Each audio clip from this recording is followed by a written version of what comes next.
A gentle, peaceful story that's worth spending time on after a long day of exhausting work. The story is about a young man named Kang Hun, who was ashamed of his poor family. He cut ties with his relatives and worked hard to achieve success.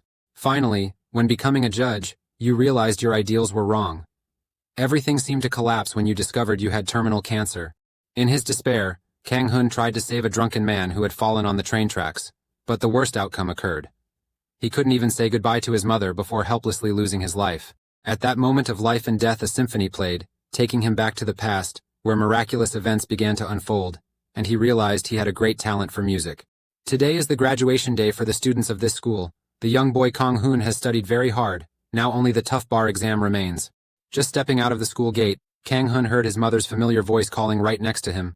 He turned to see both his father and mother standing there with a bright bouquet in hand.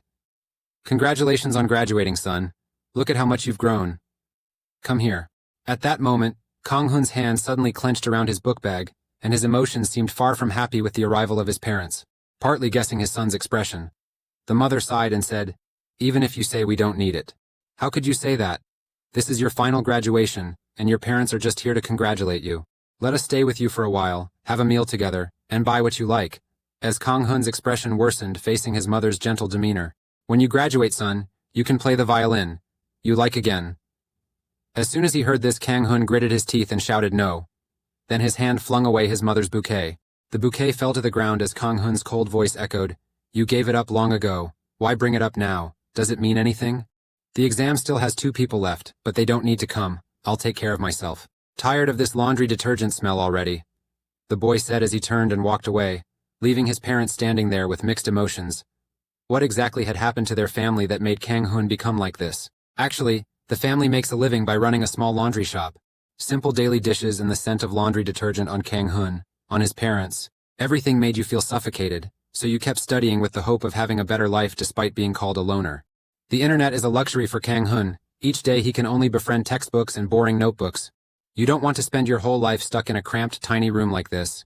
You have to strive, succeed, and break free from this dark, exhausting life. Graduation? People say it's over, but for Kang Hun, it's just the first step. The first step to building a bright life and a promising future. Time passed by and Kang Hun devoted all his focus to the crucial judicial exam. I've heard that this exam is extremely tough, and Kang Hun also faced countless scornful comments from his friends because of his background. They believe Kang Hun's top scores are due to a stroke of luck, even though he's been known for impressive grades since middle school. But because of his poor background, everyone seems to dismiss his efforts and achievements. Ignoring all those words until one day Kang Hun received a scholarship from the Chehan Corporation, a leading company in the South Korean market. Once you enter, it's safe to say your life blossoms. The phrase scholarship from the Chehan Corporation, ironically, is not as fancy as that. To put it more accurately, you have become a dog of the Chehan Corporation. But that's okay. Kang Hun doesn't mind much because once he becomes part of the Chehan Corporation, he'll succeed.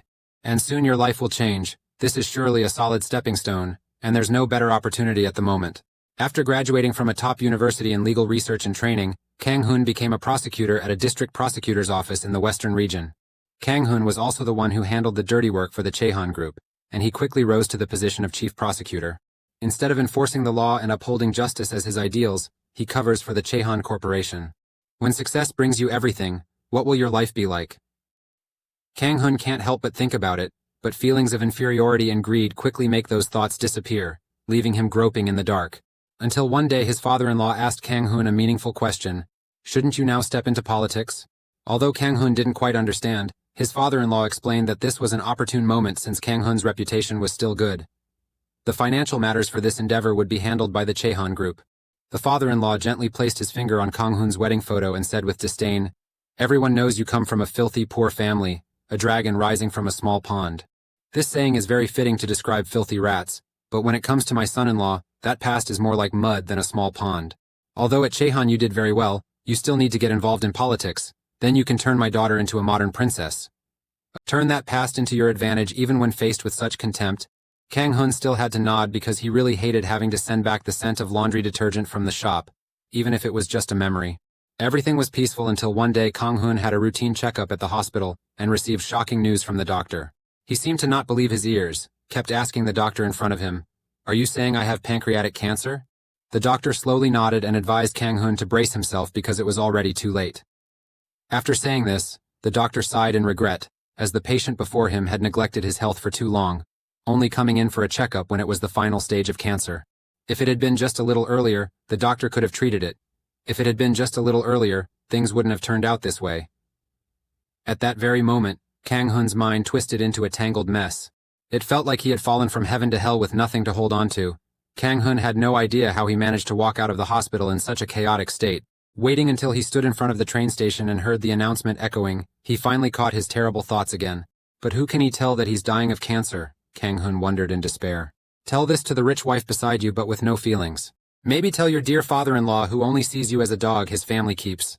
And even the Chehan Corporation will discard you if you no longer hold any value, right? Right then, the alarm rang out from the smartphone in hand.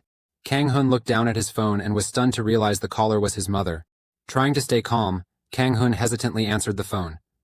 On the other end, his mother's gentle, concerned voice came through. Is everything okay? I'm not calling to ask for money, so please don't hang up. The child has eaten, he replied mechanically to his mother's question, and she quickly noticed something strange in her son's voice. Oh my God, why does your voice sound different? Are you okay? Recently, are you still this busy?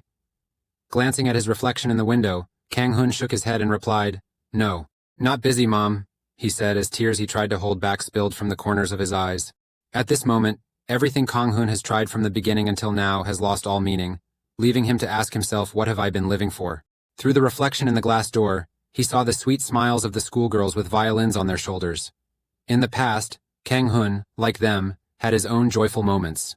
Those joyful moments are more important than money, more important than success. Suddenly, the gentle voice of his mother brought Kang Hun back to reality. My son, are you still okay? Take a deep breath, he gently replied. Yes, I'm just a bit tired. I'll rest soon, so don't worry, Mom. As soon as he said this, the man standing next to Kang Hun, who was drunk and dozing off, carelessly fell onto the train tracks. Instinctively, Kang Hun panicked and lunged forward, trying to grab the man. The phone in his hand slipped and hit the ground, making his mother's voice fill with panic and worry. Son, what was that sound? Kang Hun, where are you? Not much time left. Kang Hun jumped down and rushed towards the man. Hey, are you still okay? Wake up, crazy guy. This isn't a place to sleep. Damn, he was too drunk to know anything anymore. Kang Hun had no choice but to try to lift him onto his shoulder to get him off the tracks. Ironically, the high-speed train appeared right in front of them. As the blinding lights rapidly approached, Kang Hun's mind seemed to fall into silence. Maybe I should tell my mom about my condition. It would be better than dying in an accident like this, right? I should be honest with my father-in-law that I don't care about politics. And above all, everything is wonderful when you're with the one you love. We'll appreciate life more when serving others. Live with honor and keep your head held high. Oh wow, on the day I graduate, at least I should take a picture with my parents as a keepsake. Why do people always regret when everything is too late? It's too late for anything, and you can't even say goodbye to your parents. At the brink of life and death, I feel so foolish. And if I could go back, I would live a meaningful life. Everything happened in a blink of an eye, and suddenly, at this moment, a familiar melody echoed in Kang's mind. This makes him wonder, could it be that when people die they will hear music? Time feels like it's frozen, life like a film, mixed with the resonant, soulful singing that deeply touches the human heart. Appearing before him were a pair of glowing deer legs. Was this reality or a dream? A transparent deer like a character from a movie. Next to it is a familiar tune to An Kang. Oh, sacred flame of God, where will your faith go? The beautiful melody with the image of a deer was what Kang Hun saw before his consciousness faded into darkness. After who knows how long, he suddenly caught a familiar scent. It was the smell of sao oil, that familiar aroma from his childhood, lingering in the cramped space of the laundry shop.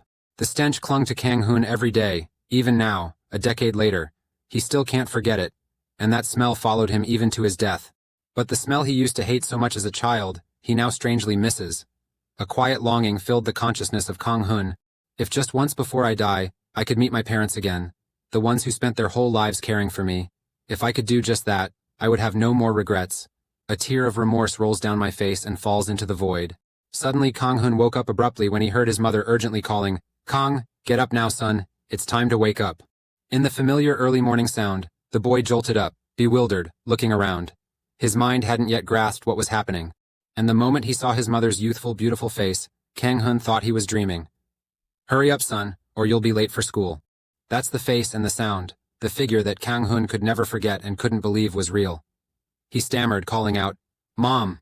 Early morning, birds chirped melodiously through the window, weaving into the room. The narrow door of the laundry shop suddenly opened. "Dear Mom, I'm off to school." Watching her son's back, the mother panicked. "Oh my God, it's still early and you're still wearing yesterday's clothes. Are you okay?" In response to that worried concern was an innocent smile, a smile that came too late after a lifetime. "I'm fine, Mom. Don't worry." "Mom, I'm heading out," the boy said, then stepped out the door to greet the early morning sunlight. Waiting until the door closed, the mother still stood there bewildered while the father suddenly spoke. "Honey, don't you think it's strange? What are you feeding the baby? Did you ask the nanny?" Mom frowned and scolded. "Are you feeding the baby junk food? What were you thinking?" "Oh, haha. I just noticed the kid suddenly matured, so I was a bit surprised." Time passed quickly, and a week had gone by since that day. Kang Hun entered the classroom and headed to his seat. After placing the books on the table, his eyes wandered through the window, gazing at the clear blue sky before him. "Yes, you returned from death full of regret, to live again in the time you longed for but missed." In that final moment, Kang Hun saw himself meeting a white deer. Could it have brought him here? But that was something he couldn't explain. "But anyway, you've got a new chance thinking about it." His small hand clenched into a fist. "Surely I won't miss this precious opportunity, and I will change everything." Today, the weekly test results were handed out by the teacher, and Kang Hun's scores shocked everyone around him because he got a perfect 100 on everything. "Kang Hun, is that really you? You've always had bad grades." Facing everyone's curious eyes, Kang Hun scratched his head awkwardly. "Well, I just worked harder." A friend loudly declared that it was a lie. "You definitely cheated." Kang Hun laughed and turned to his friend, suggesting, "If you don't believe it, let's make a bet." Compared to the earth-shattering judicial exam in the previous life, these tests are a piece of cake, haha. Just as the classroom door opened, a breathless classmate rushed in. "Hey Kang Hun, the teacher wants to see you. Go to the teacher's room quickly." A moment later in the teacher's room, a woman with a grumpy expression walked up to Kang Hun and loudly asked, "Are you Kang Hun?" Seeing the aggressive stance of the woman, a teacher approached and advised, "Ms. DeChin, please calm down and take a seat." However, the woman still angrily shouted, "Enough is enough. How can a kid who's always at the bottom suddenly top the entire grade? Answer now, you cheated, didn't you? Even if they tried, your parents wouldn't have money to send you to extra classes. I heard your family relies on a laundry shop for a living. Just by looking at your situation, it's obvious that's impossible." Her tone became increasingly unpleasant, making the teacher next to her extremely uncomfortable. The teacher kept trying to dissuade her, but she pointed directly at him and asked, "Teacher, you know my oldest son enrolled in an international school last year, right?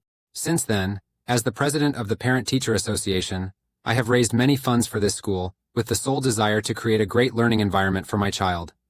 Additionally, my child has also participated in math classes abroad." The noise in the teacher's room attracted a large crowd of students, making Kang Hun let out a tired sigh. "Over here," she kept pointing at the teacher's face and cursing, "My child has always been the top student in the whole school, but now you are covering up for a cheating kid." Kang Hun, unable to hold back any longer, cut her off with a cold expression. "Can you guarantee what you just said?" "Didn't expect you to speak up at this moment," leaving both the teacher and that lady bewildered. "What are you saying? I don't understand." Seeing the expression on the child's face in front of her, the aunt felt a slight shiver. After a moment of silence, Kang Hun spoke loudly with a confident and clear voice. "According to Article 156 of the Criminal Code, false accusations against an organization, institution, or individual will result in disciplinary action against the person making the accusations for the harm caused to others. The fact that the PTA president unilaterally raised funds and participated in math classes shows that the education at this school is not being properly ensured. It also reveals that the president is abusing her position, a position that is unpaid. Do you know that the village lawsuit at the end of 1980 sparked a nationwide controversy? That's why the court issued several sentences under Article 129 of the Penal Code for bribery. I can file a lawsuit if you want." "How about I ask again? Do you have any evidence that I cheated?" Kang Hun said with a seemingly innocent smile. Stunned for a long time by his words, the woman tried to argue. "What? Is this how you talk to adults?" At this point, the teacher next to her hurriedly chimed in, "Kang Hun. Miss DeChin, the boy Kang Hun is right. Accusing others without evidence is wrong. If you insist on this, I will have no choice but to invite you to the principal's office." The teacher turned to Kang Hun and gently advised him to go back to class. He would handle the rest. Hearing that, he politely bowed his head to thank the teacher, then turned and left. After taking a few steps, he turned back, smiled, and said, "Well, next time, consider everything before you speak, Mr. PTA President. Every word and gesture from you drove that woman crazy and made her somewhat panicked, you arrogant child." "Why are you here?" she shouted, but no one seemed to care anymore. Kang Hun left the teacher's room and walked down the hallway in the warm afternoon sunlight. What happened earlier was loud and messy, but at least you got her to shut up. In a flash, Kang Hun's eyes paused and immediately turned to look at the board next to him. You see a poster promoting the school music club with an image of a violin-shaped lamp. The music club. Huh? Now that I think about it, this is the club that Daekwon mentioned. During recess, Daekwon approached Kang Hun with a similar poster and asked if he wanted to join the music club. Kang Hun, slightly confused, quietly remarked that the music club seemed pretty cool. Hearing that, Daekwon smiled excitedly. You just said the music club is great, right? By the way, Kang Hun, have you ever played the violin? Facing that question, Kang Hun didn't know how to respond right away, and the memories buried deep within began to resurface. Certainly. Here is the translated text. There definitely must have been a time. Suddenly the boy snapped out of his memories when a melody reached his ears, a melody he knew he could never forget. Following the sound, Kang Hun looked toward a room at the end of the hallway. Yes, this melody is unmistakable. Your footsteps quickened as you rushed toward that room, the sacred flame of faith burning within you. This is the melody from the end of death. The melody of the Savior echoed in Kang Hun's mind, the sound appearing simultaneously with that mysterious deer. This piece is Beethoven's Symphony No. 9, Opus 125, Movement 4. Ode to Joy, no doubt it's the song you have heard. Kang Hun's arm immediately swung the door open, stepping into the room before everyone's stunned gaze. It was only then that he snapped back to reality, realizing he had walked into the music club. Kang Hun, slightly flustered, quickly spoke up. Sorry everyone, I got carried away by the music and accidentally ended up here. Hearing his explanation, the teacher on the podium smiled sweetly. No worries. Getting caught up in the music shows you have a keen ear, but more importantly, could you introduce yourself? While Kang Hun was unsure of what to do, his friend's voice suddenly echoed. Oh my Kang Hun, did you really come to our club? Following the call, Kang Hun looked over and saw Daekwon's figure. Rah, this is your club, Daekwon. Seeing you appear, Daekwon happily cheered with the teacher. This is Kang Hun, the person I told you about. The teacher turned to Kang Hun with an excited voice. Oh, so you're the top student of the first year. Nice to meet you. I am Hee Chun, the music teacher for the second and third years. Are you here to join the club? Seeing the beautiful, gentle teacher Kang Hun slowly shake her head. Oh no, I'm sorry. The teacher Hee Chun felt a bit regretful but suddenly thought of something, so she approached Kang Hun and invited him. Would you like to visit my club? If you want to, just go in. Reluctantly, Kang Hun sat down next to Daekwon while the kid excitedly shared. Today she said she would let us perform the violin. Kang Hun, you can play too. After learning that Kang Hun played the violin as a child, the teacher hesitated and asked, but why did you stop? Kang Hun was thoughtful and somewhat puzzled by her question until Ms. Hee Chun picked up the small, charming violin. She thought you had talent and would become an excellent composer. Music is not just about playing an instrument, but also about feeling it. Is this really a compliment from the teacher? But the words talent and composer have softly touched the hardened heart of the young boy. Now let's watch her performance and share your thoughts. The teacher spoke while placing the violin on her shoulder as Daekwon whispered to Kang Hun. The teacher plays the violin incredibly well. They turned their faces towards her, ready to listen to the melody of the instrument. At first, Kang Hun was a bit curious but didn't have too many expectations. However, the moment the first note from the violin played by the teacher sounded, he was truly surprised. In his perception, everything around seemed to have turned into a world of ice and snow. The melody of her is like delicate footsteps on ice. Next is a Lego with a rapid acceleration, creating an unforgettable highlight of the music piece. She played the violin cautiously and meticulously, like a dancer swiftly moving across shattered ice. The fingers seemed to dance and enjoy. Every movement of her was so natural without a hint of hesitation. It feels like Kang Hun is facing a cold wind blowing into him from the far north. Just when you thought it was about to end, the melody in front of you changed. That tone shatters the ice and rushes forward like a traveler, the guitar neck continuously striking the strings, producing a marvelous sound. A world of ice constantly changing right in front of Kang Hun. Perhaps even he could not have imagined how keenly and magically he would feel about music. All that lingers in Kang Hun's mind right now is the word, wonderful. In his past life, he often interacted with high society, and was quite familiar with symphony orchestras and violin performances. That is why now you can be sure, the woman in front of you is not just a simple music teacher. After a long silence when the music ended, Kang Hun spoke up, asking which piece the melody just now was from. This is the third movement of Winter in the Four Seasons by the genius Italian composer Vivaldi. Oh, you know this piece? Impressive. You know more about symphonic music than I thought.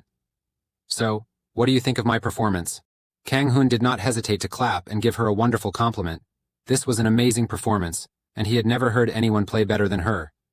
His sincere praise made the teacher shyly say thank you. By the way, miss. After hesitating for a moment, Kang Hun suddenly said something that surprised the teacher. Your right hand is injured, isn't it? The pupils in Hee Chun's eyes slightly widened, indicating her surprise at the moment. What did you just say? Kang Hun hesitated for a moment before continuing. You might not notice it, but I saw your fingers tremble slightly when holding the bow. Especially in the climax sections, it becomes even more evident. Why do you think that? Teacher Hee-chun asked, confused, while everyone around the club also wondered what Kang Hun just said meant. At this moment, you also noticed the strange reactions of everyone. Should I say something to explain the earlier remark? But the problem is that even Kang Hun himself doesn't really understand why he feels that way. You were just an ordinary music listener with no special talent in your past life or this one. But what was that just now? It was something you saw when she played. The notes seemed to come alive and move before your eyes.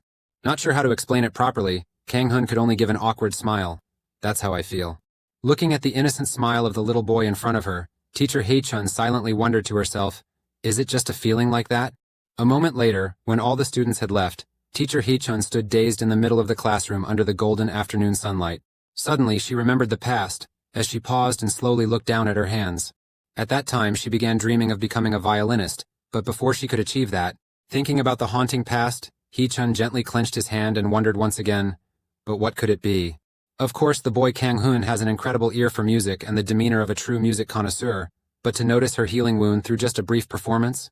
More than that, he even knew the music was the third movement of Winter by composer Vivaldi, and at this moment, Hee-chun realized that the matter was not as simple as what the student had just said. In that brief moment, the boy even pointed out the current condition of the teacher's hand, something an ordinary person couldn't do. Actually, a normal person might be able to do it, if that child is like Vivaldi. Thinking of this, she glanced at the portrait of the Italian musician Vivaldi hanging on the wall. Similar to him, he is a prodigy of the era. The old TV on the shelf is broadcasting news about the Chehan Group's bold investment in the semiconductor industry. The group also discovered the world's first 256-capacity DRAM, which is considered timely as South Korea is leading the global semiconductor industry. Both the Prime Minister and the company director are inspecting the plant sitting in front of the TV, listening to the news. Kang Hun wonders if the Chehan Corporation will succeed in the event. Suddenly he recalled the figure of a man, the director Sion, with the motto, change or die. Even cut ties with every member in the corporation, a strong entrepreneur pursues success. When thinking back on the scandals that Kang Hun handled for the Chehan Corporation in his past life, it seemed really strange to him that a company could be led by someone so incompetent. The father, sitting next to him reading the newspaper, also remarked on how impressive the corporation was. As for Kang Hun, he sighed and thought to himself to just let it go, since he and Chehan had nothing to do with each other now. Right then, May brought out a plate of chilled watermelon from the kitchen and gently asked her son, "Son, what are your plans for the holiday?" Receiving the plate of watermelon from his mother's hand, Kang Hun smiled. "I'll help with the shop because summer is a special time, but Mom, haha, you don't have to do that." Suddenly his mother's voice became filled with emotion, leaving Kang Hun bewildered. "My son, I'm so happy that you've grown up healthy and strong, but your sudden change really worries me a lot." Maybe the joy of being alive again made him completely forget how much he had changed. This sudden change in him left his parents both worried and happy. No matter what, they probably just want their son to become a better person and live a truly happy life. If you feel tired, let me know. How do you feel about going to Grandpa's house during the next holiday? There's a reason why he said he wants to meet you once. When his mother mentioned Kang, he was initially surprised because it had been a long time since he had heard that name. Looking back, this was the time 5 years before he passed away at the age of 70 due to old age. In his previous life, Kang Hun was too focused on studying to pay attention to this event. You didn't even attend your grandfather's funeral properly, just treated it like a classroom to pass the time. Moreover, you didn't visit often when he was alive, and that's truly regrettable. Along with Kang Hun's thoughts was his mother's advice. Yes, son, take a break, go there, and explore the city. Enjoy the food while you're there, and look at the smiling, joyful faces of your parents in front of you as your distracted heart is gently soothed. In a past life, looking back with deep regret, I promised myself to live a meaningful life to make up for everything. So, Kang Hun quickly reached the station this morning to catch a ride to his place. But why did he suddenly look for you? What could it be he never sought you out like this in your previous life? At that time, he had firmly cut ties with his mother. Even Kang Hun didn't know the reason. Sitting in the car, looking out the window, he couldn't help but wonder, what do you think will happen in the new life that the Lord has given you? That afternoon, the taxi stopped in front of a house. After a day of travel, Kang Hun finally arrived at his uncle's home. Wait until the car stops completely. Kao gently steps out and looks at the large house in front of him. It really looks more like a castle than a house. You know that your grandparents' family background is very good, but you didn't think it would be this good. To delve deeper into this issue, we cannot ignore Dongchu Chemicals, which is currently the leading chemical company in South Korea. Kang Hun's grandfather was the founder and also the chairman of the company. He was a patriarch, so no matter how much Kang Hun's mother tried, she wasn't allowed to work at Dongchu Company. The mother was cruelly rejected and shunned by everyone after being kicked out of the house for marrying an ordinary person. The company was then handed over to Kang Hun's incompetent uncle for management, which is why Dongchu, the company that his grandfather built over more than a decade, was completely swallowed up by foreign companies within 10 years. In a past life, his grandfather never sought out Kang Hun. The only time he met him was when he was a child. Everything seemed to have ended, and there was no longer any connection between the two. When Kang Hun grew a little older, with a vague, through the smart device, a voice asked who it was. Taking a breath, Kang Hun replied, "It's Kang Hun here." The door quickly opened, and the maid stepped out with a gentle smile. "Greeting you, Kang Hun. Was the long journey all right for you? You okay? Here's a few dishes. Mom asked me to give Grandpa. Take the bag from your cousin yourself." The maid smiled. "Oh, I guess your grandpa will like it. Let me carry it inside quickly." The housekeeper walked ahead, leading the way and chatting with Kang Hun. "Today is the family gathering day. Everyone is inside. You were quite surprised that today was the gathering day, but you followed her inside. President Kang Hun has arrived," the maid announced just as an unfriendly voice echoed. "What are you doing? Why is this kid here?" Facing Kang Hun now are the scrutinizing, distant and cold stares of the people sitting on the chairs. A middle-aged man saw you and jumped up shouting loudly, "Who brought you here?" After he finished speaking, the woman sitting next to him chimed in with a sarcastic tone. "This isn't something your mom should have done for him. Not when she stormed off saying she didn't need the money or this family anymore. Perhaps she wants to gain her father's sympathy, facing the malice of her family members." Kang Hun smiled and shook his head. It's not like that. It wasn't Mom who brought me here. It was him who called me over." Seeing the innocent smile and hearing the boy's words, the man stood up again. "What did you say? That's absurd. How could Dad call you here?" His voice sounded somewhat panicked and fearful, until the sound of a wooden cane striking the floor echoed from behind. "Indeed, I called Kang Hun over." Hearing the old voice, Kang Hun turned to look behind him. "I called the boy over.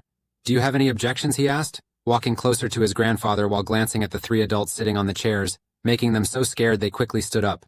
"Dad, please have a seat. I have no opinion on this." The grandfather ignored them and turned to look at his grandson. "Kang Hun, is your mother still well?" Although it has been a long time since they last met, Kang Hun remained calm and smiled. "Yes, sir. My mother and I are still doing well." Hearing his father's concern for that woman, Uncle Kang turned pale. "Why is Dad suddenly—" Too shocked, he hurriedly approached and interrupted the conversation between Kang Hun and his grandfather. "Dad, I have some company matters I want to discuss with you. Meanwhile, Kang Hun, you can go upstairs. They're up there."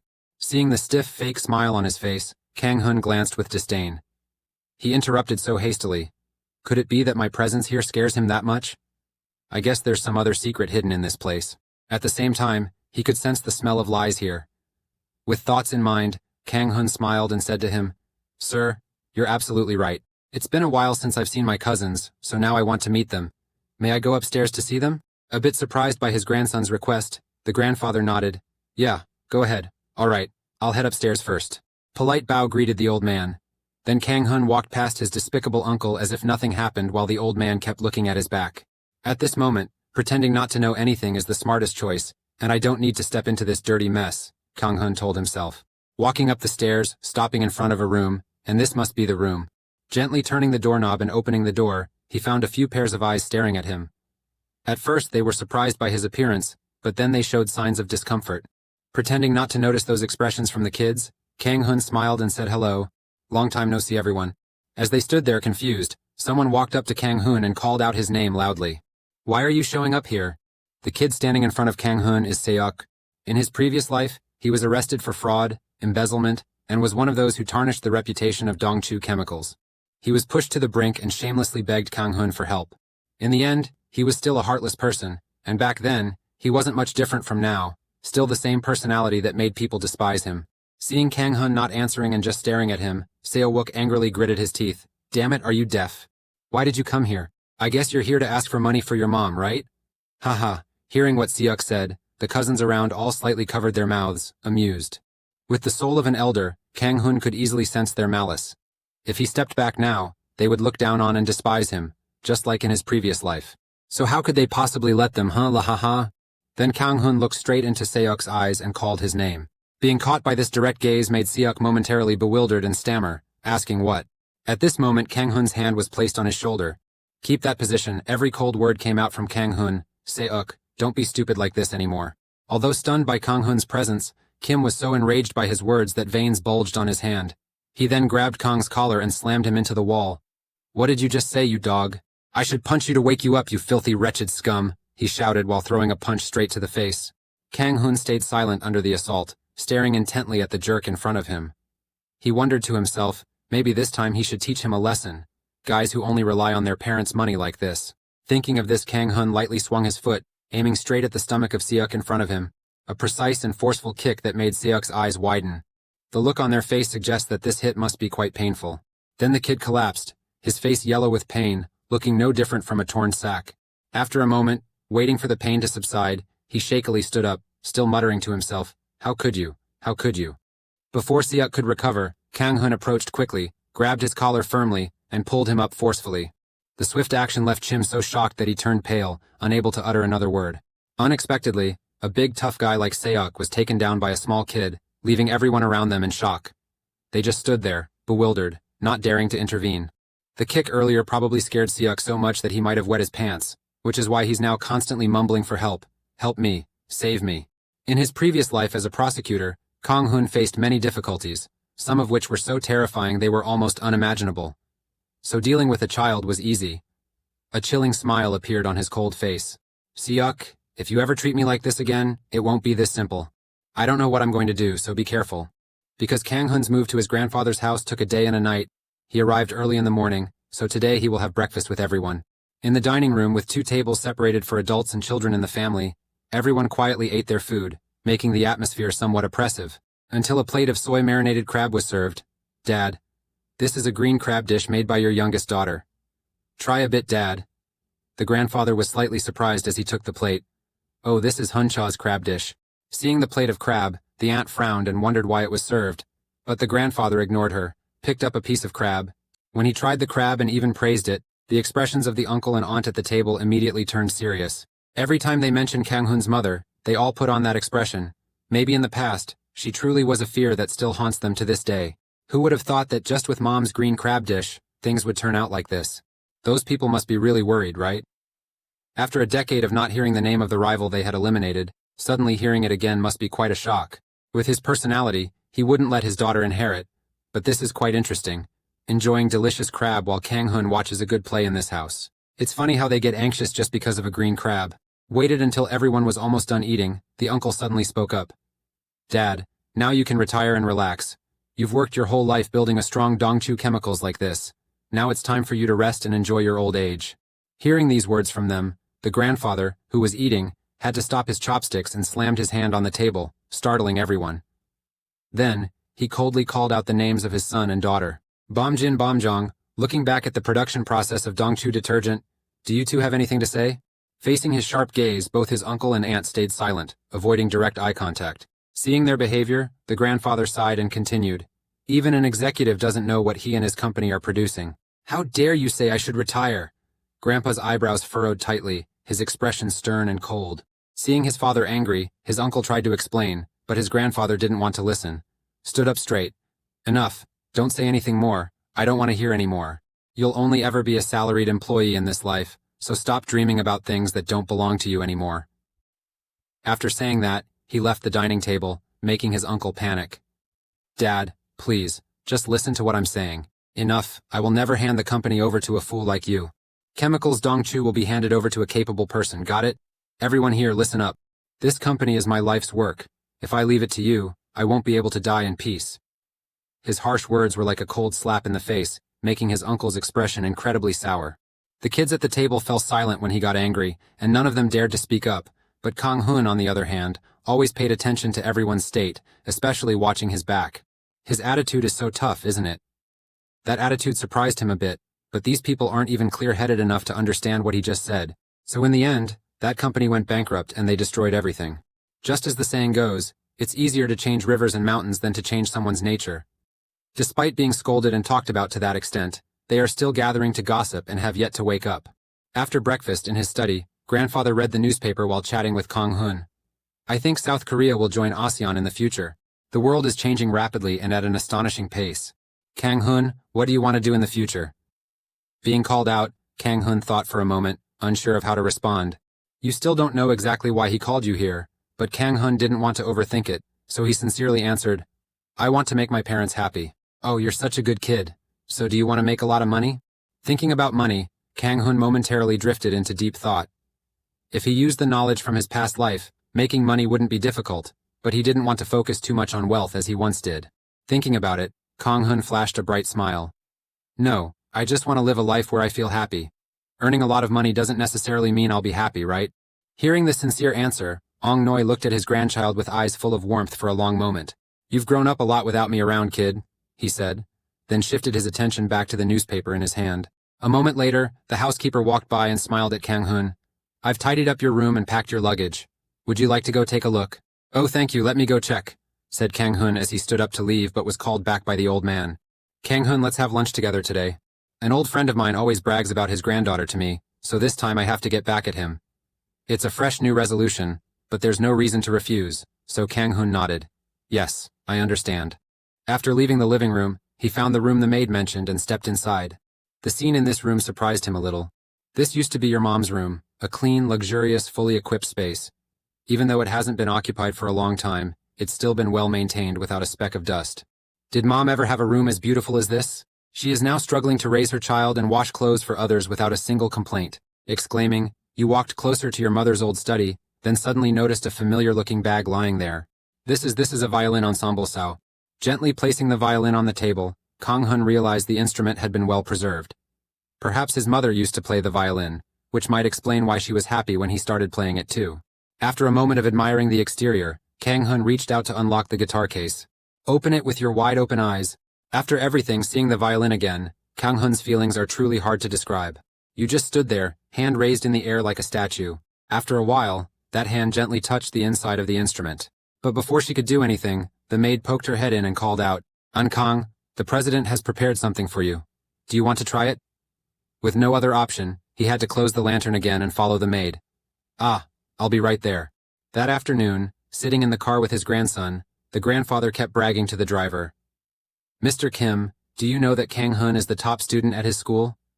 So this time, I can brag about my grandson to that old man who's always proud of his granddaughter. I feel much better now. A competition between our grandchildren is about to start, right? As he drove, glancing in the rearview mirror at the grandfather and grandson, driver Kim smiled. Haha, you two are really alike. You have no idea how long I've been waiting for this day, hearing the cheerful voice of Mr. Kang Hun shyly glancing through the car window. Until he got closer, the surroundings made him panic because he realized something. Why does this road feel so familiar? A moment later, the car stopped in front of a house and they had arrived. Grandfather got out of the car first and walked toward the house while Kang Hun looked around in extreme confusion. That's right, he had been here in a past life. At that time, this place was no longer in use, but at that moment, this place must have been a masterpiece. Just then, an old man's voice rang out from behind. Hey, Chairman, you came in without asking the homeowner for permission, huh? Hearing that voice, the old man turned around and smiled at his old friend. Why should I do that when I don't need to? Haha, are you still doing well, old friend? The boy stood there bewildered, watching his grandfather and his old friend having a warm conversation with each other. The old friend of his grandfather also spotted his figure, and when he saw his face clearly, Kang Hun screamed loudly in his heart. Oh my god, your friend is the chairman of Chehan Group. Your friend is actually the chairman of the Chehan Group? Kang Hun never expected to meet the chairman in such circumstances in this lifetime. Try to stay calm. He politely bowed his head and said, Sir, I am Kang Hun. The chairman Chehan saw that and walked closer, smiling kindly and patting the shoulder. Oh, just call me sir, haha. After exchanging a few words outside, Chairman Chehan led the grandfather and grandson Kang Hun into the room to sit down and talk with each other. His name is Jiang Kwan, the founder of the Chehan Group. He came to Korea during the Korean War with nothing in hand, but essentially a visionary, quickly grew from a small shop in the heart of Seoul into South Korea's largest conglomerate. In a past life when Kang Hun received the Chehan Scholarship, the chairman had already passed away. Back then, he could only see him through pictures, but he never expected to meet him in person today. At this moment, Chairman Jiang Kwan smiled at Kang Hun's grandfather. So Chairman Yu, do you still only want to focus on Dongju Chemicals? With your business acumen, it would be a pity to only operate in the chemical sector. I think centers, stores, or the aviation industry are also good options for Korea to thrive in the international market in the future. President Gang Kwan was in the middle of speaking when the sound of footsteps interrupted him, followed by the hurried voice of a little girl calling out loudly, Grandpa! You've arrived, haven't you? Say hello. This is my friend President Jiang Kwan, he introduced. The young girl bowed deeply, almost touching the ground, and said, Hello. Until this moment, seeing the small figure in front of him, Kang Hun was stunned to realize, wait a minute, Could it be the granddaughter of Chairman Jiangquan? This child is the cold-hearted Queen Du-ha. The voice of Chairman Jiangquan echoed at the same time as the thought in Kang Hun's mind. This is my granddaughter Du-ha. Make room for the two old men to chat. Little Du-ha reluctantly had to take Kang Hun for a walk around the neighborhood and get to know each other. Here is the living room, and next, I'll show you my room. Currently, Du-ha is a cute and extremely active girl, but in her previous life, when she was a scholarship student at Chehan, the two of them rarely met. She was well known, while Kang Hun faded into the crowd. As the heir, she is the granddaughter with a personality and talent reminiscent of the late Chairman Jiang Quan. At an adult age, always strict at work and instilling great fear in subordinates. A cold, beautiful, and demanding person, the icy Rose Du-ha. Contrary to the coldness before, now it is a warm room for a little girl. It is a luxurious room with 90s-style architecture, not surprising for a leading corporation like Chehan. As soon as she stepped into the room, Du-ha playfully turned around and looked at Kang Hun and asked, "You were the top student at the rural school, right? I heard that it's easy to get that position in the countryside because there aren't many students. Is it the same for you?" Even before anything happened, Kang Hun was already speechless, feeling completely drained. As she spoke, the girl proudly pulled out a book and showed it off to Kang Hun. "I'm taking a high school knowledge course. Do you think those country folks can solve these problems? Can you solve it?" Kang Hun also shifted his gaze to the math problems on the notebook. "This is basic first-year high school knowledge, nothing new for you but not suitable for an 11-year-old like Du-ha. But if this girl wants it, Kang Hun can only give in." A mysterious smile appeared on his lips. "Let me solve it. Lend me the pen." Time passed, and the room fell into silence, with only the rustling sound of the pen on the paper. After a while, Du-ha's hands trembled as he stared at the book in front of him, unable to believe it. "How could it be? How could you do that? Oh my God, and you even finished in 10 minutes, while Du-ha took so much time to solve it." The girl's innate confidence was shattered by Kang Hun's extraordinary skill. "Haha. Maybe she messed with the wrong person. Even the judicial exam you passed, so what are these math problems?" The pencil spun in Kang Hun's hand, his eyes absent-mindedly watching the irritated expression of the girl in front of him. By the way, Du-ha is just a child. At this time she doesn't hide her feelings and isn't as cold as in her previous life. Kang Hun's gaze suddenly swept around the room and landed on something that stirred his emotions. "But Du-ha, do you also play the violin?" Seeing you switch to a new topic, the girl immediately pounded the table and nodded. "That's right, I'm pretty good at it. Don't underestimate me. Let me play for you. Watch carefully here." As soon as she finished speaking, the little girl immediately pulled out the zither in her hands with an incredibly confident demeanor. As soon as the sound of the instrument started, Kang Hun immediately recognized that this song was the same one that teacher Hei-chun had played, the third movement of Winter, from the Four Seasons by the composer Vivaldi. Once again, hearing this melody, the still lake in Kang Hun's heart was stirred. Was this just a coincidence? No more than that. The little girl in front played better, bringing a refreshing feeling that filled the place, wiping away worries, creating a piece of music beyond the ability of an 11-year-old child. The melody occasionally wavered because her little fingers were still short and not fully developed, but the temperature was maintained perfectly. No mistakes, but this isn't the right way either. Immersed in the music with his own thoughts, Kang Hun suddenly snapped back to reality when he realized that the girl, Du-ha, had finished playing and stopped. "Ahem, how do you think I played?" Hearing that question, Kang Hun didn't hesitate to applaud sincerely. "That was amazing. You played really well." Du-ha immediately jumped with joy upon receiving the compliment. "Really? Ha ha ha. I've been practicing hard because I don't want to disappoint my teacher." Right now Kang Hun had the chance to speak up. "But Du-ha, I also really like this song, so why don't you try practicing another one? Why have I never made a mistake and felt everything was fine? Even the teacher said I played well." Seeing Kang Hun's anxious expression, I hurriedly reassured her. Right, stay calm. You played really well, but the girl is really playing well, but if she keeps using a technique that doesn't fit her physique, it will form bad habits." Kang Hun doesn't know how to explain this to her, but wait a second. Why haven't you thought of this from the beginning? Kang Hun was stunned to realize the strange emotions, thoughts, and actions he had experienced since coming back to life. At that time, you also mentioned to teacher Hee-chun a few things you couldn't have known, such as her miraculous sensitivity to the sound of the piano and the wound on her hand. "Don't let Kang Hun think too long," Du-ha's voice interrupted. "Hey, do you also know how to play the violin? Show me quickly, I don't understand anything yet." Kang Hun had a guitar shoved into his hands by the little girl Du-ha, and she kept urging him to play. Kang Hun initially wanted to refuse because it had been a long time since he had touched the violin, and he had gradually forgotten everything. But the moment his hand touched the violin, something miraculous happened. Like a spring rain soaking the parched earth, the boy's body trembled involuntarily as an indescribable sensation crept into his soul. What is this feeling? Kang Hun's heartbeat keeps getting faster, and his thoughts are sharper than ever. Right now, Even the faint memories of learning to play the violin long ago become clear. It's as if the instrument is urging him to play it. Play now. The sound echoes in the distant mindscape and the white deer reappears. Just play, my friend, and don't worry. I will be behind you, my soul blending with the heartbeat that plays the melody of reality. I don't know how much time had passed, but the music stopped when Duha's violin teacher arrived at the door. As soon as he saw her, Duha immediately rushed over without waiting to greet her. Then the little girl grabbed her teacher and dragged her upstairs, leaving her completely bewildered. What's wrong, Duha? Is something up today? Why are you in such a hurry? Take it easy. Hearing that, the little girl pulled out the sheet music she was holding and declared in a serious tone, Today we will continue practicing Winter from the Four Seasons. Spent an afternoon at Chairman Kang Hun's house, and as the sun set, Kang Hun and his grandfather finally got in the car to head home. Sitting in the car, the grandfather suddenly asked his grandson a rather strange question. Kang Hun, what do you think of your grandfather? I don't know why you asked that, but seeing your kind smile, Kang Hun also thought seriously and replied. He is someone who, in his past life, had to watch his incompetent children take over the company, leading to the rapid bankruptcy of Dongchu Chemicals. A fleeting thought crossed his mind, and your voice echoed in the cramped car space. Grandpa is a warm person. The chairman's grandson's remark left him bewildered for a moment, perhaps because no one had ever praised him like that before. Feeling a bit embarrassed, he faked a small cough to hide his awkwardness, and then quickly changed the subject. Oh right, I think I just heard the sound of a violin. That's right, Duha plays the violin, and she told you about it. When it comes to playing the violin, Kang Hun can't help but wonder deep down what it's all about, leaving him feeling truly confused. In a past life, he only studied violin for a short time. The long hours spent on work and legal cases left his mind with no time to relax. Just standing in the right posture is already hard for you, let alone reading music notes, but just now, when you touched the violin, your body felt so natural. The moment the guitar touched the strings, Kang Hun's heart trembled. The melody you play is like a bird soaring over the cold, pure ice. The bird flapped its wings carefully, preparing for a race against the snowstorm.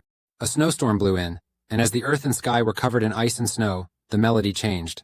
Become as gentle as an angel's song, it is a wonderful melody that is hard to describe and seems to transcend all limits.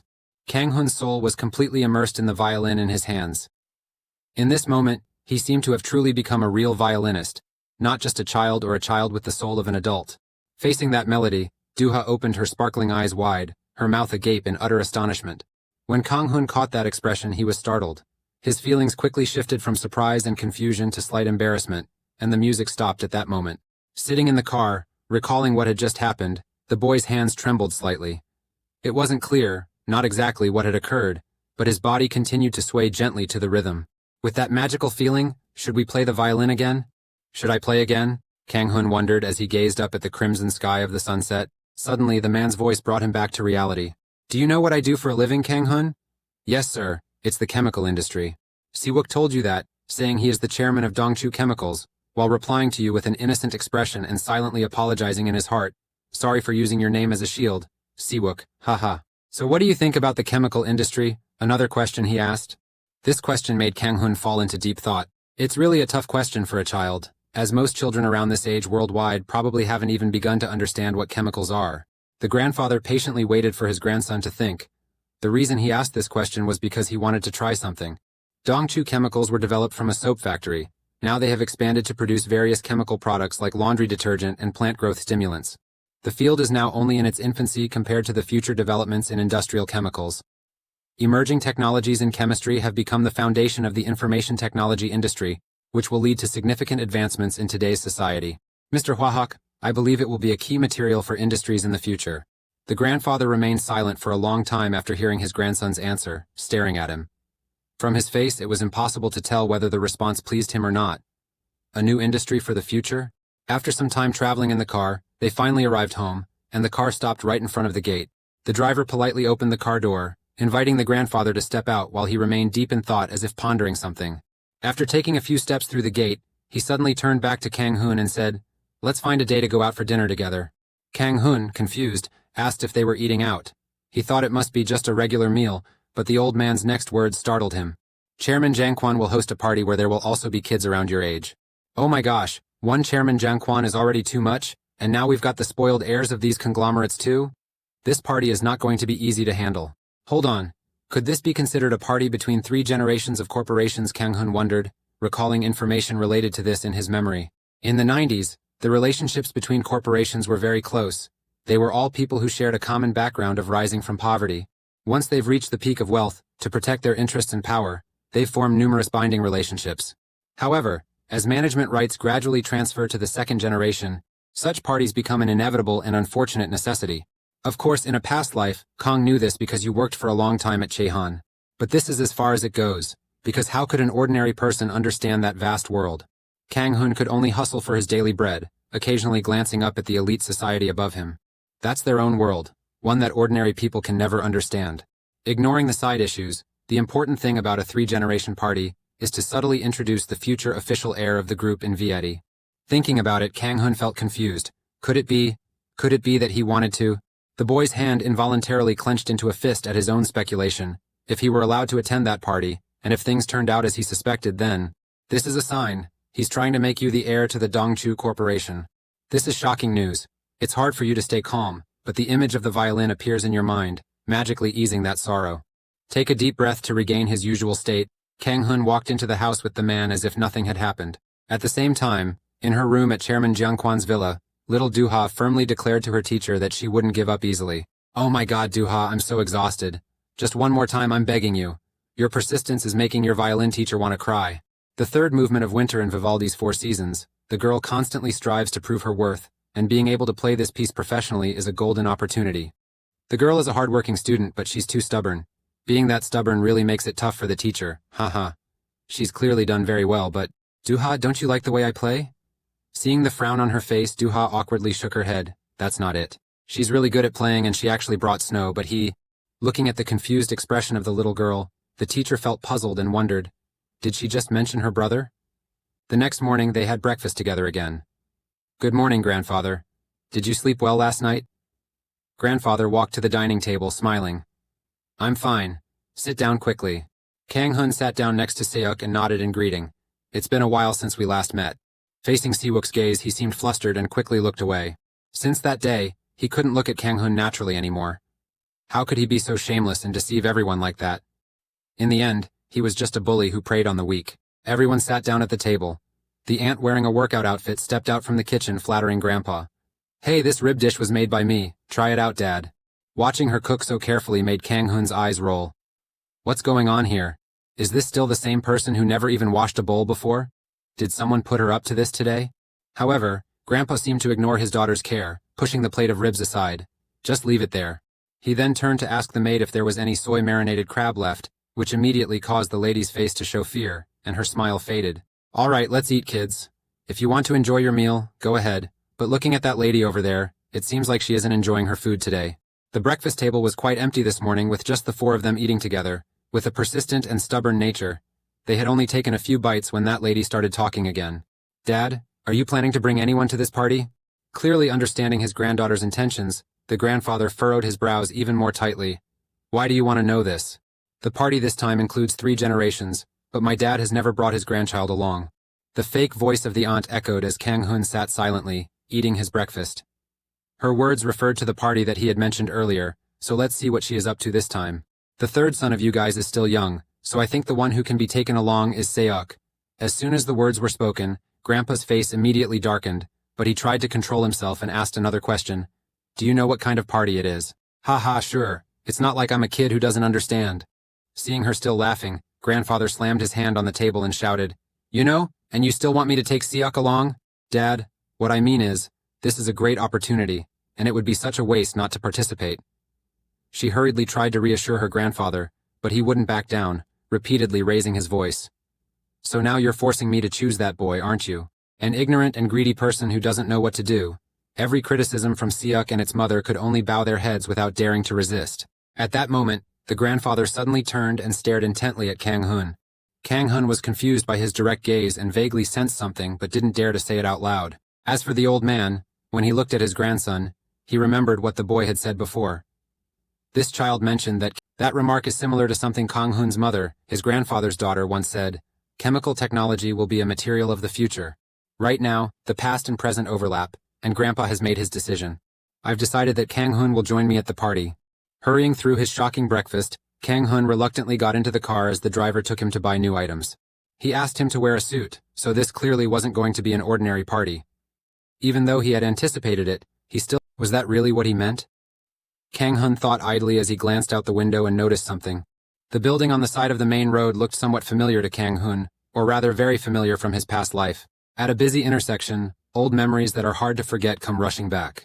This is an impromptu study room from a previous life where Kang Hun spent a lot of time. Looking back, he misses those days. Because in his previous life, Kang Hun had no money for food. He often postponed his studies to work daily, taking the opportunity to study while working. Oh, nostalgia. As the thoughts flowed, the car started rolling again after stopping at the red light at the last intersection. The car suddenly braked hard after going only a short distance, causing Kang Hun to lurch forward. The driver Kim hurried back, concerned if you were okay.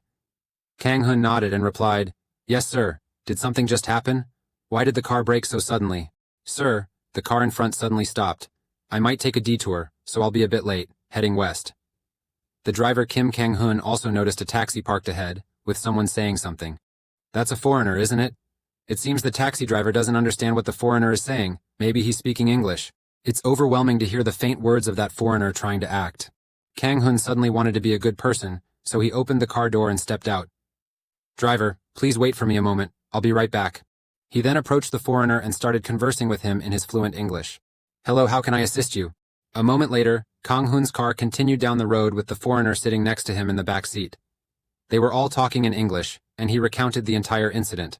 He told the driver to take him to Seuli Hotel, but the driver misunderstood and took him to Simrim instead. "Yes, that's right. I even lost my wallet.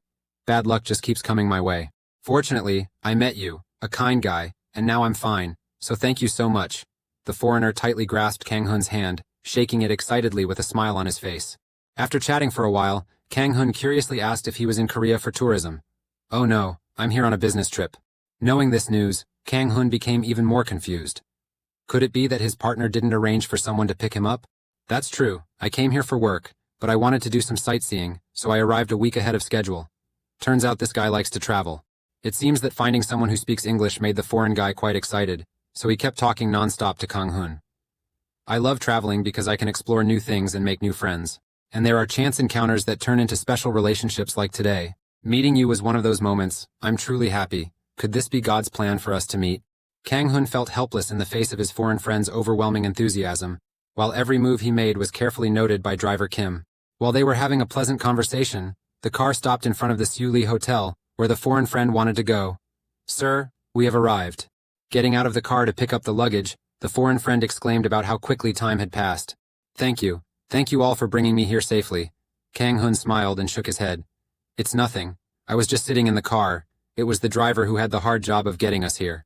Then the foreigner wanted to exchange contact information with Kang Hun and handed him a business card. "Let's keep in touch. My name is Gakneo." His hand extended in front to shake hands with Kang Hun. "If you need my help, come find me at this hotel." Kang Hun also shook hands with him cheerfully, nodding. "Thank you, sir. By the way, wishing you a pleasant trip." After taking Kang Hun home, driver Kim quickly entered the president's office. Under the sunset, Kang Hun asked the driver, "Did you say my grandson spoke English?" "Yes, Chairman, and I believe that cannot be the level of an elementary school student. He speaks fluently and very smoothly, which surprised me." This information about his grandson made his grandfather fall into deep thought. After a moment of silent thought, he spoke again, signaling driver Kim that he could leave. Grandfather spent his entire life building the Dongchu chemical empire as it is today. It was the pride of his life, and he thought it was only natural for the eldest son to inherit it. Since the birth of Hungia, some thoughts began to change. Hungia is his youngest daughter and the mother of his grandson Kang Hun. The girl is not only intelligent and hardworking, but also very quick-witted, gradually making him reconsider whether to pass the inheritance to his eldest son. However, societal prejudices made him hesitate. "I've often wondered if choosing Hungia would make this old man regret it. My grandson Kang Hun said he wants his parents to be happy. The kid doesn't need to make a lot of money because he wants to live a life where he feels happy. Being rich doesn't necessarily make people happy. And even the view that chemistry is a material of the future. Kang Hun is an amazing child, Hungia. She has become a wonderful mother. Suddenly I miss you so much, Hungia." As time passed, a few days later, "Kang Hun, do you remember that today we are going out to eat together?" Kang Hun sat on the chair and nodded. "Yes, I remember, sir. Today is the day of the party between 3 generations of major corporations. A party is not as simple as it seems on the surface, but a place where they announce the next heir. The gathering place of wild beasts, and unbelievably, Kang Hun is gradually stepping into that chaotic circle. In his past life, he had this desire but found it difficult to achieve. In this life, He has no such wish. Suddenly, Grandpa's next words made Kang Hun choke on his water. And you'll be coming with me to the company before we head to the party. Why are you looking at me so surprised, huh? Seeing the expression of the grandson made the uncle laugh. Do you remember what you said before, that chemistry will be an important material in the future? I'm really surprised that you're so interested in chemistry. If I had known, I would have taken you to visit the company a long time ago. The boy forced a smile and sighed inwardly. He didn't expect that the old man still remembered that and seemed to like the answer quite a bit. Before the party, they stopped by the Dongchu Chemical Company. Through the car window, Mr. Ngoi pointed at the massive drilling rigs, proudly asking his grandson, "So, what do you think? Sir, you spoke loudly and looked so cool. Really, haha, I'm so happy to bring you here. This is no lie. Just the Dongchu factory alone is already bigger than other companies, truly huge and impressive." By the way, Kang Hun realized what this factory was. This is a factory producing spare parts materials. A factory producing spare parts and electronic product materials that my grandfather is building based on future predictions. This is an excellent choice to prepare for the future. But right after his grandfather passed away, Kang Hun heard that everything had been sold off by his uncle. Carrying a random thought, the boy followed his grandfather down the stairs, preceded by a line of leaders and employees in the corporation who had been waiting for a long time. "Greetings, Sir Chairman." Walking past the crowd, Kang Hun caught the eye of his uncle. "What does that look mean? This is crazy. He's watching you and feeling scared of a kid? This is really ridiculous." In the company, the grandfather didn't address each other as father and son, so he stood in front of the uncle and loudly called, "CEO, come in. What do you think will happen to the chemical industry in the future?" The sudden question made the uncle confused. Then he hurriedly replied, "I think we should focus on industries that bring high value or similar to what we are doing now. Besides, we can build a few more new material factories." This is also a wise choice after hearing him say that my grandfather asked, "So what do you think we need to do to increase the value from the chemical industry?" "Father, I think we should search for more talented people." As soon as he finished speaking, grandfather's eyebrows furrowed tightly, and his eyes showed a sense of frustration. Kang Hun stood nearby and heard this response, finding it utterly absurd. The task is to find better talent? Is this really the answer of an executive? Unlike other traditional industries, where products can be launched and new factories built at any time, chemistry is the fundamental basis for future industries. Briefly speaking, nurturing talent in the field of chemistry is a priority. However, upon hearing what his uncle just said, he clearly knows nothing about chemistry. Obviously, this made Mr. Ngoi furious, so his voice became extremely cold. "So that's your answer? Truly disappointing. Let's go, Kang Hun, let's go." After speaking, he brushed past his uncle, while his uncle stood there, gritting his teeth with a tumultuous heart. Looking at his devastated appearance, Kang Hun smiled inwardly, knowing this was the deserved end for him. However, what caught your attention was the manager standing next to him, a man with determined eyes and slicked-back silver hair. He looks somewhat familiar, but Kang Hun still can't recall who he is.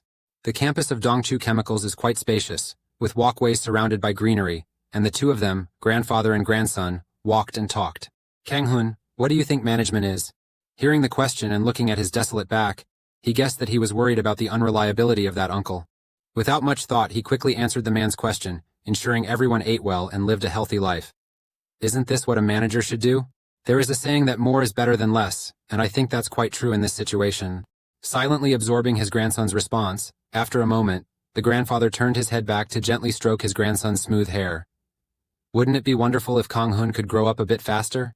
How can you always say such wonderful things? Faced with the uncle's friendly praise, he didn't know how to react. Currently, he doesn't have the same ambitions as in his previous life, which was dominated by money and power. However, if you could change the future with your words, would you be able to help him? However, there's something he's always wanted to change. With that thought in mind, the boy followed him into his office at the company. This room surprised him because it was truly amazing. Walking around the room, Kang Hun stopped in front of a table filled with carefully framed photos. One photo immediately caught his attention at first glance. A photo of a beautiful girl with a violin and a bright smile. "Here's a picture of your mom, and it seems like you miss her a lot." Seeing her smile, Kang Hun can't help but smile gently too. "Right then," he called out, telling him to turn around. "Hey kid, have you ever seen a vinyl record?" he asked as he pointed to the vintage record player next to him, designed specifically for those special records. Kang Hun smiled and ran toward him. "Not yet. This is the first time I've seen it. Could you play some music for me to listen to?" The gentle grandfather took out an old vinyl record from the drawer. "Wait for me just a moment." This is the song he used to listen to. A carefully preserved, scratch-free vinyl record with an old exterior is placed on the turntable. The music started playing, and from the very first notes, Kang Hun immediately recognized it. This piece is Beethoven's Spring Sonata, first movement. In that moment, You felt like you were lost in a beautiful cherry blossom forest, with a gentle breeze blowing through your hair. The sweet, clear notes echoing in the ears bring a real sense of comfort. The sparkling strings blend with the melody of the violin, a truly moving piece of music. Kang Hun could see petals falling in the gentle spring breeze. However, this music is not a professional performance. The quick-witted boy noticed a subtle difference. Whenever the violin's melody drifted off rhythm, the piano's sound would fill the gap. A phenomenon occurs when there is a significant difference in skill between the violinist and the pianist. Ultimately, the skills are still excellent. The two of them work so well together that no one notices, except for Kang Hun. The record you just took out had no artist or song titles, but the cover looked old and torn, as if you had been listening to it for many years. Perhaps the person who performed this song is none other than... Waited until the vinyl stopped spinning and the melody ended. Kang Hun hesitated for a moment before asking him, "Grandpa, is this song? Is that the piece of music my mother played?" Faced with the unexpected question from the child, the two of them just looked at each other for a long moment before the grandfather asked back, "How do you know?" "Yes, I saw my mom's picture on the table." Hearing that, the grandfather wondered if it was a picture of Hungia holding a violin. However, the performance on the vinyl record that the two of them just listened to was carefully recorded by Hungia. At the time the girl performed this piece, even the instructor did not hesitate to praise her. And at that moment, Hungia was truly happy. But just hearing it once, can the boy understand the difference between amateur and professional? A thought arose within him, and wanting to verify it, Ong Ngoi turned to find another vinyl record. Let's listen to this track next. The machine quickly played another tune as the record spun. Kang Hun closed his eyes, focusing on this strange and soothing melody. Oddly enough, each time he heard the music, his soul felt a strange sense of calm. The boy's closed eyes suddenly opened. He sensed something different, something that didn't match his mother's original music. This is a continuous sweet melody filled with the fragrance of spring flowers, a flawless performance without any shortcomings. The rendition, there will be nothing difficult about following the rhythm of the piano, as wonderful as if they are whispering passionately to each other, until the end of their lives. That truly is a wonderful violinist, sir. Is that all, or is there something more? Grandfather inquired. This made Kang Hun momentarily unsure of how to respond, as the performance played by the record was so perfect that there was nothing left to comment on. Suddenly thinking of something, he said, "Ah," and then asked, "You don't listen to this recording often, do you? You notice that the pitch of the note is slightly lower. It might be due to the humidity in the air. The weather forecast also says this year is especially hotter than usual." Kang Hun spoke without noticing that his pupils had slightly dilated when he said these words. Next is the bewildered face of the man turning to look at the record placed on the table in the phonograph. Before now, he was someone who often listened to classical music, but he never really paid attention to it. Could it be that the boy's musical perception is different from that of ordinary people? A moment later, the other uncle, who was also the vice president, came and bowed before him. Suddenly he turned to Kang Hun and asked, "Hey kid, do you want to come with me?" Kang Hun didn't get a chance to say anything before his grandfather answered for him. "The boy has to go somewhere with his dad today, so he's staying here." Immediately the uncle panicked and loudly asked, "What, don't tell me, Kang Hun is really going to that party?" Taking a seat, grandfather calmly asked, "So you think your father is joking with you?" "Dad, I mean that place isn't somewhere anyone can just enter. I'm standing from my brother's perspective, he's the eldest son, but Hungia is different. Dad hopes that Hyunja will return after she suddenly left, hasn't contacted us for 10 years, and now she's interested in the company's affairs. Doesn't she treat her own child as a tool, Dad?" This statement from the uncle made the grandfather so angry that his face turned red as he slammed the table in protest. How could an idiot? It's awful to be this old and still act like a foolish, arrogant person, losing composure in front of children. Kang Hun, sitting nearby, also agreed with his grandfather's scolding. This uncle is much more foolish than he thought. How could he say such baseless things? Right at that moment, Kang Hun noticed the man walking behind the uncle. It was someone he found quite familiar, but couldn't place. After scolding, the grandfather also turned to look at the man and asked him something. "What brings you here, CEO?" The man replied seriously. "Well, there's something I want to discuss with the chairman about the development of chemical materials. This project is under my charge this time." Grandfather nodded and signaled to the CEO. "I understand, then let's go. I'll listen to you talk about it on the way. Kang Hun, could you wait a moment while I step outside? You can wait, right?" Kang Hun smiled and nodded. "Of course, go ahead." But right now, the boy's mind is preoccupied with figuring out who that mysterious executive really is. It's exactly the feeling he thought it would be. The face of that man resembles... After the meeting at the company, they got back in the car and left. At this point, both had already changed into suits to head to the party. "Today you had a tough time at work, right?" Kang Hun smiled and shook his head. "No, it was fun, Grandpa." Catching your genuine smile, Grandpa also smiled, feeling happy. "What did you say, kid? You're such a mischievous kid, haha." As expected, If the other children were half as good as you, this old man could have been at peace already. In his voice were mixed emotions that fortunately, Kang Hun could easily see through. You realize that he has changed a lot, evidenced by the fact that he confided these things to you, someone who isn't his direct grandson. The record in his office is also quite old. Are you regretting the past? Waited until the car stopped in front of a building. The grandfather looked ahead one last time and reminded his son, Bom Chin, you must understand why you are here. Yes, father, I understand. All right, if you understand, then behave properly and don't embarrass me. They said this and got out of the car together, Kang Hun curiously observing the expression of the uncle. Is he worried? Even though he's older now, in situations this critical, his true nature always shows. Kang Hun is worried. Today he gets to personally attend the legendary gathering he had only heard rumors about in his previous life. In a life where money is so highly valued that you can't even confidently step through this door, this world is truly unpredictable. In the grand hall of the building, the elegant dining tables sparkle with lavish and refined decorations, with a few guests already scattered around. Seeing the three of them walk in, Chairman Jiang Quan, holding a glass of wine, approached and said, Chairman, oh, my old friend has arrived. Kang Hun, it's great to see you here too. When he saw the man approaching, Kang Hun respectfully bowed his head and greeted him. At this moment, behind the grandfather, a seemingly young man politely approached and bowed. Chairman of Dongchu Chemicals, you have arrived. Kang Hun looked in that direction and realized that this man was Seon, the son of Chairman Jiang Quan and the future leader of the Chehan Group. When he got closer, he seemed younger than in his previous life, so much that Kang Hun almost didn't recognize him. The atmosphere here is also very different from your previous life era, especially when he bows to everyone here. Kang Hun truly couldn't have anticipated such a scene. Greetings grew livelier as more guests arrived at the party. Suddenly, an English voice greeted Chairman Jiang Quan. Chairman, you're here. Seeing that person, Chairman Jiang Quan excitedly gestured to Kang Hun's grandfather, saying, When Chairman Du comes here, I'll introduce this person to you. Kang Hun followed in his grandfather's footsteps, moved closer, and was startled to see the man, letting out a gasp. The man standing next to Chairman Jiang Quan saw the boy and exclaimed in surprise, Oh, hello, little boy. What are you doing here? So it turns out the person standing in front of you now is the foreigner you met on the road who took him to the hotel last time. Kang Hun stared wide-eyed at the foreign man standing in front of him. His uncle beside him was equally astonished. Wasn't this?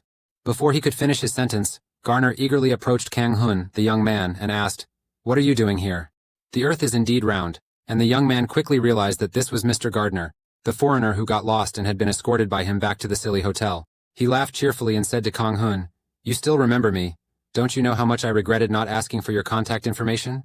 He politely replied, It's all right. I'm just doing what I should. I didn't expect to meet you like this. So they stood in the middle of the hall, chatting away like old acquaintances. Chairman Zhang Jun, standing outside, also had to offer compliments to Kang Hun. Chairman you've taught your grandson well. I have to say, his pronunciation is even better than my son who studied abroad. Grandfather stood frozen, unable to believe how talented his grandson was after hearing what driver Kim had recounted. I never thought he would be this talented. From behind, Kang Hun really looks like a leader. After chatting for a while, Garner suddenly remembered and turned back to Sion with a forced smile, saying, Mr. Sun, please forgive me. I got too excited meeting someone who has helped me. Sion raised his hand and replied, No problem. Kang Hun's grandfather came up and said to him, Kang Hun, you can go play with the other kids while we discuss some adult matters for a moment. The boy obediently responded, Yes, sir. A server approached and guided him, This way, sir. Before leaving, he secretly glanced at that Chairman Sion. Coincidentally, that person was also glancing at him with sharp eyes. Kang Hun started to feel a chill down his spine, the look in his eyes when he craves talent. I will never work for you in this lifetime. He is still following the server's guidance. As he walked, he pondered, but after thinking it over, what exactly does Gardner do to be invited to a gathering of 3 generations of major Korean conglomerates? He seems to have a good relationship with Insan. Finally arriving at the room, the attendant stood before the door and announced, We're here. You can stay here until mealtime. He grasped the doorknob tightly and gradually opened it. Inside were all the rich kids of tycoons, and the atmosphere was extremely loud and lively. Kang Hun seemed overwhelmed by the luxury and elegance of this place. This is truly a party within a party. Surely they've observed adults and learned how to form factions, but since I'm not planning to make friends, it doesn't really matter. Suddenly someone shouted, calling out to him, making Kang Hun turn his head in surprise. Duha appeared like a beautiful lady, cheerfully saying, I've been looking forward to seeing you again. At first he felt a bit confused, greeted Duha and thought to himself, she looks like an actress accepting an award. Even though he has more than 10 grandchildren, he brought his granddaughter to the heirs' meeting. As expected, Chairman Sun thinks completely differently from his grandfather. This isn't about fighting for inheritance rights, but rather about the survival of the fittest. Kang Hun sat there lost in thought, pondering that this might be the reason Jaehan Group could maintain its top position. I thought my grandfather had changed his mind, but Duha seemed very happy sitting next to Kang Hun, while he tried to avoid her. More importantly, why is she staring at me like this? He was too shy to speak, everyone was watching, and both of them had become the subject of conversation among those present. He was a bit puzzled. Don't you already have a great teacher? Duha replied with a sullen face. It's true, my teacher is very good. But the only person who can truly bring winter is you, she said with a firm voice. A trembling voice spoke up, where am I? It turns out Baek was hiding in a dark room, silently peeking outside into the hall where the party was being held through a small gap in the door. That person and the other one too, they were all people she had only seen in the news. Earlier she went to meet Chairman Gangun, and she was surprised by his request, a duet with Juha. He explained, my granddaughter insisted it has to be Baek. Would you mind playing the piano at our gathering? From what I've heard, Bae has top-notch piano skills, so don't feel pressured about this. What do you think? She's a bit anxious about this request? Returning to reality, her mind was in a whirl, thinking this was just a family gathering, but what's going on? Among the dozens of people attending the party, Kang Hun looked around as if searching for someone. Duha left for the match already. She clearly promised to meet me later. His grandfather called out as soon as he saw him, Kang Hun, I'm right here. The guy was startled to realize he was sitting with Chairman's son and everyone else. Kang Hun politely bowed to greet everyone, silently wondering if everything would be okay, since the man was a friend of his grandfather. Gakni curiously asked, so have you made many friends? Although he was just sitting and talking with Duha, he smiled and answered, yes, this wasn't exactly a lie because he had become close to Duha. Kang Hun's grandfather turned to him and said, one day, the people here will be of help to you in the future. Be friendly with everyone, but distinguish between those who need you and those you will need. Faced with his grandfather's words full of implications, the young man was stunned, thinking to himself, his grandfather telling him this means that, as predicted, he sees him as. Kang Hun's uncle sat in a corner, his face flushed with anger, but he couldn't say anything. The host began announcing to the distinguished guests, asking everyone to please take their seats as we enjoy the opening performance. Duha gradually stepped out, Chairman's son sat at the table and told everyone, in fact, my niece will perform the violin before the ceremony. To liven up the atmosphere, the MC called on everyone to give a round of applause to Ms. Duha, the young girl standing under the stage lights with her teacher Baek. Kang Hun's eyes widened as he realized, so that's why she left halfway. Her appearance and dress made her look like an actress. Baek sat above, her face pale and greenish, constantly taking long breaths to calm herself down. From those small gestures he could easily tell that the piano accompanist didn't seem very well. Is she okay? Baek placed her slender fingers on the piano keys. Duha had also lifted his instrument, ready to play. The melodious and rhythmic sound of the violin, combined with the gentle sound of the piano, creates a perfectly harmonious piece of music. People sitting below kept discussing, this piece of music is the third movement of Winter from Vivaldi's The Four Seasons. Moreover, it's impressive. Even Kang Hun was surprised, truly amazed. Their skills have improved compared to the last time we met. From the violin-holding posture to technique, it's surprising how far Hai has come in such a short time. I wonder how much Hai has trained. After finishing the performance, Duha bowed to thank everyone for listening. Everyone smiled and applauded in praise of the little girl's talent. Kang Hun's grandfather had to admit that Duha's skills were truly amazing, Chairman's son. It's hard to believe that it's just Duha's hobby. As she walked towards the table of the elders, everyone showered her with compliments. Well done, Duha, that was an amazing performance. Kang Hun looked at Duha with admiration in his eyes. You played very well. Suddenly she lifted the instrument towards him. Then excitedly said, it's your turn. Kang Hun's grandfather asked, Duha, what do you mean? The girl honestly replied, Kang Hun plays the violin very well. He hesitated for a moment in this situation. Duha stood by his side, encouraging him. Give it a try. You also love playing the violin, right? Before the girl's words, he seemed to regain his confidence. Kang Hun put his hand on his heart and wondered, do I like playing the violin? I have never thought about it that way. His grandfather turned to him and asked, Kang Hun, do you know how to play the violin? He quickly waved his hand and shook his head. No, Grandpa. I just started learning a few months ago. Duha frankly shared that Kang Hun plays even better than her child's teacher, leaving him speechless. What on earth is this girl talking about? I don't have the courage to recreate Duha's performance here again. Things will be better if I just pretend I don't know how to play to avoid embarrassment. His grandfather reached out his hand with a gentle smile and said, do whatever you want. That remark from him surprised you a bit, right? He clenched his fists, reflecting. This is where the world's top business leaders gather. He brought me here to introduce me. I'm not a professional player, so there's no need to feel pressured. I'm sure everything will be fine. If this were just a song, he'd reach out to take the violin. Then he bravely stood in front of his grandfather and said, "I'll try, Grandpa." Back sat in a corner, still gasping for breath. Her face looked like she had just escaped the most terrifying place of her life. Finally, it was over. She walked on stage like a pre-programmed robot. Why are there so many business moguls here, the ones I usually only see on TV? I feel even worse than when I compete in a contest. Back sat facing the wall like she was in a state of autism. It was truly a terrifying experience. I can't wait to get home. Suddenly someone called out to her, startling her, "Kobak."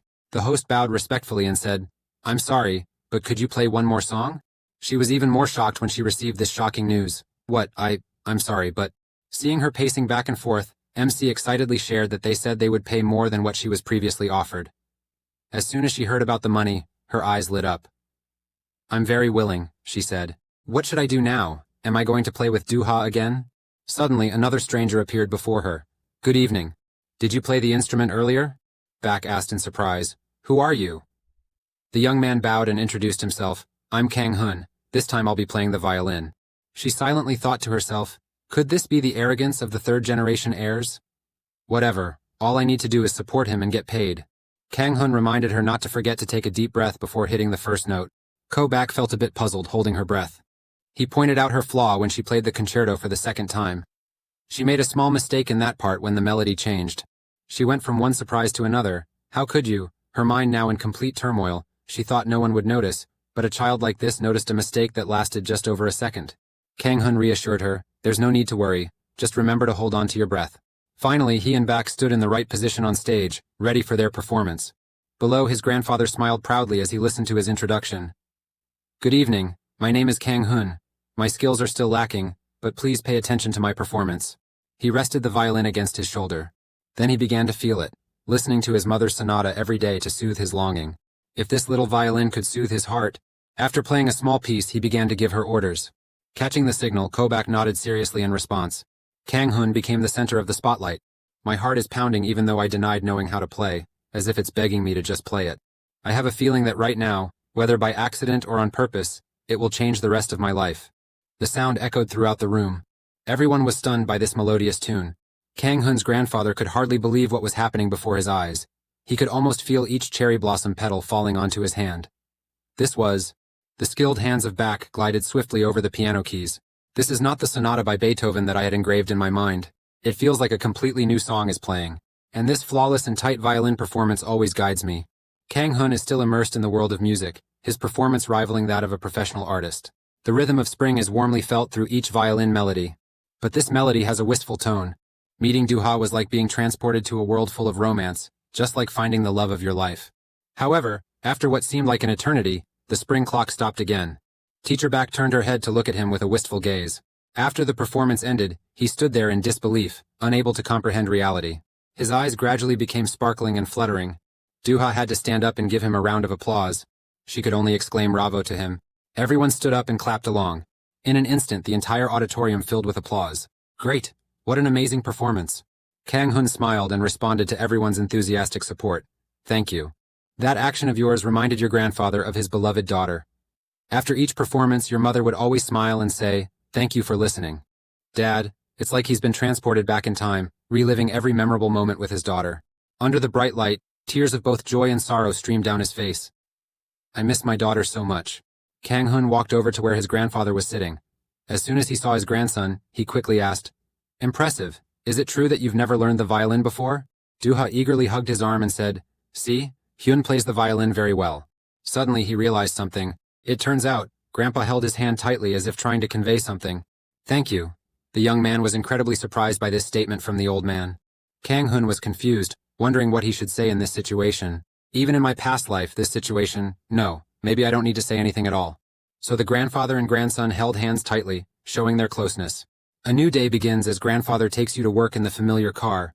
At dinner, Kang Hun's uncle asked, "Is Dad going to work with Kang Hun again today?" He responded with a serious face, "What do you mean by that?" His uncle sincerely recounted what he had witnessed. "I noticed Kang Hun looked really stressed yesterday. At this age, the boy should just be having fun and enjoying himself at home." Hearing those fake words, he just smiled to himself and thought, "This is exhausting, really annoying."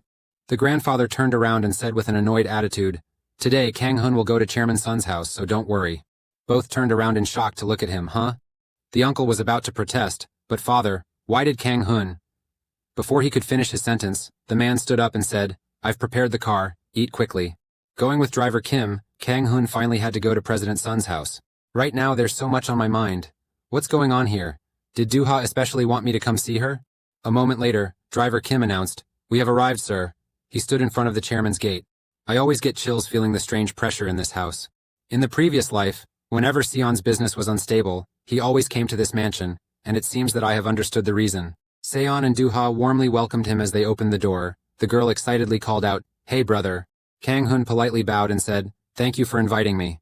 He quickly replied, No, I should be the one thanking you.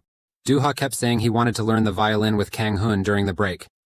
If Chairman Du had refused, we would be in big trouble by now. On the outside, he tried to smile as brightly as possible, but inside, he felt helpless, just as expected. He asked in surprise to confirm, So from now on we will learn violin together, right? The man turned his head to look at him and replied, That's right. Kang Hun still can't believe it, a violin, if only I could experience that feeling once again. He felt incredibly happy inside when playing music on the violin. Duha held his hand and led him. The girl kept chirping non-stop, teaching him to solve math problems until the teacher arrived. He kept glancing at the clock, wondering if the teacher was about to arrive. Duha, sitting next to him, was still innocently working on her homework. I'm done. The guy had to enthusiastically help his little sister out. Let me check. When he first looked at the notebook, he quietly guessed that she had worked on the same problem over and over until she got the right answer.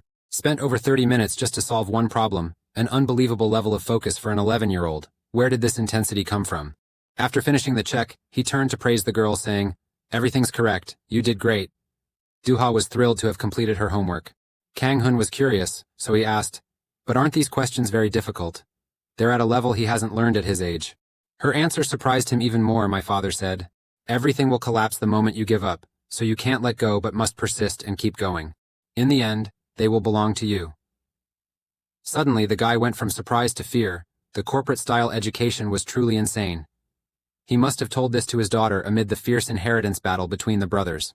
However, he told Duha something completely different from what her father had taught her. Duha, you don't need to have everything, including unnecessary things. The era of choices and focus will come. Chairman Sun knows that forcing everything won't lead to a good outcome for a businessman. Compared to Chairman Sun, Sion still has a long way to go. A voice suddenly spoke up, making his neck tingle. You don't need to have everything, including unnecessary things. So in Kang Hun's view, what's the most useless thing for this old man right now? The man became flustered by the sudden appearance of Chairman Sun. His mind was now in a mess. Should I lie? If I don't, he won't be convinced. If so, then... He bluntly said, Sir, everything unnecessary has been removed. Chairman Sun asked, We have eliminated everything unnecessary. He firmly replied, Yes, sir. The personality of a jungle lord in Chairman Sun seemed to awaken, and he just needed to ask one question. Is that so? So Kang Hun sat still like a statue in this difficult situation. Yet another question. Suddenly, Teacher Back excitedly entered the room and greeted everyone. Hello, Duha, Kang Hun. Good morning, President. Hello. Kang Hun sat in the back, sighing in relief after narrowly escaping a disaster. Chairman Sun warmly said, Thank you very much for the performance yesterday, Ms. Back, she humbly replied. It was my honor to participate in the show. After chatting for a while, Chairman Sun took the initiative to leave, not forgetting to turn back and say, Let's talk later, Kang Hun. Enjoy your studies. He widened his eyes and looked at Chairman Sun, who always hid a menacing aura behind his smile. He would show no mercy to those without ability, even to subsidiaries on the brink of collapse or to incompetent children. It would be great if my grandfather thought like Chairman Sun. After he left, the atmosphere became much more pleasant. Kobak gently asked, Shall we start the lesson now? You can temporarily borrow the violin from Ms. Kang Hun, who sat reading the book given by Ms. Bak, though his expression seemed a bit blank. The guy decided to tell the truth, miss.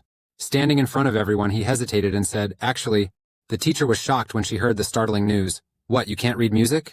How can you play music like that? He answered honestly. The piece you played is one you've been practicing. Duha admired his talent more and more. Amazing. How did you do it? Kang Hun clenched his fist and continued. I've never really learned how to play correctly. Bak was confused, really. Can I see your hand for a moment? Looking at Kang Hun's smooth, pale hands, she realized they were free of calluses. These hands had clearly never played the violin. So he played music without reading the sheet music? If I ask them to play the piece from the other day, will they be able to play it, even if they can only mimic the movements? But capturing that feeling like before is impossible. Maybe we're witnessing the rise of a musical genius. A moment later, a car arrived to pick up Kang Hun, and he was very surprised. Is it really true, Mr. Kim? Inside the car, he cheerfully said, Of course, buckle up, we'll get there soon. On the other hand, at the Jiangquan residence, Kang Hun was leaving, and it seemed like the elder had something to say to him.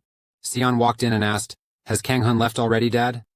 He replied, Yes, he said he had something to do after class. President Du called him. It looks important. Suddenly Sion chuckled, thinking that the boy was quite remarkable. Because of this, his father was surprised. Are you interested in him? Then he admitted, Of course, isn't that what you said, father? Talent isn't something we have, it's something we find.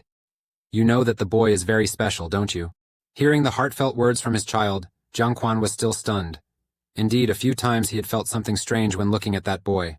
A different perspective from simple intelligence, not like a child. It feels like I'm talking to an experienced adult. Suddenly, Duha burst in with an excited expression, shouting, Grandpa! Seeing the girl so excited, both of them were surprised and asked, Duha, is that you? How is your class, daughter? However, what they received were countless exclamations from her. Kang Hun is a genius. I want to perform like him. Her grandfather approached, patted her head, and advised, My picky granddaughter, it's rare for you to praise a boy so generously. In these situations, he quietly asked, Duha seems to be very fond of Hun, right, Sion? Yet he shows an incredibly disappointed expression toward his own child. Maybe so. Scene change.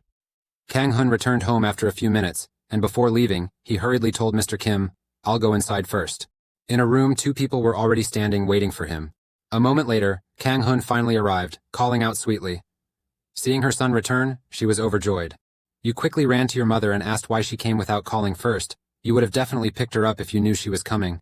Although she was very surprised, she explained, I was also quite shocked when he called me over, and he sent a car to pick me up in the morning. Right at that moment, she suddenly took a jar out of her bag, almost forgot. Mom brought some abalone porridge for you, Kang Hun cheerfully said. I'll put it in the fridge. While carrying the abalone porridge, he couldn't help but think to himself, who would have thought he would make such an important decision? In a previous life he passed away without making peace with his mother, but this time it will definitely be different. Finally, all three of them had a meeting in the room.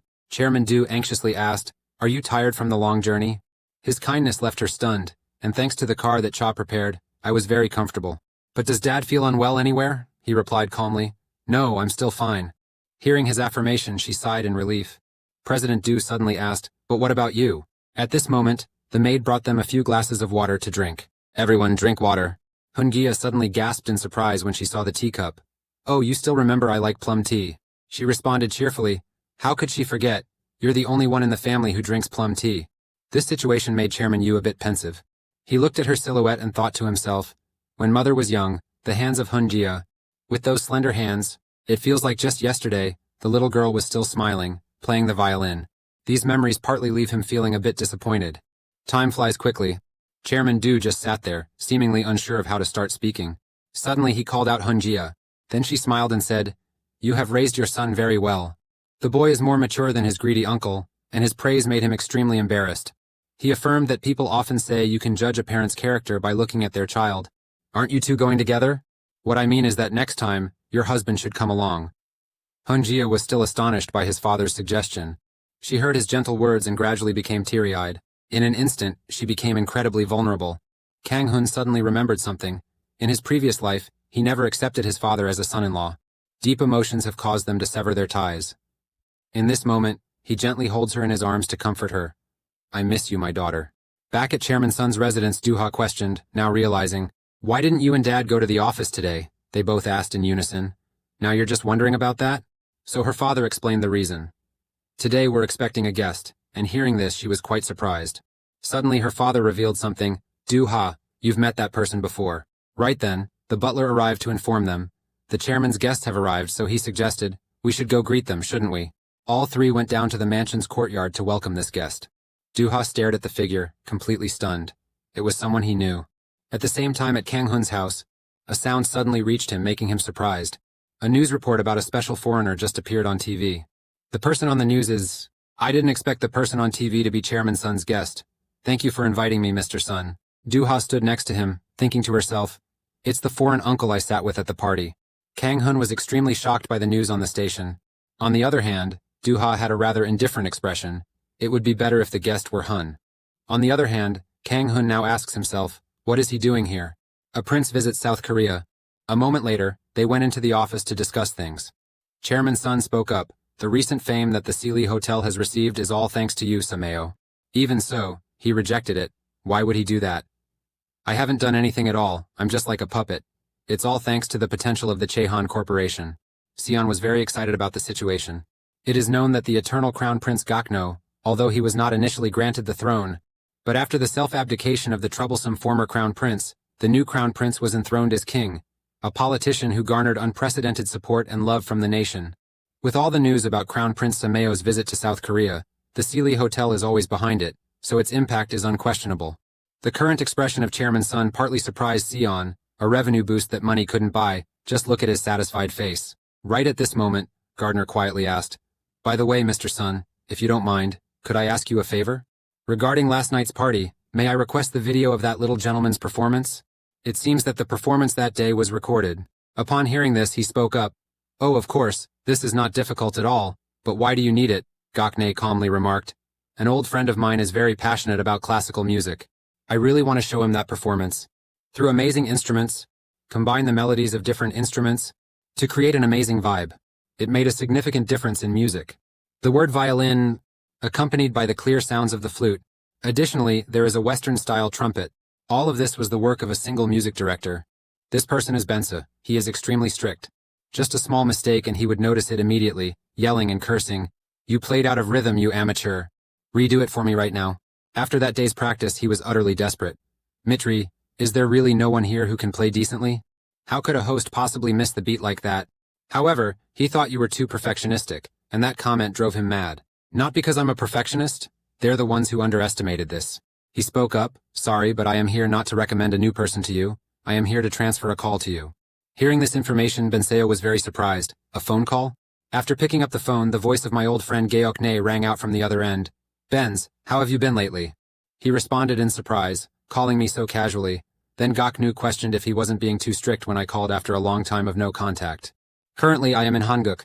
Benson wondered and questioned why a prince responsible for the welfare of the people would go there.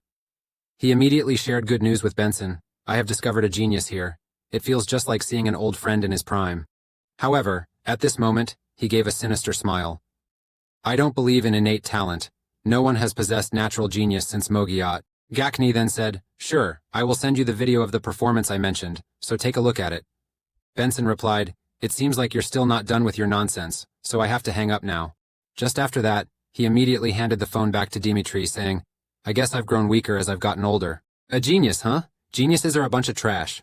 Chairman Yu's scene shifts back to his home, just as the family members arrive. "Dad, we're here. I bought some dishes that Dad likes. Not sure if they suit his taste." But when she saw the appearance of Hunjia, she immediately frowned. "Why are you here?" Even her brother loudly blamed her. "Hunjia, look at what you have brought with you. How could you shamelessly show your face here again?" Seeing them so agitated, he angrily shouted, "Sit down for me. I have something to tell you. The reason we have called everyone here today is because of the future of Dongchu Chemicals. Starting today, Hungia will also join in and manage the production of Dongchu Chemicals." Hearing this, she was incredibly astonished. After hearing the announcement from their father, they all reacted strongly. "Mom, what is Dad talking about? These three things are ridiculous. How could they give authority to Hungia like that? She hasn't even contacted us in over 10 years. When I think about how someone who only knows how to do laundry can run a big company, I understand that my father is emotional when he sees him again after a long time. But those three demands are beyond imagination." Finally, he asked, "The Sun Seeong Group was taken over by a widow, right? After her husband's death, someone who had always been a homemaker is now running a large company. Isn't that impressive? Do you mean that gender is more important than a person's ability when it comes to running a business?" His words now touch her heart. Suddenly he narrowed his eyes and said, "Besides, you haven't proven your ability to me through sales, have you?" The events happening at this time make Kang Hun extremely confused. This is different from the previous life. Although Bak kept receiving opportunities from Ong just because he was a son, instead of choosing a disappointing son, Ong chose his mother entirely based on her abilities. He has changed, and so has the future. Inside my room, Kang Hun is still diligently practicing the piano with Sundan, along with the girl Duha by his side. It has been almost a month since I started learning the piano with Duha. Honestly, I'm really happy. I wonder why I didn't realize this in my previous life. Kang Hun just finished his practice, and Sundan couldn't help but get emotional. She quickly wiped away her tears and praised him, her voice soft and pleasant. Duha, not to be outdone by her sister, tearfully said, "You're truly amazing." Because the last performance was outstanding, Duha asked Kang Hun to play another piece for her. However, Sundan seemed a bit strange, watching his back and pondering a few thoughts. No matter how many times I watch it, the boy is truly an astonishing genius. The sound the boy made was like watercolor spreading quickly on the canvas. I understood his talent was beyond my imagination, but excitement overshadowed my insecurity. I will do my best to teach my student with all the knowledge I have. This will definitely be a joyful experience. I really look forward to the painting this child will create in the future. I'm truly excited. After meeting Duha's request, Kang Hun returned the guitar, and Sundan put it neatly in the bag. Duha hugged his arm tightly and whined, "But brother, when the vacation ends, will I have to go back home?" Duha asked. "Really?" Sundan interrupted, "Too bad. Everything has changed a lot compared to the previous life. Right now I can't predict what will happen." In the expectant eyes of the Sundan sisters, Kang Hun hesitated. "I'm still thinking about it." Duha promised she would take care of everything if he didn't return home. The scene shifts to Jiangquan's company, where Jiangquan spoke up. "Recently you have to come to the company with me every day. You must be bored, right?" Kang Hun denied, "No, I'm very happy to be with you." Hearing the response, his eyes softened. "Really?" Jianggun casually picked up the pen and shared a few words. "Mom and I decided to stay here for a few more days. It seems she's really worried about you." Mom didn't give him an answer. She was worried about him and decided to leave, but the reaction from those uncles was unexpected. "You heard that," quickly slid the door open and took a glance. The kitchen seems a bit messy, with knives and cutting boards covered in ingredients, and the dough bowl overflowing, creating an uncomfortable feeling. Kang Hun's mother and the chef were tasting the family's dinner. She commented, "This is so bland, Aunt. Get me some soy sauce. Hurry up." The chef quickly brought the soy sauce but accidentally dropped it on the floor. The mother's scream instantly echoed, "Oh my God, why is it like this? What are you doing?" The commotion quickly spread to the living room. Kang Hun's father was startled and immediately looked down. Next came a series of falls from the kitchen. Mixed in were other random sounds, but it seemed Jianggun was too accustomed to it. He politely enjoyed the freshly brewed tea without saying a word. Kang Hun's father tried to change the subject, saying, "Oh, my birthday is coming up soon, isn't it? Your wife said she'll go to the market and prepare the dishes I like." Seodon cried a lot because he missed his grandfather, while Kang Hun chuckled to himself, thinking how a newborn could talk. Unexpectedly, Jiangquan's next move stunned everyone in the house as he shouted out Bumdung's name. "What the hell are you doing, Dad?" "Dad," Bumdung tried to stay calm, but Jiangquan probably wasn't as happy. "What do you mean?" Jiangquan's face is getting more and more annoyed. He glares at Kang Hun's father. "Make the tremor reach its peak. Do you realize what you've done at the company, hiring a bunch of employees through the back door? A bunch of sycophants with no brains. Are you raising thieves? Actually, they seem like embezzlers." Bumdung was frightened by his father's words, his face clearly showing a pale expression. Jiangquan slammed the chair and scolded, "Truly a worthless person." The worsening situation forced Bumdung to kneel on the ground like a slave, humbly begging Jiangquan in front of his own son. "Please forgive me this one time. It was just a small mistake, and I can handle this." Kang Hun's mother heard the argument, quickly ran up, and witnessed this unforgettable scene. However, Jiangquan had no intention of giving in. He said, "That's enough. From tomorrow on, don't let me see your face at the company anymore." Returning to the present, Jiangquan remains engrossed in the contract on the table. Then he picked up the pen and decided to sign, while also speaking up. They have always been cautious about Hungia. Kang Hun observed Jiangquan's silent demeanor and thought to himself, he must be very worried. Except for the youngest child, my mother was successful in her career, but failed to raise her children well, though things have changed now.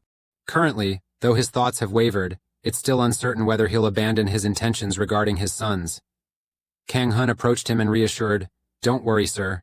If the work doesn't go well, we can hand it over to a professional manager." Jiangquan was slightly surprised by his nephew's initiative. Even so, the smile on his face proved his trust in Kang Hun. "That's a great idea. Our Kang Hun is truly sharp." As soon as he finished speaking, a knock came from outside. Once permitted, the executive director stepped inside, apologized, and addressed the chairman. "Come in, Director Jeon." He immediately brought a thick stack of documents and said, "Yes, I have something to discuss about the new materials project." He noticed Kang Hun sitting next to him. It was that feeling again. Something about this person just didn't feel right. It felt like he had seen him somewhere before, he thought, then nodded at the boy with a friendly smile. "It feels like I met him in a previous life, really familiar." Suddenly, the image of Chairman John rushed back into my memory. This startled Kang Hun for a moment. He unconsciously called out the name Guangdong. The moment this reached his ears, Guangdong turned his head abruptly with a look of surprise. Kang Hun also sensed something was wrong, so he quickly found something else to fill the awkward silence. "Auntie, are we having dinner with Director Chan?" "I remember now, Guangdong. This is the person who leaked industrial technology to other countries, causing significant damage to domestic businesses, including Dongju Chemicals. Eventually, This became known as the case of the 21st century, the traitor Kwon. His real name and face have never been revealed to the public at this time. This is information I knew from my past life when I joined prosecutor Rookki's investigation. The image is becoming clearer. You clenched your fists, revealing a hint of anger. Is this a cruel joke of fate?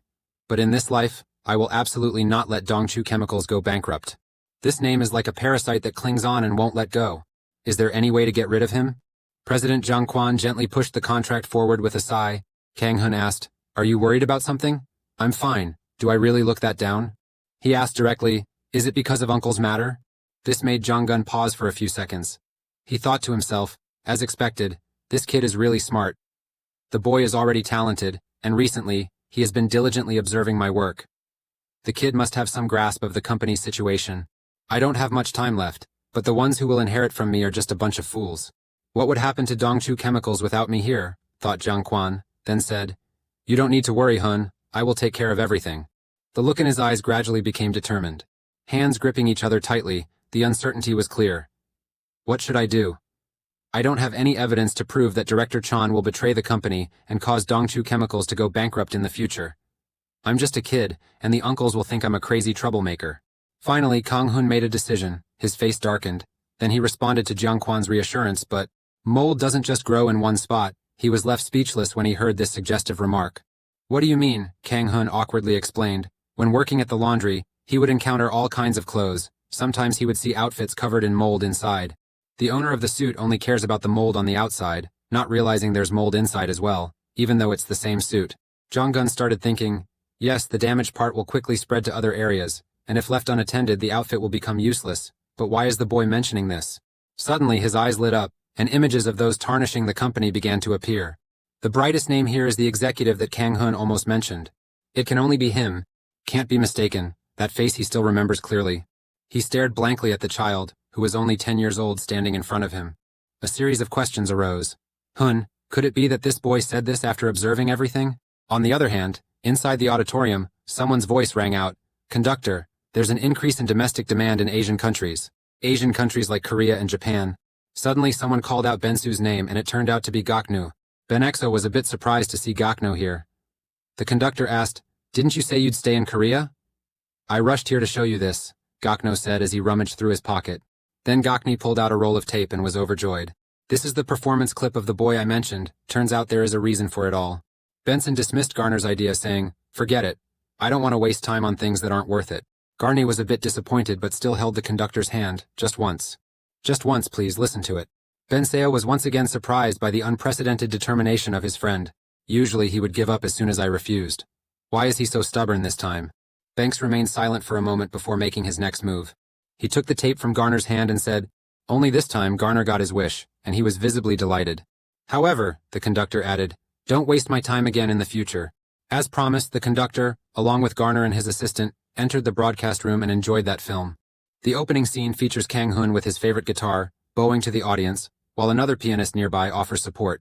The conductor assessed at a glance there was nothing too impressive. How talented could this child possibly be? What could he do? Moving on to the performance, as Kang Hun gently pulled the instrument, the tool and strings rubbed against each other, producing captivating sounds. Even though it's a recording, the sound is so authentic that it can move the heart of the conductor. He completely changed his mind from earlier. Wait a minute, this performance style, it can't be. The conductor leaned forward in shock, unable to believe it. The ending of the recording, Kang Hun delivered an outstanding performance. Greeted by the enthusiastic applause of the audience, he responded with his radiant smile. Outside the screen, Gardner asked about the person he brought this time. "What do you think? The boy is quite impressive, right? As I said, he's a genius." It seems the conductor is eager to know Kang Hun's identity. He tightly grasped his own hand and questioned. He said, "Where is he from? Korea, right? He's from Korea." Mitri was quickly called over by the conductor after getting useful information. He said to hold the next show in Korea. On the highway, Jiang Quan's car was speeding ahead, while Kang Hun sat inside, following his gaze and wondering where he was taking him so early in the morning. Unlike meeting someone important like a king, right? When you glanced out the window, you were startled. The mountainous scenery around made Kang Hun startle. "Are we going up the mountain?" After a few minutes of driving, the car stopped in front of an open space. "We've arrived, Chairman." All three got out of the car one by one, and were greeted by an elderly man, who seemed to live in this desolate place. Zhang Jun spoke up. "It's been a long time, hasn't it? Oh my, how are you?" While the two old men were still reminiscing about the past, Kang Hun took a few minutes to observe the surroundings. A gravestone with the name Quan Chu caught his eye. Jiang Quan used his handkerchief to wipe away the stain on the gravestone. Along with that was a tearful confession, "Imcha, it's me."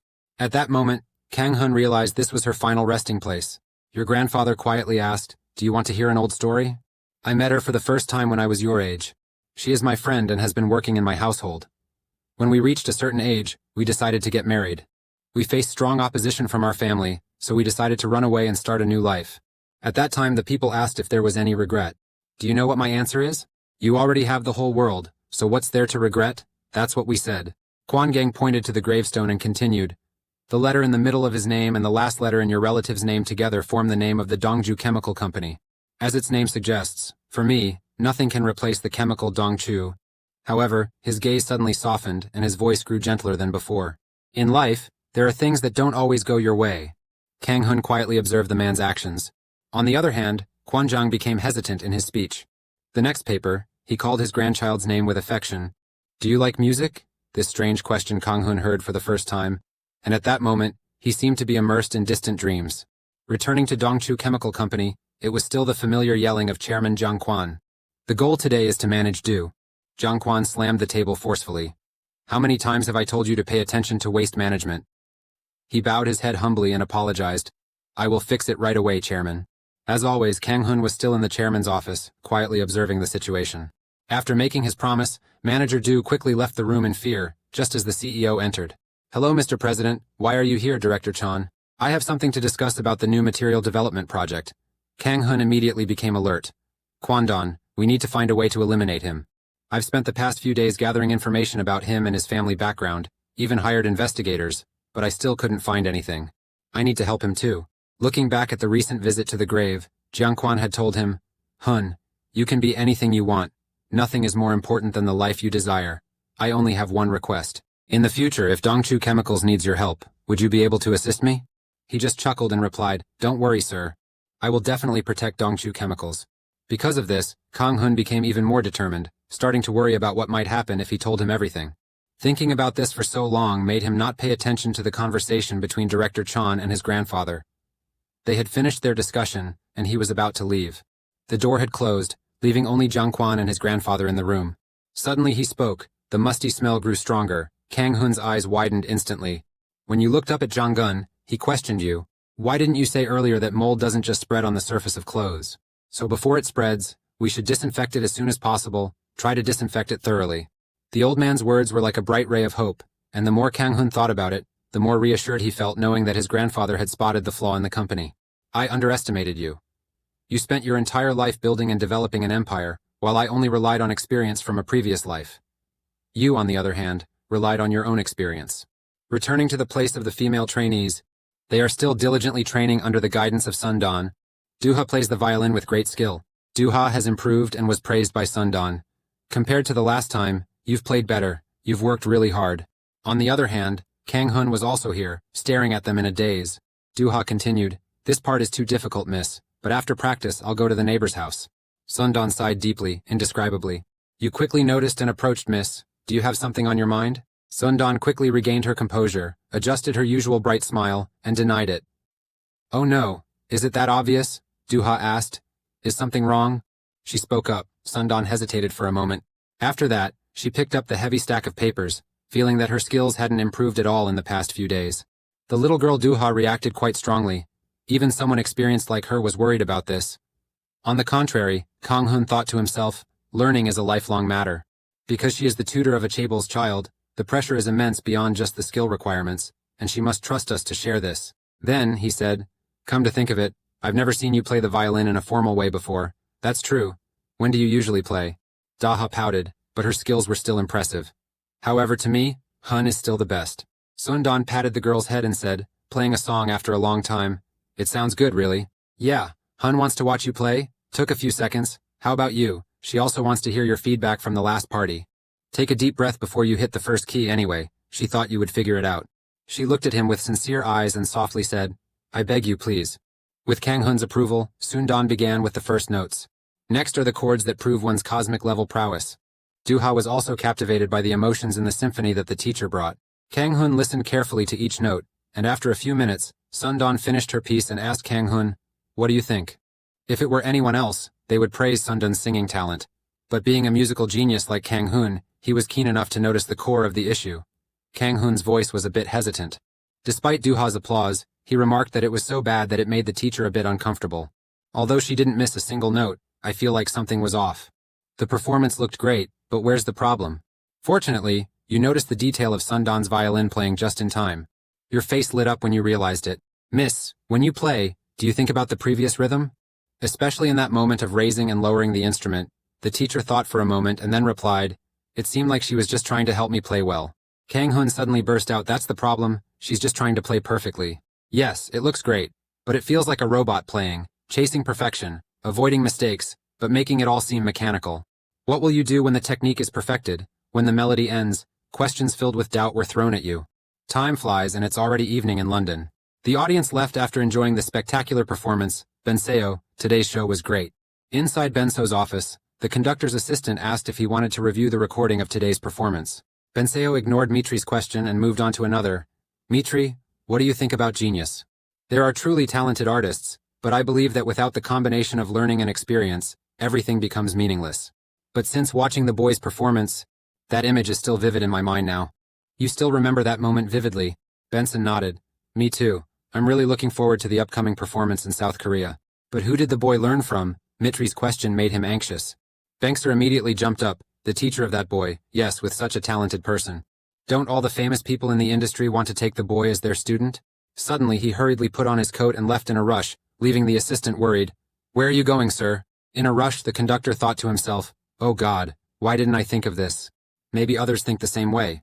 A vibrant green of nature catches the eye. Kang Hun is amazed by this brilliant scenery, never expecting to be able to come here once in a lifetime. A meticulously designed golf course by Chairman Kwang, where even the descendants of the Sun family cannot freely enter without Chairman Sun's permission. A private golf course that most people might never step foot on in their entire golfing life. The more I think about it, the luckier I feel. I wonder how much effort I put in during my previous life just to get here. At that moment, Chairman Sun asked him, "Hun, are your legs tired?" He quickly waved his hand. "No, I'm fine." He heard that, patted the boy's head and chuckled. "How graceful. You're really lucky to be loved so much by your grandfather. Our Duha said he didn't want to go because his leg hurt. I'm sure when the girl knows there's a grandchild here, she'll regret not coming." Hearing that, he just smiled awkwardly and thought to himself, what does he mean by that? At President Sun's house, Duha just heard the news that you were at the golf course and burst into tears. Hun is going too?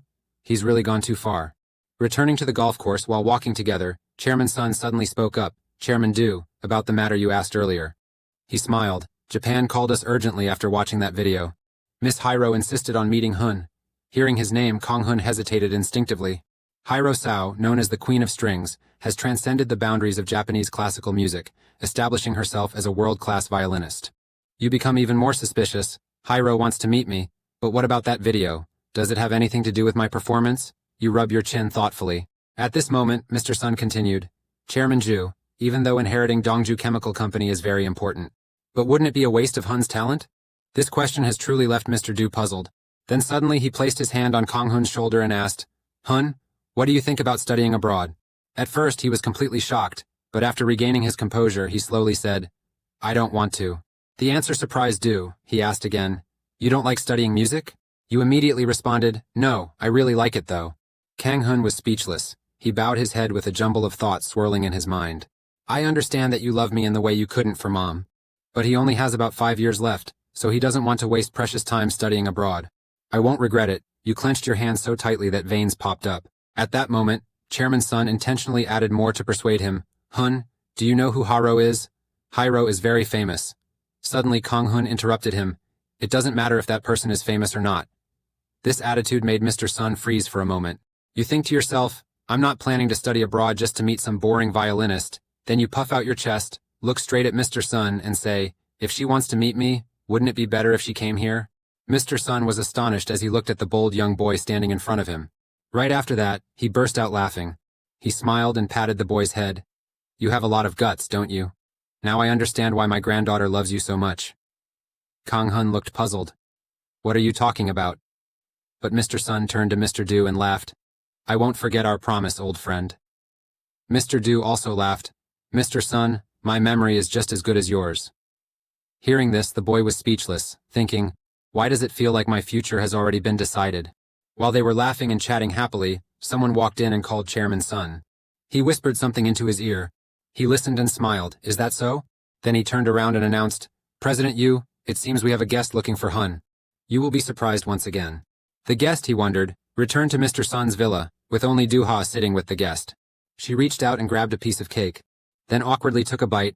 Perhaps it feels a bit impolite, so she tried to speak up despite her shyness. Who are you? Du-ha spoke first, and the guest suddenly startled. He said a bunch of things, but to her it sounded like an alien language. What now? Her English isn't good. Seeing her bewildered, he reached into his pocket to take something out, then put it in front of Du-ha. She took it, her eyes sparkling as she looked at the photo. Here is Hun Oppa. This photo was taken when he was performing. Just as she picked it up, the real person walked in. She was like striking gold, pointing at him. When did you get here, sir? This is Mr. Hun. The guest still looked bewildered, following her hand. Mr. Hun. Mr. Sun smiled and reminded, Hun, say hello. This is your guest. The boy awkwardly scratched his head. Hello, are you here to see me? The guest immediately stood up and sincerely grabbed his hand. Kang Hun looked down in astonishment. He smiled at you. I really want to meet you. Looking at his face, it doesn't seem like he's lying. But he still asked doubtfully, that's the muon gap. Hearing this, he finally let go. Pensa, conductor of the London Symphony Orchestra, my apologies for forgetting to introduce myself. I came here after watching the video of your performance. Kang Hun stared at him in shock. A performance video earlier when Hiro was mentioned. Could it be? Before you could finish thinking, he spoke first. Let me be direct. Would you like to perform with the London Volante Orchestra as a guest? Kang Hun was hit by one surprise after another, standing frozen in place for a long time. Pence explained further, of course you can't join right away, you need to prove yourself first, but if you are indeed the child in the video, I will definitely add you to my orchestra right away, he said with a firm voice that astonished Kang Hun. Not only you, but Chairman Sun and Chairman Du feel the same way. London Volante is one of the top orchestras in the UK. Me as a guest, you ask yourself again. Then Penkster made a request. Hun, I'd like to hear you perform once more. If it's not too much trouble, could you play the violin right here? Violin is a word that a child can understand, so even though Du-ha isn't good at English, she still gets it. She suddenly stood up and asked Kang Hun, you need a violin, right? I'll get it right away. The girl ran to get it right away. Kang Hun was at a loss for words. He picked up the guitar under the eager eyes of Penseo and Du-ha, wondering how musicians feel when performing in front of influential people. Honestly, this is too unexpected, and I'm not entirely comfortable with it. But since you've come all this way to meet me, shouldn't I repay you? That's what he told him. From On to Korea, and even the conductor of London Volante came to see me. It would be rude to refuse, Gak Dan said as he put the instrument on his shoulder, so I'll just play one piece. At the same time, in another place, applause erupted as two artists bowed to the audience. Some people were so moved by the performance that they shed tears. The woman shines on the grand stage. That is the famous Mrs. Heyro in the rumors. After entering the inner room, she immediately asked about the news of Kang Hun, so there's no response from Korea. The person replied, yes, not yet. She visibly showed disappointment, I see. Suddenly the door opened. Excuse me for interrupting. It was the pianist from earlier. He bowed and smiled at her. It's an honor to perform with you today, Ms. Hiro. She happily hugged him and said, Chung Hun, you did a great job. I'm sorry if I haven't paid much attention to you. Hearing this, he blushed and replied, no, it's not like that. Hiro has been my idol since I was a child. Collaborating with the Queen of Strings has been my lifelong dream. My heart is still beating with joy. Right at these words, she smiled kindly. Suddenly remembering something, she asked, by the way, Chung Hun, you've been to Korea, right? Is there a violinist in Korea who can impress us? Not an adult, but a child? He rubbed his chin thoughtfully. South Korea doesn't have a strong classical music tradition, so it seems like there aren't any young talents in the lower classes who can meet Hiro's expectations right now. She pondered for a moment. Really? The assistant understood what she was referring to and spoke up. Aren't you worrying too much about that child? If she's willing to look, there must be at least one genius in Japan, Chung Hun thought to himself. That child? Hiro frowned. No, there was no one in Japan. She revealed a sorrowful gaze because of that child. She recalled watching Kang Hun perform on TV. The performance left her in tears. The image of the boy playing the violin was etched in her mind, completely different from everything else. She thought to herself, I only know that he comes from some chaebol family, and that he has never appeared in international competitions. Where did he come from? It was twilight. The plane had just taken off. Penzor smiled as he sat in his seat, feeling this lingering sensation. He recalled the moment earlier when Kang Hun said you would play a piece. The hands play the instrument with exceptional skill. This melody stunned him with its poignant sound. Beck, He didn't expect you to be able to play such a piece. One of 6 violin solos written by Bach is known as a piece in memory of his late wife.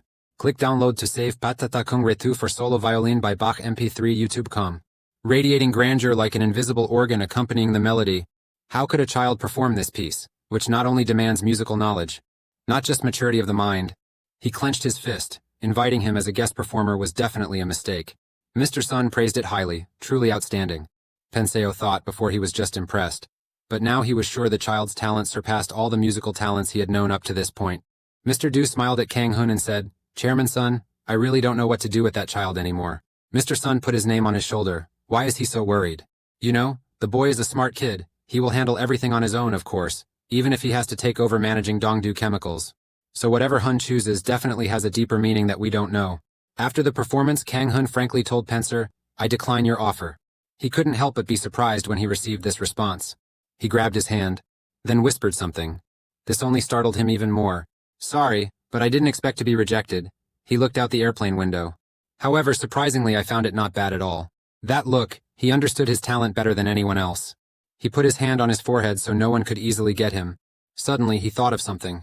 Looking at his hand, he suddenly remembered, thinking carefully, that child's hand didn't have a single callus. I thought there were no more geniuses after Modat. Finally, he smiled.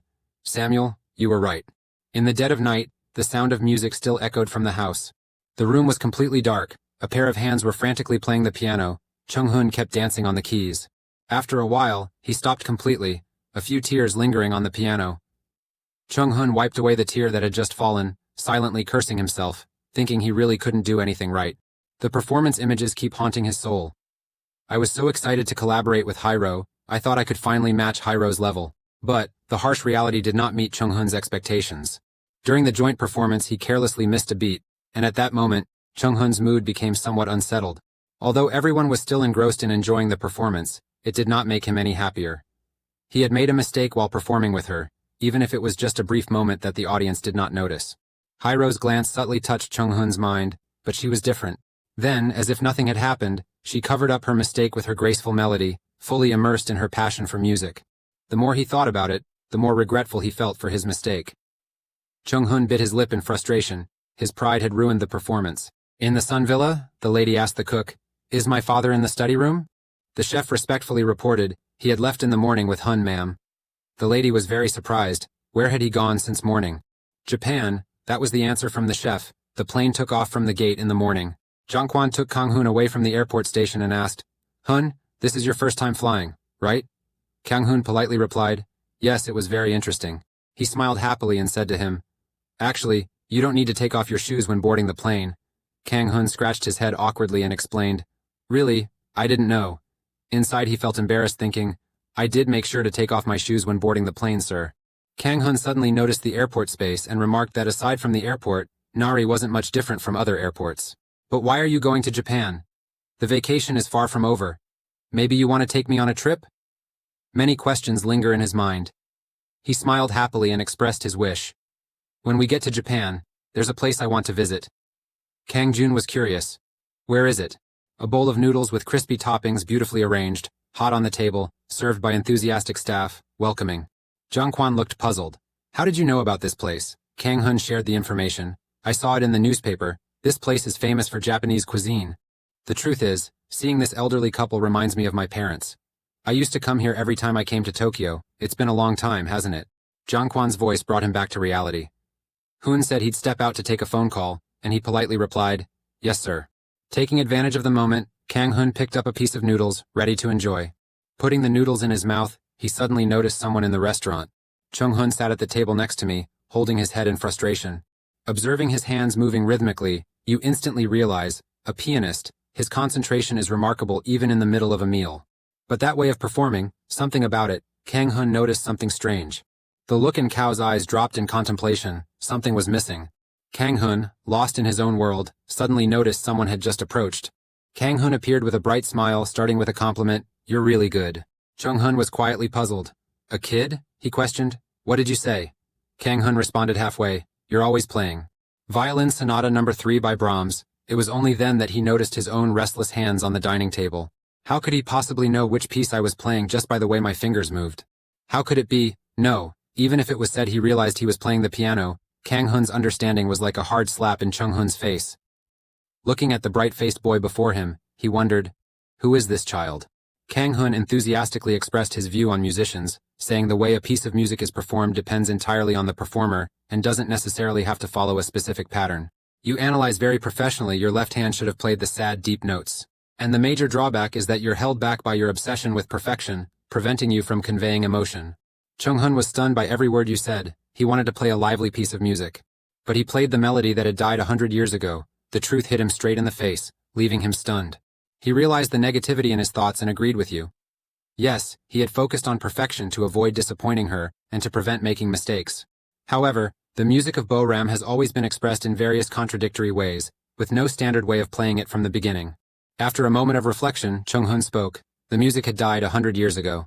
He stood up abruptly and called out, "Kid, you!" When he finally realized it, there was no one left in front of him.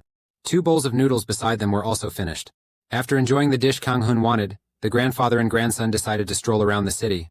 Jiang Quan pointed out a famous spot and introduced it to him. "Over there is the Tokyo Opera House," Kang Hun exclaimed in delight. "A solo concert is held in such a big place?"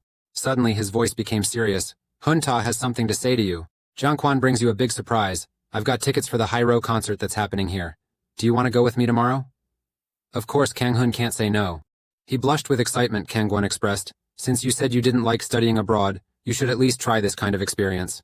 When he saw you happy, he also felt happy. "Are you happy, little one?" Kang Hun replied energetically. "Yes, I am very happy." Before seeing the performance, he had already pictured Hyro in his mind, unable to believe he was about to witness the Queen of Strings live. So that's why he was brought to Japan. Kang Hun eagerly agreed when Jiang Quan advised them to return to the hotel and rest for tomorrow. Jiang Quan happily looked at him, always exuding a vibrant energy. He thought, the talent of this child shouldn't be confined to a small stage. Jiang Gun hopes that he wants the boy to express himself more so that everyone can hear him. The reason he wants to help Kang Hun is to fill the emptiness in his heart and give the boy new experiences. Just like how I couldn't do for Hun Jia, something he always felt guilty about. The next day, at the Tokyo Opera House, the audience marveled at the melodious music. Kang Hun was immersed in joy, not forgetting to thank the person who gave him the opportunity. "Thank you for bringing me here and seating me so close to the stage." He generously replied, "I'm glad to see you enjoying it so much." The MC took the stage. "The show is about to begin, ladies and gentlemen." Jiang Quan adjusted his posture. "It's about to start." The stage lights gradually came on, and suddenly the person stepping onto the platform caught his attention. Chung Hun, in his elegant performance outfit, warmly greeted the audience. His eyes looked straight down. Kang Hun recognized him. "Isn't that the guy he saw at the ramen shop yesterday?" At this point, he finally reacted to the artist mentioned in the invitation. The familiar face introduced as Beek Chung Hun, with Kang Hun feeling panicked. That was the cold-blooded conductor Beek Chung Hun. "I didn't recognize him when he was young. Why did I say that to him back then?" High heels slowly step onto the stage, all the bright lights focus directly on Hyro to make him shine. She embodies confidence, poise, and professionalism. Suddenly, Hyro's gaze stopped. Kang Hun caught her attention. Hyro paused for a moment. That child. Kang Hun suddenly realized something was targeting him. Standing on the stage, Hyro pointed the guitar neck straight at Kang Hun. He was stunned, confused. Hyro smiled warmly, staring at him. She said, "We finally meet." Kang Hun wondered if he was seeing things. Did she just point at him? The music begins and the performance starts. This time, the piece is Hyro, Sona, Violin No. 3 by Baoram. All the performers were immersed in their performance. The sound of the instrument echoed softly like moonlight in the night. As the melody reached its climax, a storm hit, and Chung Hun's drumming grew increasingly frenzied. The passionate music deeply moved Kang Hun's emotions. The memory came back when Kang Hun accidentally gave him advice, and now he has turned it into his own masterpiece. Chung Hun found his own style, passionately completing the piece.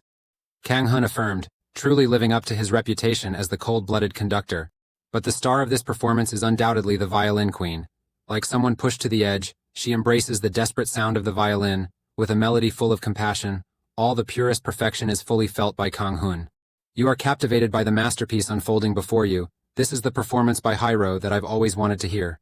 Stepping out of the hall, Jiang Jun praised, "I've never seen anyone play the violin so well." Kang Hun agreed, "Me neither. It was truly amazing." From behind suddenly came a voice, "Pardon for the intrusion." Goro respectfully greeted, "I am Goro, the manager of Hyro. Could you spare me a moment?" Kang Hun asked curiously, "Is there something wrong?" He replied awkwardly, "It's nothing, just that. Hyro wants to meet 2 people." Hearing the unexpected news, he was too shocked to react. In the private waiting room for Hyro, a sincere apology was heard. Chung Hun bowed deeply, a full 180 degrees to show sincerity. Hiro was stunned.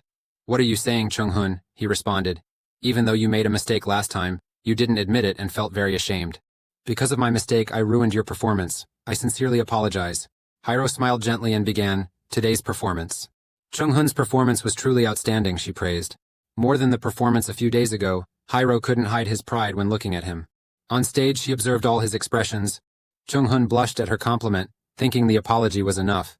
He scratched his head awkwardly as he recounted the story. Actually, a kid helped you improve. Hiro was surprised. The kid. He admitted yes, even though you don't know his name. The sound of the door opening caught the attention of everyone in the room. It was the voice of Goro, and Ms. Hiro. He brought along 2 more special guests to report. I've already brought the person you mentioned. He shyly stepped into the private room following Goro.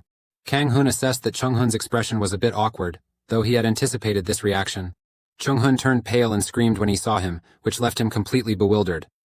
What was that panicked expression about? He was melancholic, reminiscing about the previous time he had been restless. He didn't think that the man would recognize him, but he never expected that the musician he met at the noodle shop would be Bok Chung Hun. A voice called out, Hun?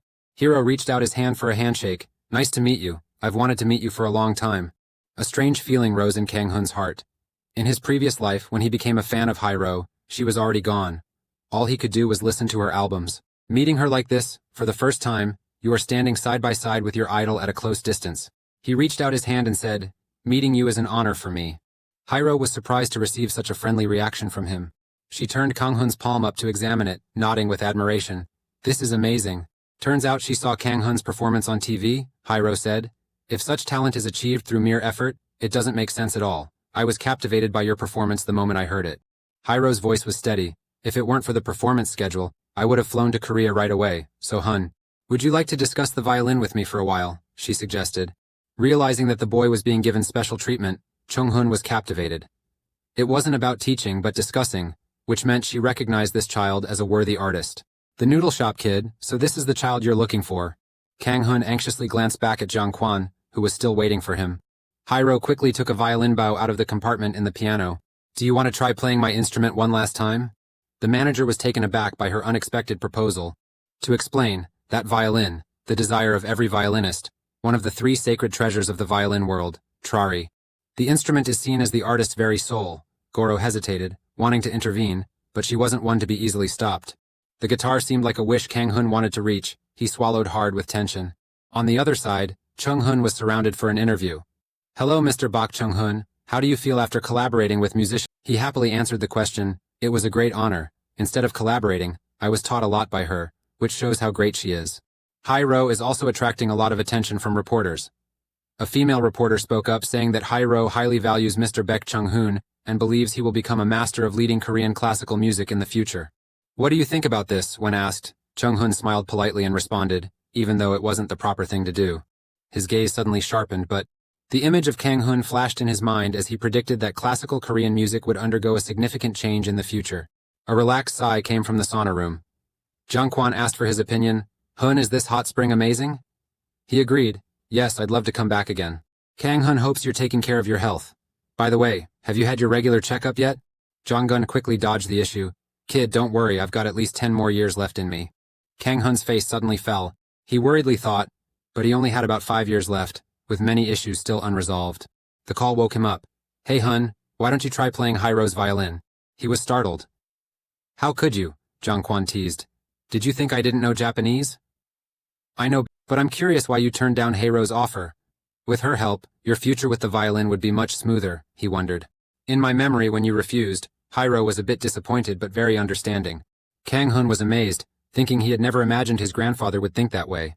His eyes lowered. To be honest, I really want to agree too. But his eyes opened wide. Staring at Chairman's son, Kang Hun was worried, but if he had accepted to play the violin at that moment, it might have been the moment. Jiang Quan is your fear? I can't meet him again. Kang Hun fears the past will repeat itself. You should take good care of your health. Kang Yun burst into loud laughter, teasing you, trying to change the subject, huh? Returning home, Du-ha warmly ran out to greet. Hey brother, Kwon-don asked for your opinion. Hun, how was your trip to Japan? He reached out to take Du-ha in his arms, replying at the same time, Yes, very happy, Du-ha. Kwon-don laughed heartily. I'm glad to hear that. Du-ha kept snuggling up to him, praising him. You're the best. Du-ha's father, standing beside them, looked visibly annoyed, thinking to himself, my daughter really has a boyfriend, she's calling another guy's name right in front of her dad. Returning to the living room, Kwon-don poured tea for the guests. This is a rare tea grown on Simsan Mountain.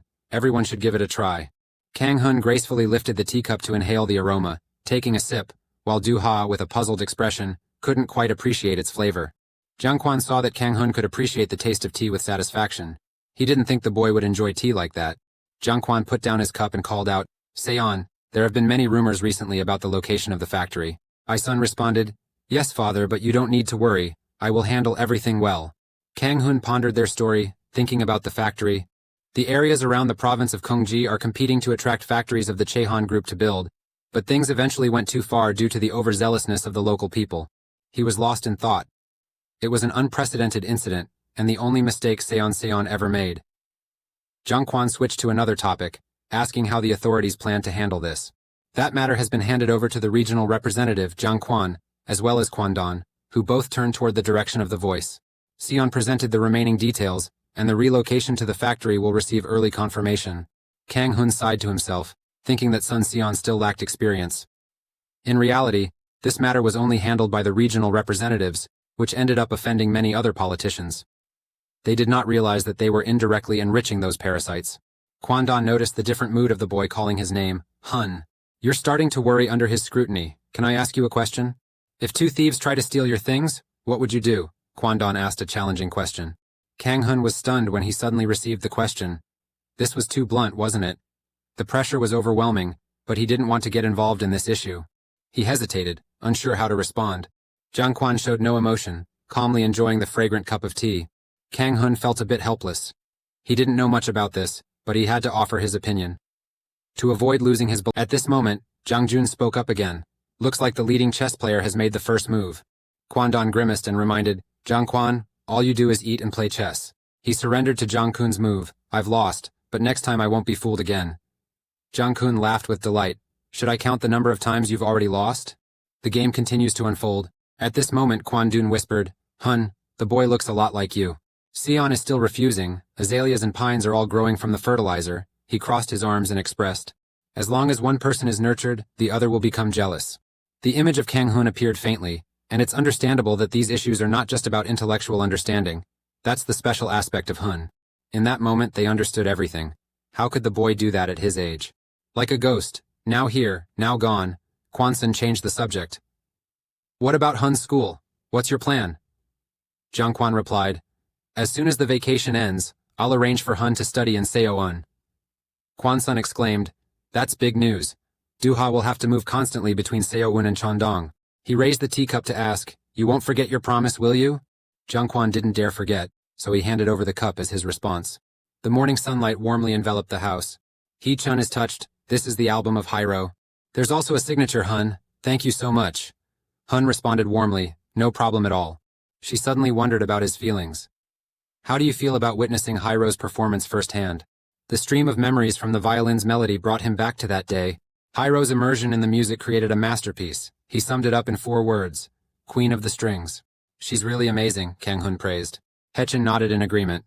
She really is amazing. Du-ha eagerly asked from the side. Would you like to try the food that Hun brought? Start returning to music lessons. Hee-chun thought to himself, Hun learns really fast. Not just his violin skills, but even the way the boy deeply explains the pieces. Plus he's talented in every field. All the best compliments she gives to him. She couldn't overlook that moment, especially when giving me advice. Hee-chun stood up and walked straight ahead. Kang Hun was practicing the piano when he suddenly snapped out of it by a voice calling out. Haechan suggests, would you like to join a contest? Du-ha asked, what kind of contest is this? She quickly introduced it as a global music competition. She hesitated to admit the truth. Although age and experience might be obstacles, if you can prove your ability, you can definitely get a letter of recommendation. She carefully informed him about the rules. As it is an international competition, the level of expertise required is very high, and it will be a great experience for you. Unexpectedly, you refused. I'm not interested in participating in the competition, she insisted, but Hun, if you win, you'll gain a lot of benefits.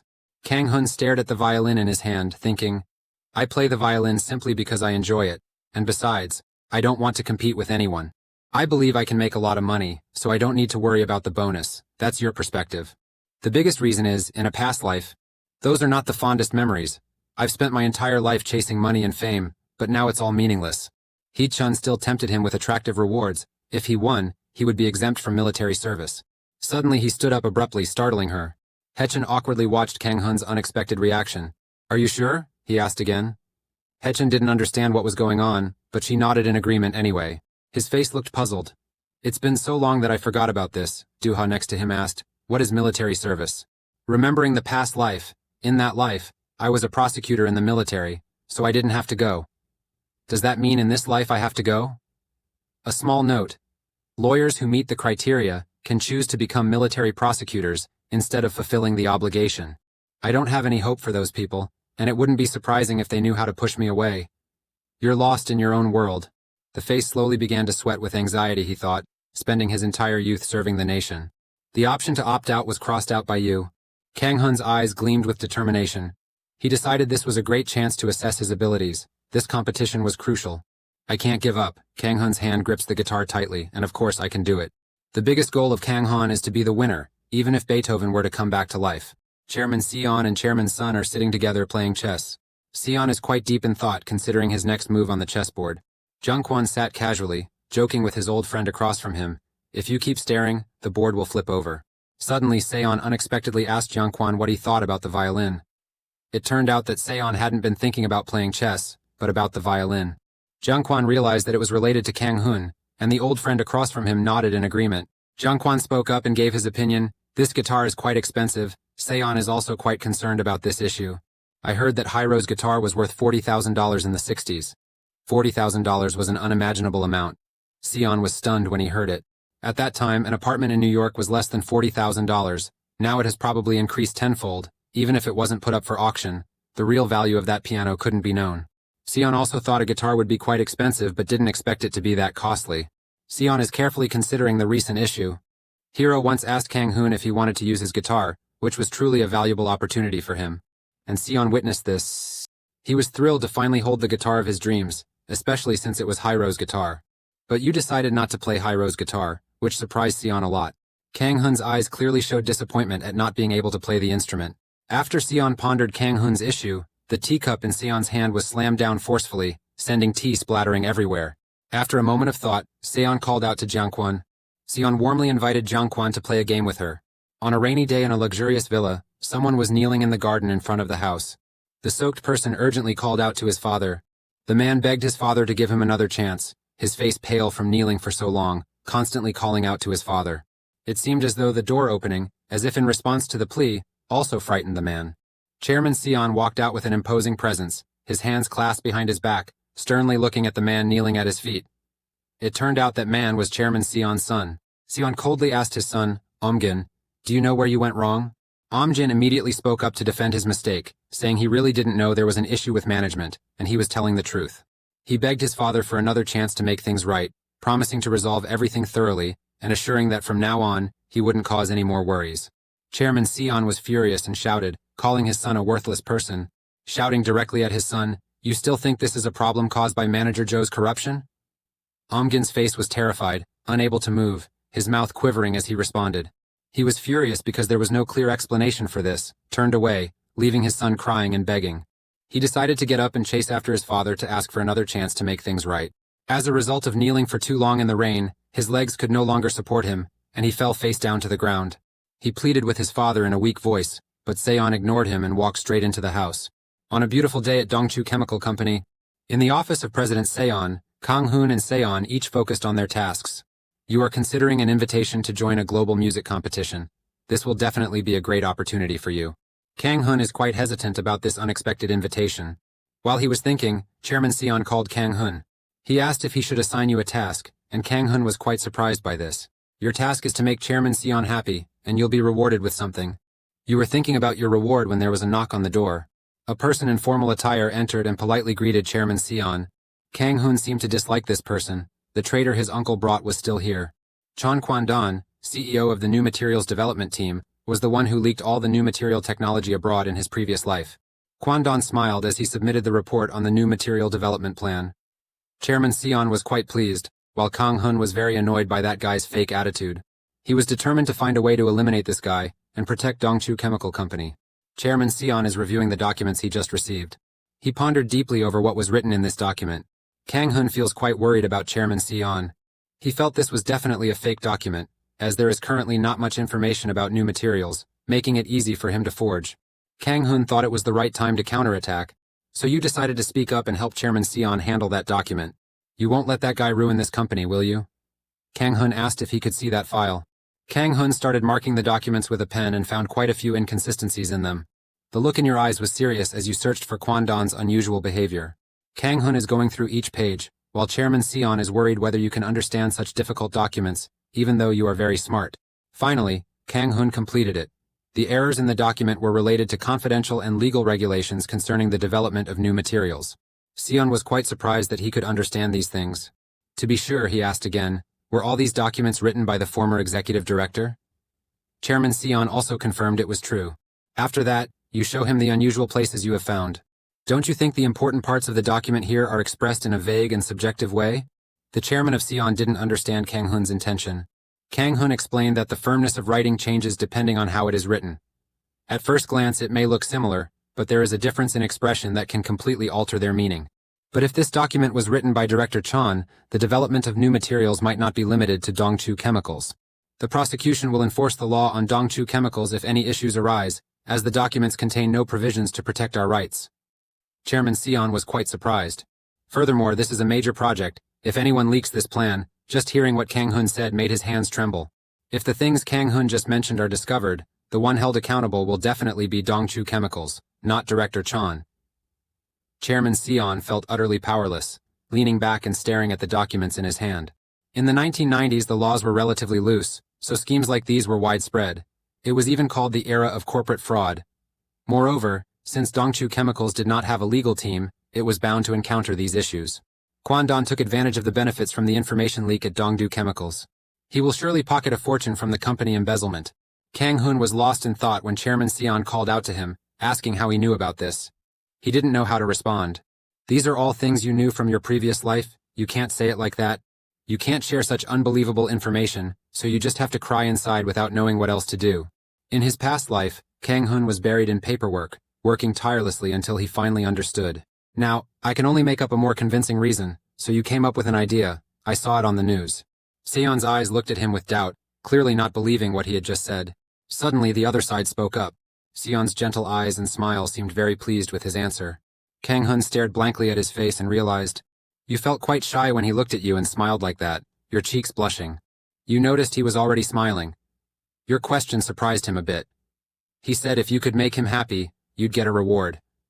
And since you succeeded in making him smile, he asked what you wanted. You had already thought of what you wanted. It was pouring rain with no sign of stopping as the car of Chairman Sion arrived at the gate of the villa. Someone ran out, politely bowed, and held an umbrella for Chairman Sion. He politely thanked the young man. The boy Omgin ran out, urgently calling his father. Chairman Sion also turned around at the call. The boy came here once again, kneeling in the rain, begging his father for forgiveness, pleading for one more chance. He pleaded desperately, but in return was met with the cold gaze of the chairman, without a word of response. He called his son inside and said, Chairman Seon, Kang Hun, and his son Omgin sat down at the dining table still in silence. Omgin, with his clothes soaking wet and water dripping all over the house, sat waiting for his father to speak up. The polite housemaid asked if he wanted to change clothes, but he curtly said no. Kang Hun noticed that the clothes he was wearing were slightly different from the ones he had on this morning. Omgin wanted to act pitiful so his father would forgive him. He probably changed his clothes while you and the maid were out, and he might have only stood in the rain when someone was coming home. These little details wouldn't escape you. It's not easy to fool the chairman, especially when you can spot these things so easily. Suddenly, Chairman Sion called out to Omgin, who was startled but delighted that his father finally spoke up. He didn't want to say much, so he just stated, from now on, you don't need to get involved in the company's affairs. Omgin couldn't believe his eyes after hearing it. He couldn't accept it, clenching his teeth in anger, shocked that his father would treat his son this way. He angrily slammed the table, shouting loudly for his father. Kang Hun, who was eating across from him, was startled and nearly lost his appetite. He kept making excuses, knowing he hadn't managed his subordinate strictly, but he blamed his father for being too harsh with the punishment. If he had known, he would never have let it happen. How could someone who wasn't aware be held responsible? Seon Chairman felt something was off, so he asked Kang Hun to step aside for a moment, and he obediently complied. He turned back to check if the boy had really left before starting the conversation. After Omgin yelled and scolded, he now softly told his father to reconsider his words. The chairman Sion got up from his seat and slapped his son straight in the face. The slap took him by surprise, and the words his son just said made him feel utterly useless. He was the one who brought those corrupt people into the company, and now he claims it's not his fault, blaming everything on them. Chairman Sion felt that this was also his mistake for putting someone clueless in the CEO position, and even worse, this person didn't even know what they did wrong to take responsibility. As he spoke, his hand clenched into a trembling fist. Chairman Sion, his face red with anger, pointed his finger and shouted straight at Omgin to get out of the house. From now on, he didn't want to see this useless, incompetent son anymore. He knelt on the ground, crying and pleading with his father to forgive him and give him another chance to make things right. Kang Hun witnessed everything. You think compared to the company going bankrupt, this is just a minor issue. Outside, the rain keeps pouring, accompanied by pleas echoing across the land. At Chairman Sun's company, he seems to be working happily and praising the employee greatly for finding the person he requested. He asked the staff member where the auction would be held, and the staff member politely replied that it was expected to take place in New Dot. The employee handed Chairman Sun the winning bid price, which must have been an enormous figure to make Chairman Sun's hair stand on end. He broke into a cold sweat, not expecting it to be that high. He was determined to win that bid at all costs. He felt something was off. His index finger kept tapping on the table. Mr. Sun felt that having someone marry into the family would be great, the smile of a winner. Kang Hun in another place felt his ear slightly itchy. You feel like someone might be talking about you. Right now you're sitting with Du-ha. The teacher of Du-ha just finished playing a piece of music and wanted to ask Kang Hun's thoughts. Du-ha thinks the teacher is amazing and always praises her, but she is waiting for an answer from Kang Hun. He feels the teacher is very hard-working. Someone who tries this hard is the real genius. You have something you've wanted to say to Sundan for a long time. You think her posture is wrong? Sundan is also surprised to find himself standing incorrectly. The teacher may have played the violin since childhood, so she has developed a habit that could be included in textbooks. But this position is not suitable for adults, he gave feedback to the teacher. Because she was obsessed with standing in the right posture, she didn't notice that one of her shoulders was slumping. Sundan was quite surprised by this. Sundan didn't realize the mistake on her part. This was the first time she heard about it. Then Kang Hun meticulously adjusted Sundan's posture. She felt unfamiliar with this new position, somewhat skeptical of what Kang Hun said, but Kang Hun would surely get it. You told her to try playing a piece in this position. She looked at the guitar placed and played in a new and unusual position. A new, unique piece of music was born, with a much better sound when played and a softer melody. She naturally couldn't believe her eyes. He explained further that most people have their own support. But it can't be easily seen with the naked eye, so people just follow what they think is right, gradually turning it into a habit. Sundan has played the violin his entire life without ever realizing what you just mentioned. How could you notice something like this? It seems like you suddenly remembered something and called out to the teacher. You asked her if a recommendation letter was required to participate in the competition, and she confirmed it was. You wondered if a letter of recommendation from a foreigner would be acceptable. Penseo, a conductor of an orchestra, is practicing with his orchestra. The violinist in the group accidentally made a mistake during practice, causing him to panic quite a bit. Penseo stopped and glanced at his friend, who had made a mistake, causing him to turn pale with fear. However, he didn't scold, but simply told the boy to try that part again. The remaining members were quite surprised to see Penser not only not getting angry, but also giving his friend another chance. Mitrai glanced over and asked why he was asking about playing the piano. The other friend replied saying, "You're the musician, aren't you? Each time the wand strikes, it's so sharp that it feels like it could cut right through." They feel that today in Pensio, it's gentler without bristling like usual. Everyone in the group looked surprised, seeing this side of their conductor for the first time. Mitri spoke up, possibly because he's looking forward to the performance in Asia. The piano boy didn't understand why it was like that, but Mitri didn't reveal anything more. Because the muse of Pengser is there, it is Kang Hun. In Pensio's lounge he was sitting and watching when someone knocked on the door. Joseph walked in with a letter, politely apologized for disturbing the man's rest, but the man wasn't bothered and asked what was going on. Joseph handed a letter to Penseo. He had no idea who sent it to him. His eyes lit up when he saw the sender's name on the letter. He held the letter in his hand and smiled with amusement. Joseph stood outside, clueless. Penseo was very satisfied when he saw the content of the letter. It was sent from a country you are eager to visit, Korea. Kang Hun is walking to the table. A grand suit is on display before your eyes. Kang Hun was extremely surprised when he saw the outfit on the table. You should ask Chairman Yu. Sir, what's the deal with this suit? He immediately replied, it's for you. You will attend an important wedding with me. He asked in surprise, a wedding party? When he said that he was the heir to the Sion Corporation, you immediately spit out your drink. He suddenly asked back, Is something wrong? I just happened to see this name in the newspaper, so it left a bit of an impression. But your face seems a bit worried. Chairman Du held the newspaper firmly in his hand, wondering if the boy was from the Sion group. As far as I remember, the groom of today's party is the youngest member of the Sion group. Famous in the business world for his rash personality, I had met him at the prosecutor's office before. He might go there as often as he eats. What kind of karma did his bride accumulate to run into this guy, he thought while sipping his water. Suddenly, he heard someone ask if he was ready. He politely replied, "Yes, sir." Manager Du looked at his watch, puzzled. Is it time to go already? Why hasn't Dad come out yet? Suddenly he heard the sound of a car, turned around and said, "Dad, we have to go now." Seeing Kang Hun also going with him made him feel extremely doubtful. "Dad, what do you mean? Do you want to take Kang Hun with you?" But he didn't really care about what he said, looked up, and walked away. He cleared his throat in annoyance. Dontak said, "Today is an event with many big names, so don't do anything that would disappoint us," to which Sora obediently replied, "Yes, uncle." He thought to himself, seeing him so worried, he must have heard about his younger brother. So funny they think I can't handle it myself. Before worrying about me, take care of yourself first. Chairman sat in the car with his arms crossed and ordered, "Driver Kim, let's go." He was outside, trembling when he heard the command. But before I could get in the car, it was already gone. Leave him alone down there yelling, "Dad, what about me?" Looking at him through the rearview mirror, he felt utterly satisfied. You sat in the car, completely silent, just staring blankly. Chairman Du spoke up, "I didn't say I would let him go. You thought to yourself, he's just too brilliant. The car is moving at a slow pace. A pigeon landed on the car while it was moving. You thought to yourself, it's here. The letter of recommendation. In a high-rise building, a voice spoke up, "Long time no see, Nu Huang."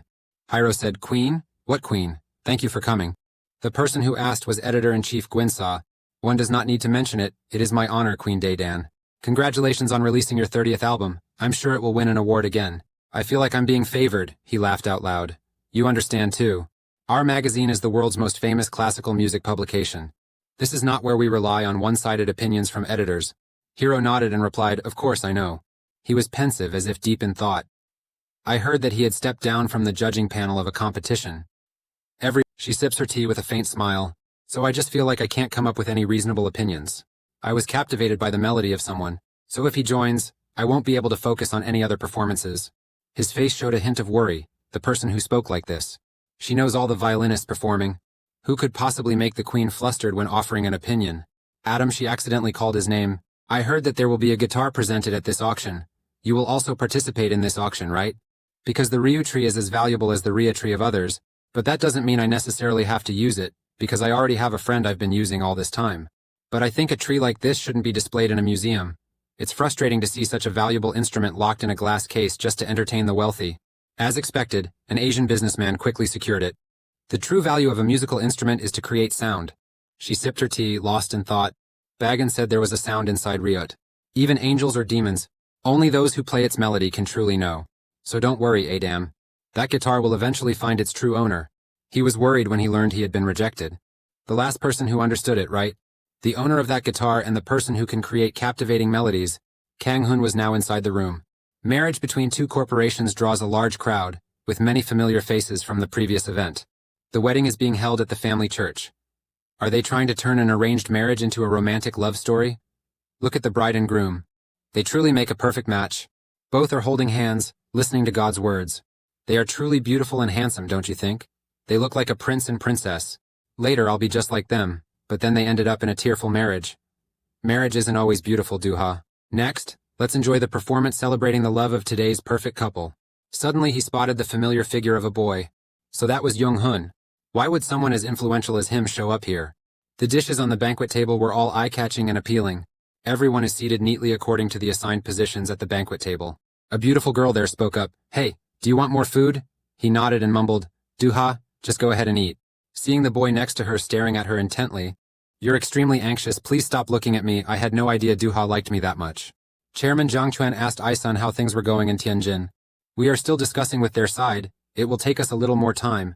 I think expanding to India would be better." At the banquet table, everyone looked tense. "I'm sorry, I'll handle everything quickly," Guangjun thought as he ate. Chairman Kang Quan was indeed decisive. But he is a man with foresight. The reason for choosing China is not just the low labor costs, but because China will dominate half of the global semiconductor market in the future. But that might not happen for a while Chairman Du is patting his grandchild's head. "Eat more, okay?" In the hall, everyone is chatting lively. Hello, Mr. President. Let me introduce this as... My uncle was really welcomed, while Duha next to him was criticized for being so dull. Everyone buzzed, thinking he was the real star of the party, not the Samsung Corporation. Most participants received scholarship programs. Suddenly, as he was walking, he heard someone call President. Hello, sir. I am Sanding, the son of the chairman of the Samsung Corporation. Thank you so much for attending our wedding, and they wish the newlyweds happiness. Hope you stay healthy as always. Duha immediately turned to ask Kang Hun, Hey, why does the groom have that on his neck? You look over as she speaks, discovering veins bulging in his throat. The side effect is used to treat erectile dysfunction. He pretended not to know and asked what it was. Duha spoke up. Is he sick? You're hesitant, Duha. Let's go somewhere else. Why, please live right. You were walking when this voice made you turn around abruptly. The one calling you was none other than Kang Hun. You were startled when you encountered that person. The song you just played was great. Duha praised it for the dialogue, not because of Kang Hun. You stood there and asked him, I didn't think we'd meet here. Meanwhile, Duha stood shyly behind, glad to see you again. He scratched his head nervously. So, what do you think? His vibe suddenly changed. What's with that expression? Looking at him now, I can't imagine he'll become someone so dignified with those sharp, piercing eyes in the future. It's really nothing alike at all. How did you know I was here? He asked excitedly. I saw you before I went on stage. So that's what it is. Both you and I were very surprised. The performance was amazing. About the performance, he stammered, saying, You made a mistake and I noticed, didn't I? You hesitated and replied yes. Duha insisted, Where is the mistake? That performance, a hint of sadness crossed his face. It will be perfect, a performance to welcome the master of the new generation. Even if you don't know anything about piano, you can still feel it. It is brilliant enough that everyone knows. But here you have a very big question. Nan's performance was flawless. Why are his fingers so stiff? So he hesitantly asked, Do you hate this party? He scratched his head and sighed, not knowing how to respond. How do you know everything? You shyly smiled and said, Are you exaggerating? One thing the public didn't know. Before being known as the cold-blooded conductor, he is also a member of the Samsung Corporation. There isn't much information about his family, but it seems he didn't want his identity to be revealed. So that's why he acted so coldly in the future when his career was successful. I almost forgot this. You smile as if you understand. Then he advised him not to let music limit himself. When people hear him play, they will forget all the unnecessary things. Although you are not the person I once knew, but I know you will become an amazing person in the future. At Kang Hun's house, the teacher asked, Have you received the letter of recommendation yet? He politely replied, Yes, sir. I didn't expect it to come this quickly either. Kang Hun noticed the student practicing the violin and gently made some adjustments. Duha, place your hand here. She exclaimed in amazement. Appa, your voice has changed so much it sounds really great now. Kang Hun, who is your recommendation letter from? Is it from the foreigner you mentioned earlier? He reassured, Yes, don't worry. If the person making the recommendation is not a decent person, or is not related to music, the recommendation letter will not be accepted. I guess I have to let her know the author of this recommendation letter. Recommendation letter from the conductor of the London Theatre and the Queen of Strings. Suddenly a voice called out from the manager. Kang Hun, the chairman wants to see you. Are you still clueless now? Chairman Du smiled and asked, You've arrived? Have a seat. Sorry for calling you during class, it's okay. He cheerfully replied, Is there something you need from me? Drink your tea first. I heard you're going to participate in some competition. You immediately confirmed, Yes, did she tell you about it? Kang Hun seems to like music a lot, but in reality, avoiding military service is his real goal. So can you play chess? He immediately answered. How about we play a game, he suggested. If you win, I'll give you a gift, his face filled with danger. The scene shifts to the auditorium where a performance is taking place, directed by the theater head, Ben Seo. He conducts every note and immerses himself in it. Everyone below is also working hard to keep up with the pace. Everyone tries their best. Ben Seo now seemed like a music wizard. After a moment he snapped his fingers. The auditorium immediately fell into silence. He looked at everyone and smiled, saying, All right, well done. After practice everyone went home together. Mr. Mitri was walking when someone suddenly called his name.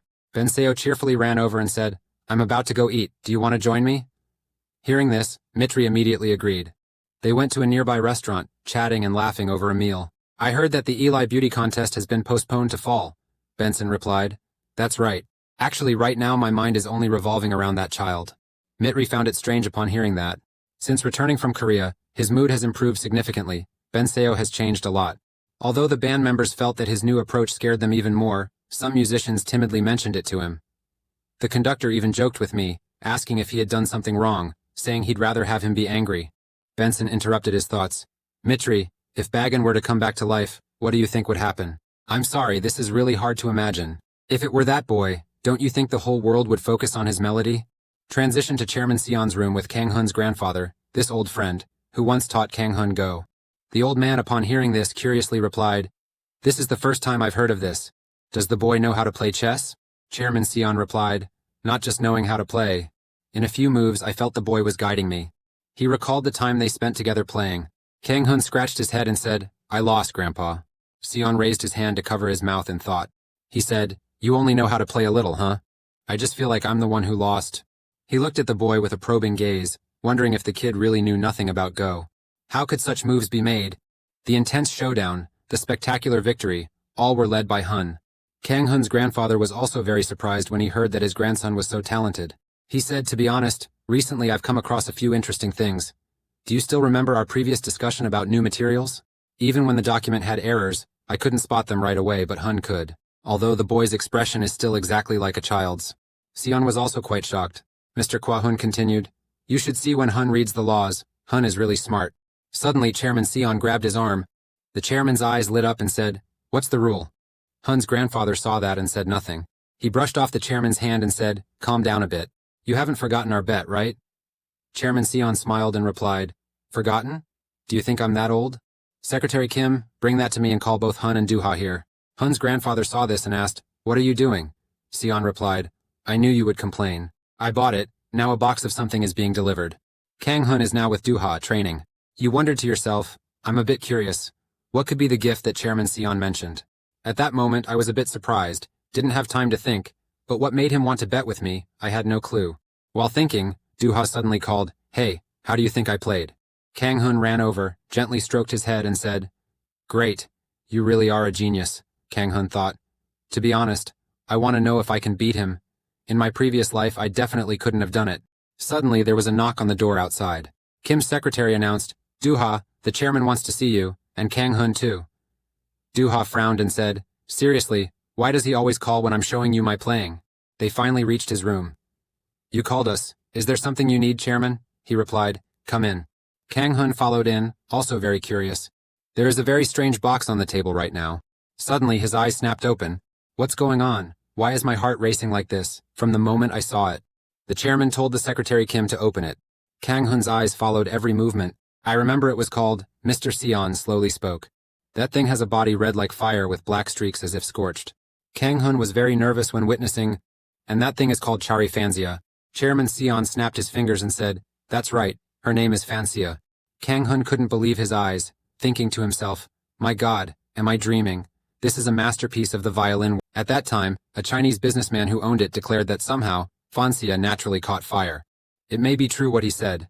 Right now, seeing it with my own eyes, I feel like I'm being drawn to it. I want to have it. Duha was intrigued by the bow guitar. It was truly beautiful. "How did you get it?"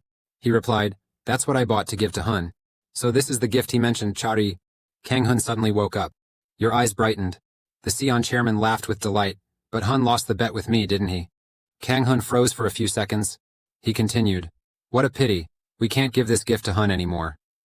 Upon hearing this, he felt as if he had been turned to stone and shattered into pieces. "Your body disintegrates like dry sand out of the universe," the chairman added. "But fine, I'll still lend it to you for the competition. After all, it's an important contest." Kang Hun thought, Chairman Sion, even though he knew I was deliberately losing, still did it. Was he mocking me? Kang Hun thought, it was unbelievable that the gift Chairman Sion mentioned earlier turned out to be the Trari instrument. Kang Hun was crying inside, "Why did you do that? If I had known earlier, no matter what, I would have won." You stand aside, listening gloomily to the chairman speak. "I said that. But wouldn't it be quite embarrassing if we just borrowed it?" You ask, "What do you mean?" Chairman Sion replies, "If you want this instrument, I can give you this guitar, not just lend it for the competition." Kang Hun was also quite surprised to hear that. "How do you feel? Right now in front of you is the instrument that you never even dreamed of touching." Kang Hun thought, is he really going to give me this amazing violin? Just looking at it makes my heart race. Am I dreaming? Let's just say you want it. After that, I will get it. At this moment, Kang Hun didn't express his own desire but instead reached out to close the box. "Thank you, sir. But I can't accept it." Two old men asked why. Kang Hun replied, "Its value is too great, but I cannot accept it. However, it would be quite rude to refuse like this. As you mentioned earlier, could you lend me this violin?" He replied, "Oh, I see. All right, you two hurry up and go." A moment later, only two people remained in the room. Chairman Sion asked, "You noticed Hun's look just now, right? I can't believe the boy turned down that offer. How could a child resist something he likes?" Hun's grandfather responded, "I was also very surprised. This is the first time I've seen the boy so serious." Sion suddenly slammed the table and stood up. He immediately rushed in front of his friend with an excited look, saying, "Old friend? Lawyer? What do you think about your grandson and us?" My friend replied, "You should stop. The important thing is what the kids think." Transition to a street corner where people are passing by in the rain. In a cafe there was a guy sitting and reading a newspaper. Suddenly, a girl who looked like she had just been caught in the rain appeared in front of him. She said with an annoyed tone, "Today's weather is awful." He responded, "You're here, Saren," adding that she is the editor-in-chief of Ramno. Two people sat down at the table and he asked, "I heard you just got back from a business trip to Japan, right?" She replied, "Thanks to you, I was able to straighten out some of the arrogant newcomers." He wasn't pleased and said, "Those guys think that just joining Ramno makes them outstanding critics, Saran. As the editor-in-chief, you don't need to worry about this. That's also why everyone is avoiding you." Look at what he's saying. Right now the two of them look like the devils of Ramno. Saren added, "That's right. I recently heard a rumor. I heard that the conductor of the London theater wrote a recommendation letter." He was startled. "What, is it Conductor Benso? That arrogant and strict name? No way. He doesn't even accept disciples." Saren replied, "That's not all. The Queen of Strings you admire also wrote a letter of recommendation, and both of them wrote to the same person." He heard that and his hand crumpled the newspaper he was holding. The image of the goddess in his heart appeared so pure. He demanded, "Who is it? Who on earth has a letter of recommendation from the Queen and the conductor of the London Opera House?" Saren scratched his head and replied, "What are you curious about? Rumors are just rumors anyway." He seems unwilling, his face already showing a serious expression. At this moment the two just looked at each other without saying anything, leaving the space in silence. She raised the cigarette and took a puff. She said, "It's Hun. The person's name is Kang Hun." Switch to the office of a newspaper. A girl was surprised when she saw something. "Everyone in the office is busy working." The short-haired girl on the phone says, "Yes, this is the Quinley planning team. Eva, the work is piling up like a mountain, and you're just standing there doing nothing. Why are you still standing there?" The names Kang Hun were written on both letters. Transitioning to Kang Hun's side, he looks utterly exhausted. Duha stood next to him and asked, "Are you okay?" He replied, "I'm fine." While in the kitchen, the maid asked, "Is the food not to your taste?" Kang Hun, looking pale and worn out, replied, "Not at all. It's just that the food is so delicious that I want to eat it slowly to savor its full flavor." Suddenly he turned around and left. I enjoyed the meal very much. His action startled the maid as well. Back to the present, Kang Hun is sitting in the car. Inside, you were sitting with your grandfather, but your soul wanted to escape from your body. You think, when Chairman Sion said he would give you that guitar, you should have agreed, "No, you need to snap out of it quickly." He is not the kind of person who does anything without a benefit. I've had enough of the way these upper-class people behave, which means he wants something from me. That old man is up to something, and the first reason that comes to mind is, the image of the chairman's granddaughter appeared immediately. Kang Hun was lost in thought. It couldn't be. It definitely couldn't be that. Duha is still too young. He pondered gloomily about the reason. What could it be? There's no way he could be that kind. Hun's grandfather, sitting beside him, asked, "Hun, what are you thinking?" Kang Hun smiled and replied, "I'm just curious about what delicious food you'll take me to eat today." A little while later, their car finally stopped at a place. They led each other inside.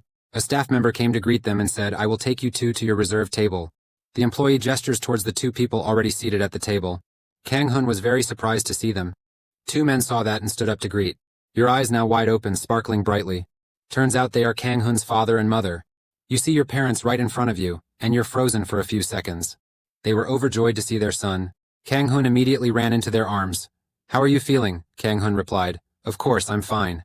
Kang Hun looked at his parents affectionately and asked, "What did you do on the way to Seoul?" His parents replied, "We came because your grandfather called. We missed you a lot." Hearing that, he turned his head to look at his grandfather. He saw that and smiled. After that, Hun's father bowed his head and greeted, "It's been a long time. How have you been, father-in-law?" He replied, "All right, you've worked hard traveling a long way." Kang replied, "No, father." He immediately walked over and patted his son-in-law on the shoulder. He said, "You don't need to worry so much, son-in-law Kang."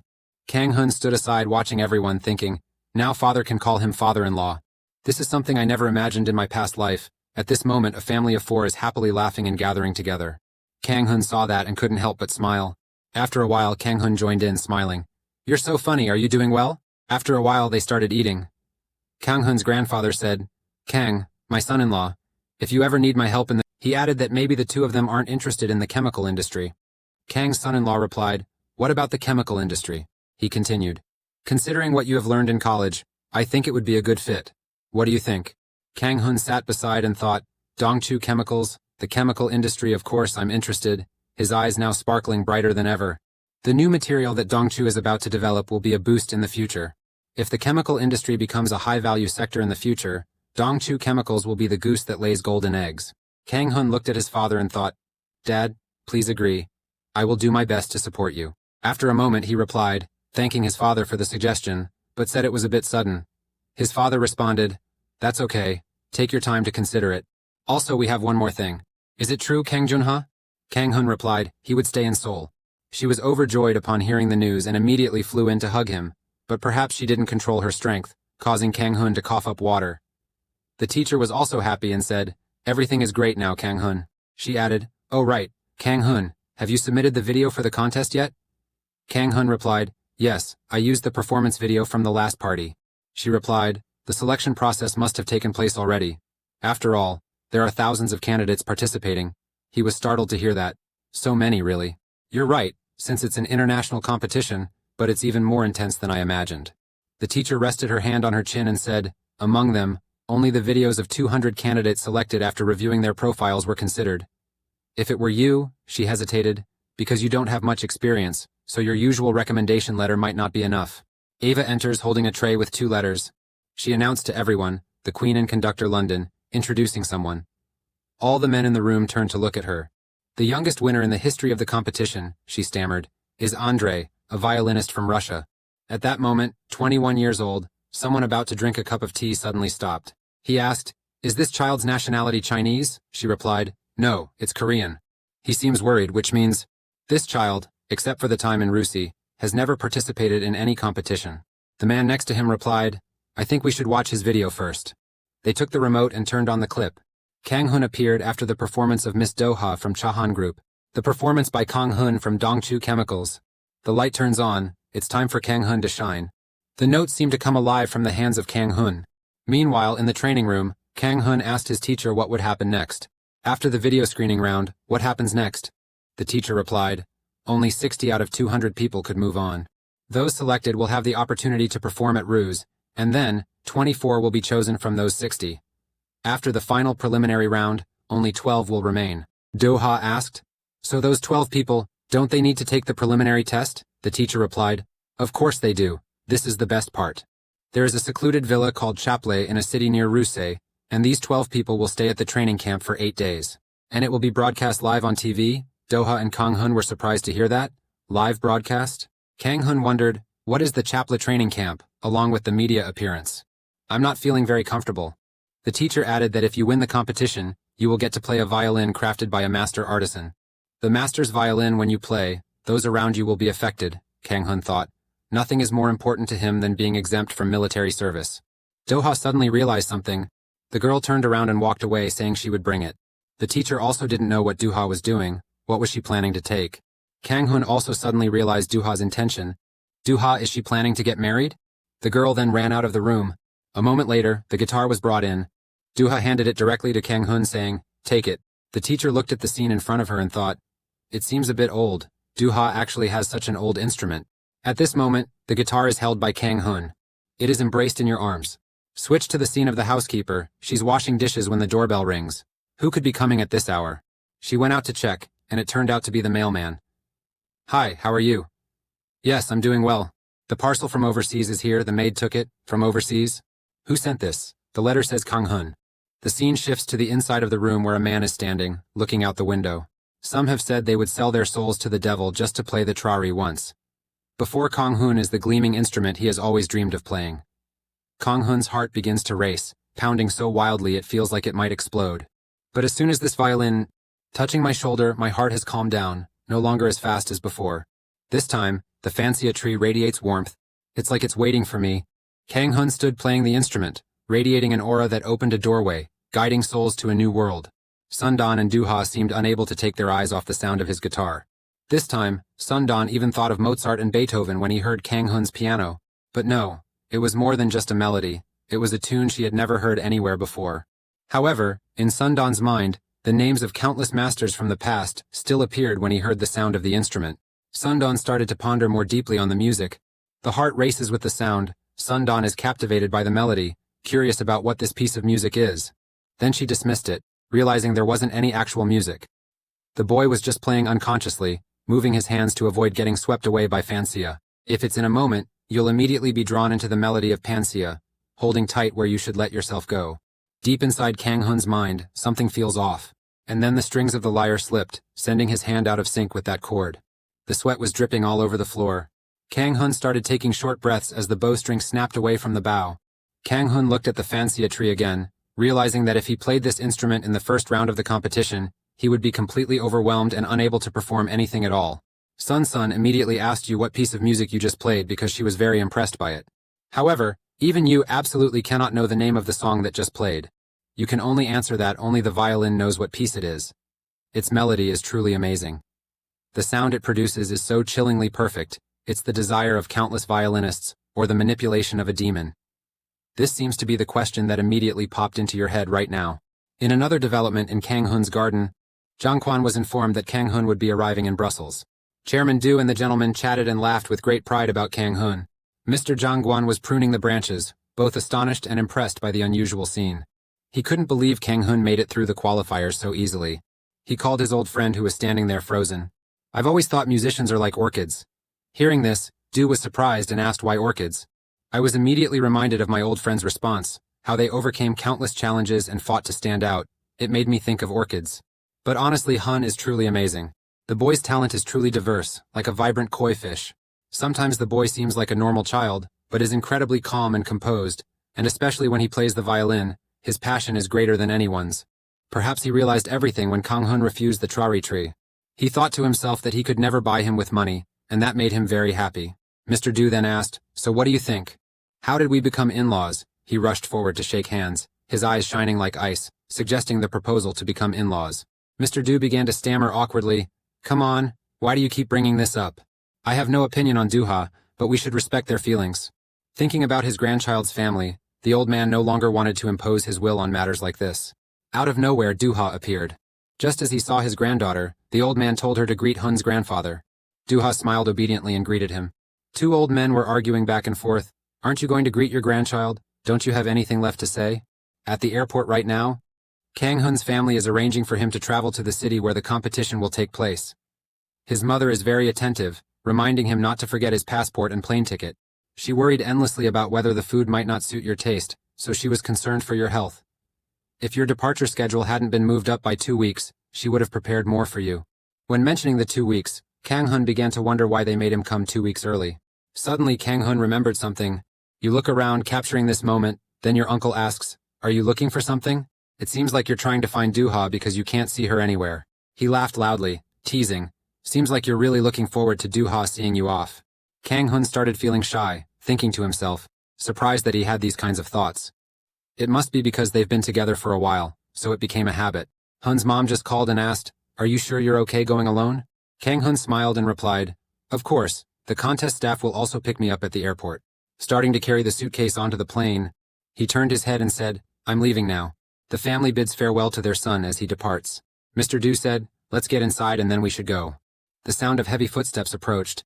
It turns out that was Duha. The girl cried out loudly, calling Kang Hun. The clumsy girl tripped over the hem of her dress and fell to the floor, making her bodyguard have a near heart attack. The girl cried while the female bodyguard awkwardly asked questions. The girl shouted, "I want to go with you, Appa." From a distance, seeing a familiar figure, he smiled at the kids, imagining they were reenacting a movie. At one point, the assistant was surprised to see her boss and asked, "Why didn't you wait in the car? Kang Hun's plane has taken off, we might be seeing him soon. It seems he's really looking forward to meeting you." Duha kept sobbing uncontrollably. The girl's grandfather greeted Chairman Ju, who was a bit surprised to see his old friend arrive without prior notice.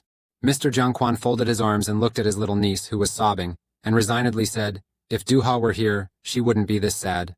He just remembered yesterday that it wasn't because the girl insisted she wouldn't come, but who knew after a night, everything changed, and she suddenly decided to come at the last minute. "It's been a while since I last saw Hun.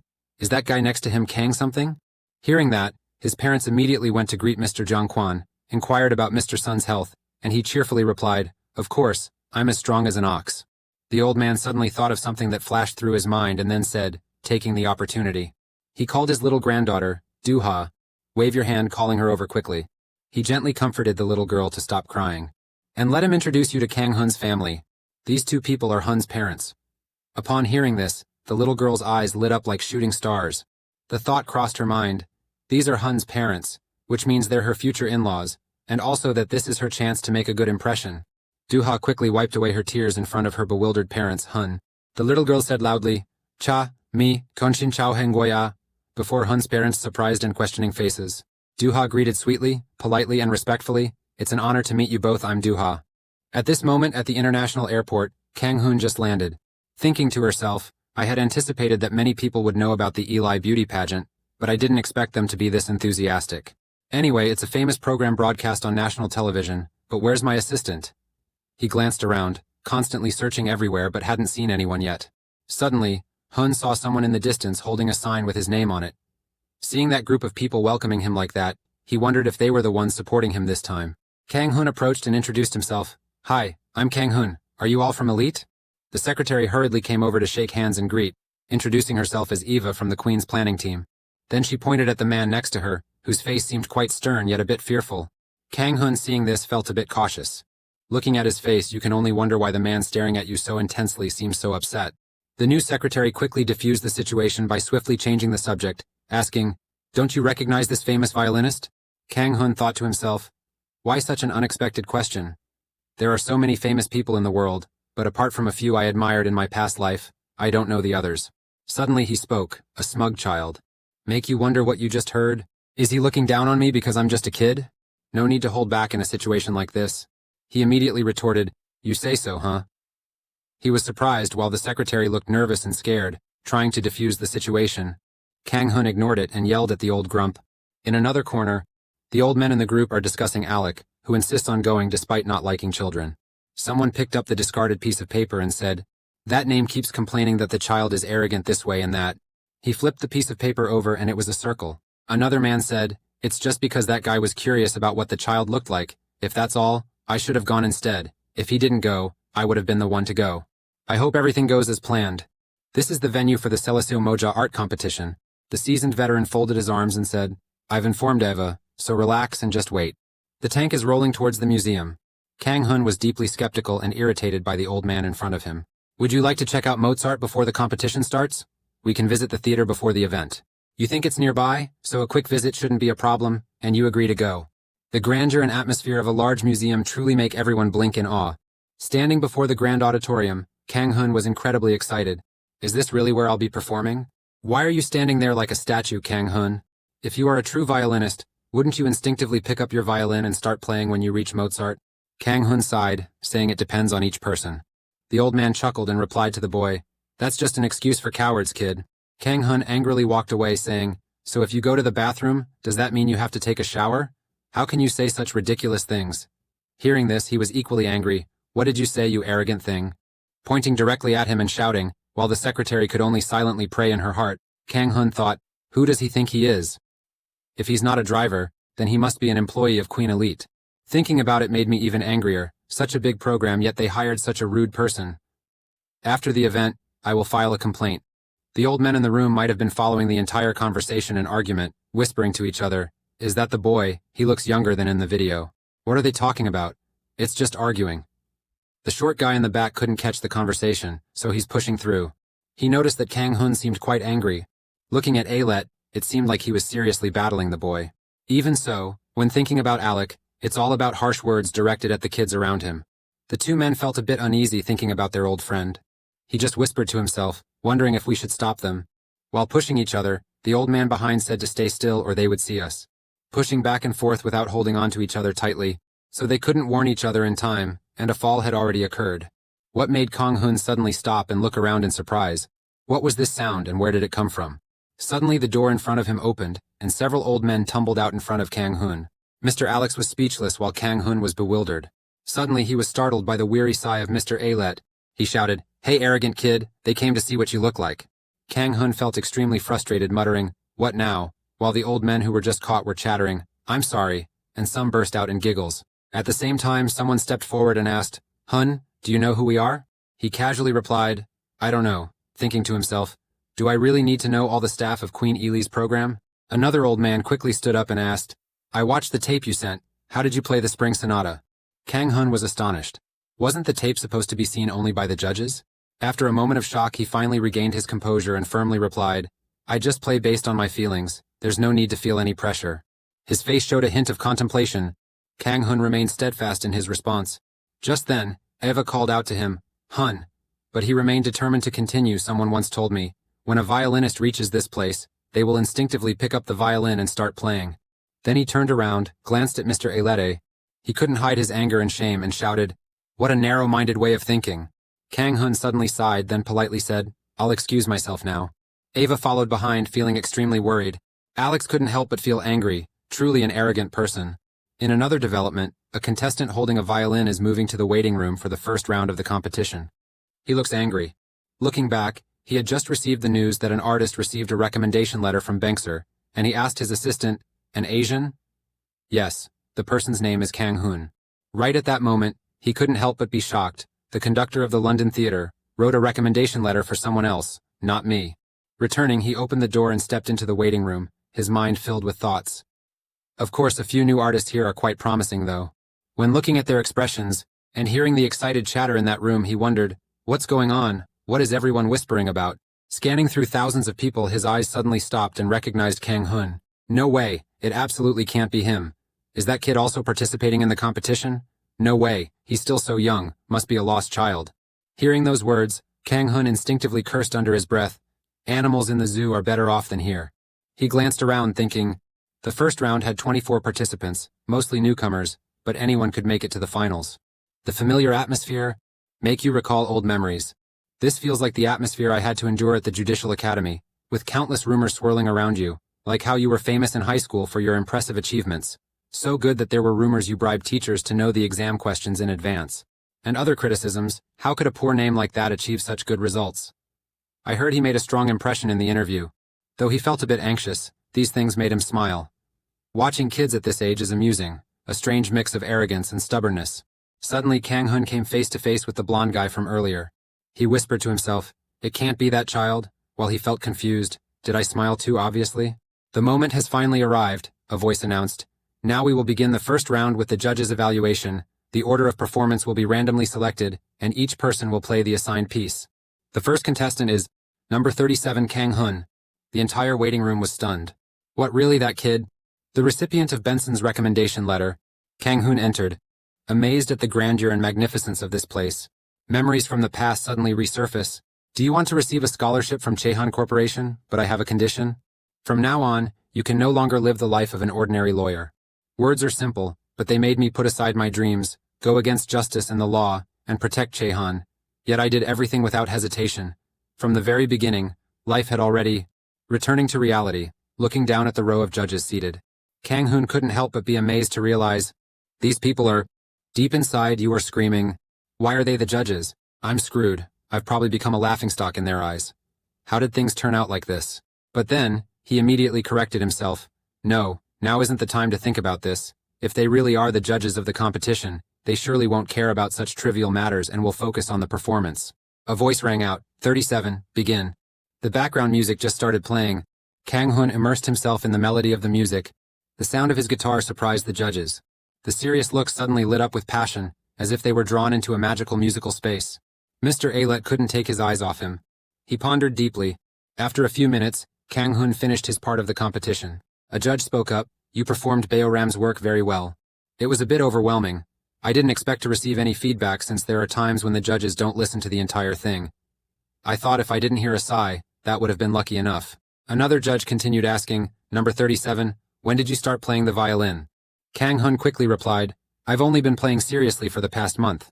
1 month later, we see that at this moment, the remaining judges are all extremely shocked. About Alex, he thought to himself, number 37, although at the moment, he has talent, praised by the Queen of the Strings and the conductor of the London Theatre, and more importantly, that advice. He's right. I've been obsessed with music my whole life, always binding myself to the rules. A gentle bitterness. Could someone with no experience create such a wonderful melody?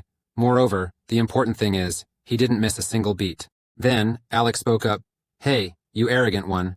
The sharp gaze directed straight at Kang Hun, slowly asking, why? You play the violin again. Transitioning to the scene at grandfather Kang Hun's house, Mr. Sun's worried voice asks, Du Donten, what are you doing looking so pensive? Are you worried about Hun? Mr. Du nodded in response, unsure of what path Hun would take in music. Mr. Sun questioned, didn't he want the boy to follow this career? Of course, if Hun likes it, he should follow it, but what about the future of Dongchu Chemicals? Taking the opportunity, Mr. Sun said, then just let Du-ha manage instead of that kid. Stop joking around, my friend. Not fitting at all. Even now you still haven't let go of that patriarchal mindset. You've been treated so poorly by your children, yet you still haven't woken up. Forget it. Let's not talk about this anymore. Mr. Du sighed and asked, by the way, is Du-ha still doing well? Mr. Sun calmly replied, no need to say it. If she couldn't see Hun off, the girl would keep complaining, afraid that Hun's family would disapprove of her right from the parking lot. He clicked his tongue and praised, Hun has quite the charm. You're steering back to that topic again. Mr. Sun smiled brightly and continued, Du-ha is right. Tomorrow I should probably bring the violin to Hun, otherwise it would be too pitiful for the boy to go to the competition all alone. Just in time, Du-ha just walked in. What is it? You're about to deliver the guitar to Hun, right? Returning, the performance just ended, he thought. Why do we create music, after passing the first round? I'm not happy at all. I never thought about why I play music. Being exempt from military service is a big deal too. You hold the letter announcing you passed the first round and wonder. The children played the violin in Ryuling. How much effort has been put in? It's hard to imagine, meanwhile, but the melody I feel every time the violin plays seems to guide me. Thinking back, just before the match, a fragment of memory from my previous life suddenly flashed through my mind. Why? Suddenly, a blonde-haired guy appeared.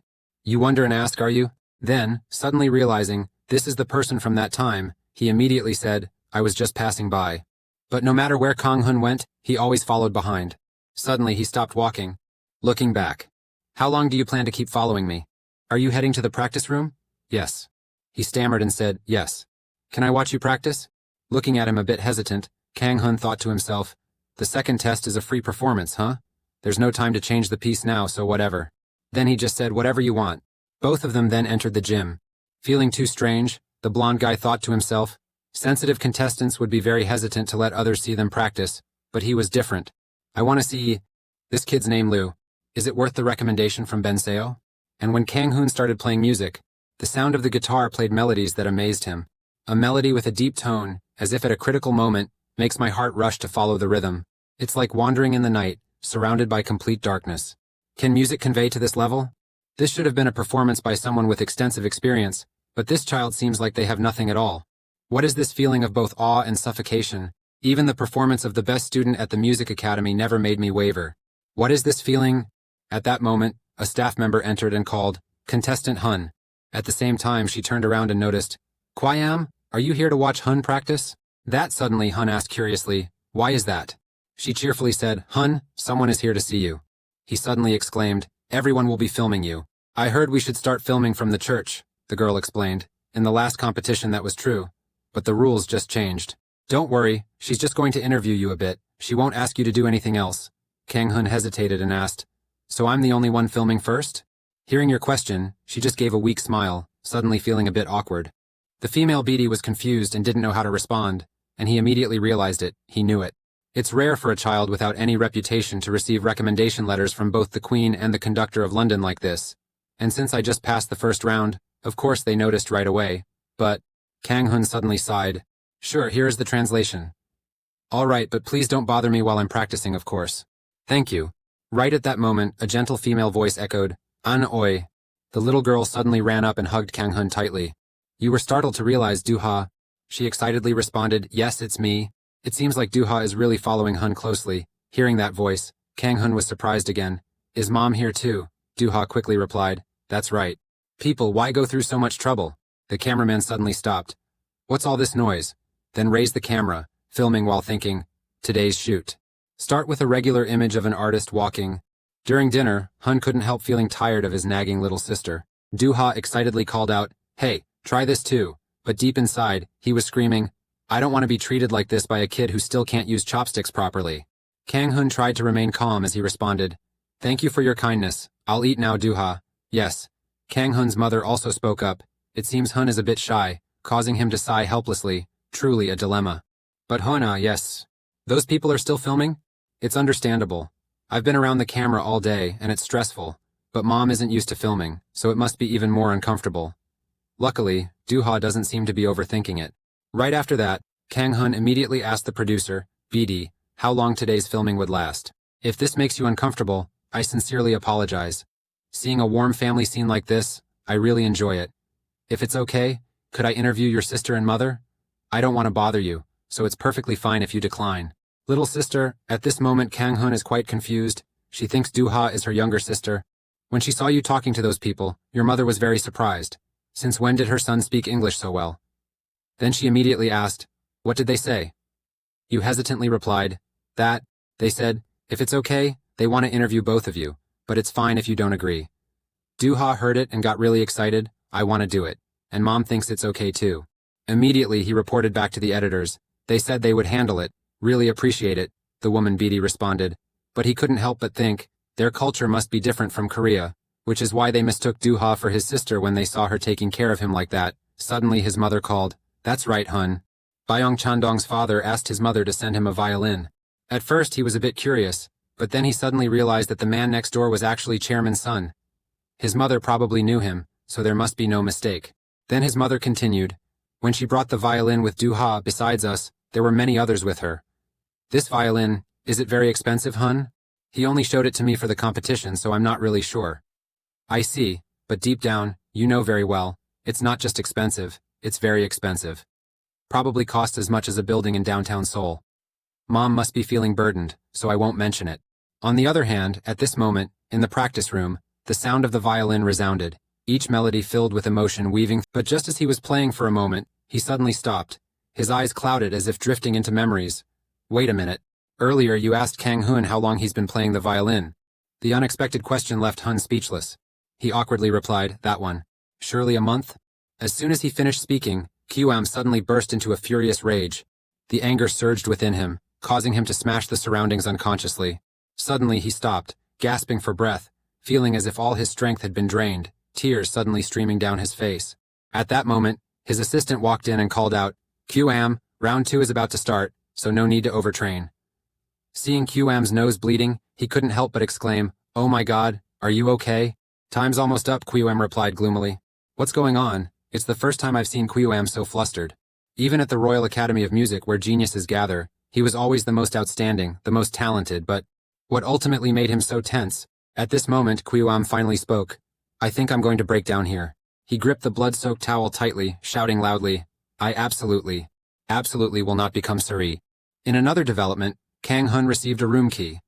As he stepped in, he was quite surprised. He didn't expect they would assign him a private waiting room, perhaps because there were only a few people left. He felt a bit regretful, being with Duha and his mom, now it's too quiet being alone. In the second round, there will be no public screening. This round will select 12 people out of 24. Additionally, the music can be freely chosen without any genre restrictions. When Kang Hun picked up the violin, the cameraman and the Baidai girl were chatting. The box looks a bit old, doesn't it? But it seems quite extraordinary. Female Baidai advised, also make sure to turn the violin beautifully. I got it. Even though I haven't taken Fansia out yet, my heart is pounding intensely. It feels like someone is shouting at me to hurry up and get it out. You've been waiting for a long time, haven't you? I'll help you unlock your full potential. Let's join forces today. Suddenly someone opened the door and called out, Soba Moibe, yes I know. The woman Beatty panicked, so now, after that, he quickly tidied up and got ready for the upcoming performance. But before stepping on stage, a memory suddenly came back. It was during a conversation with Hyro. I wonder if she still remembers Fansia. Lately it seems like everyone is paying a lot of attention to Trari, right? What do you think? Anyway, the Eli Queen contest is still going on. The contest will become the moment when Hun shines. The boy asked, Hun? The woman smiled and continued, It's nothing, but you did ask me if I remember Fansia, right? Yes, her voice suddenly deepened. How could anyone forget? Fansia is as cold as the thick darkness, and Delanong is like my blazing sun. This is the only violin made by Annie Trari, who always pursues perfect sound indeed. So the auction over a decade ago became a hot topic when 2 Chari trees appeared at the same time. Yes, I was there too, but I wasn't the one who got the deal that day. What? But according to the rumors, you were the one who won it, right? She suddenly laughed and explained, At that time I was just a new violinist in the industry. The man who won both instruments was an elderly gentleman. One day that gentleman suddenly came to me and gave me that violin. He said, Violinist, create an endless melody with this Chari instrument. She continued, I still don't know who that gentleman is and don't remember his face, but I haven't forgotten the promise made at that moment. The young man was startled and asked, Do you know why he gave you that Delay tree? She slowly sipped her tea and replied, "At that time he just said this. Trari is an instrument that finds its own owner, and he has just been taking care of Trari for the time being." "What if the owner of Trari doesn't show up?" the young man asked curiously. She suddenly smiled and said, "It will turn into a handful of ashes." Returning to the competition, the judge sitting below shouted loudly, "Next contestant, please come in." Kang Hun stepped forward. "Speak loudly, it's number 37. Seeing the guitar you were holding, Mr. Alet couldn't help but be amazed. Other judges were equally stunned. That piano, could it be? He was also surprised to see Fancia here. It's really exciting to look forward to Queen Eli this time. The judges seemed unable to believe their eyes. It was impossible. The shock was overwhelming. Everyone shared the same question in their hearts. How could that boy manage to... Is it really Fancia? Kang Hun, holding a violin, smiles joyfully.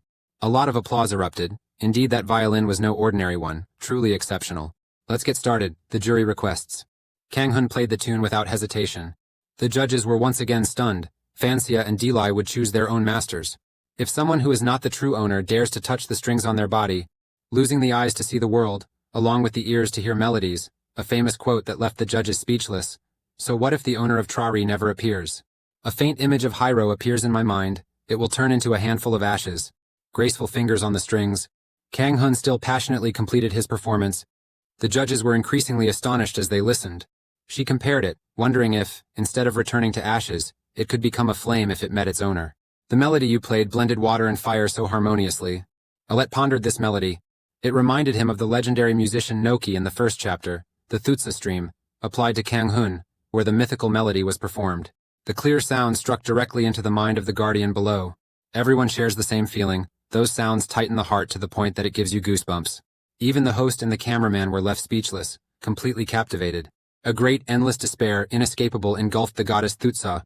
What saved her that day at that very moment was... Alet concluded, "The mercy of God." He thought to himself, "Is that kid trying to recreate the blessing?"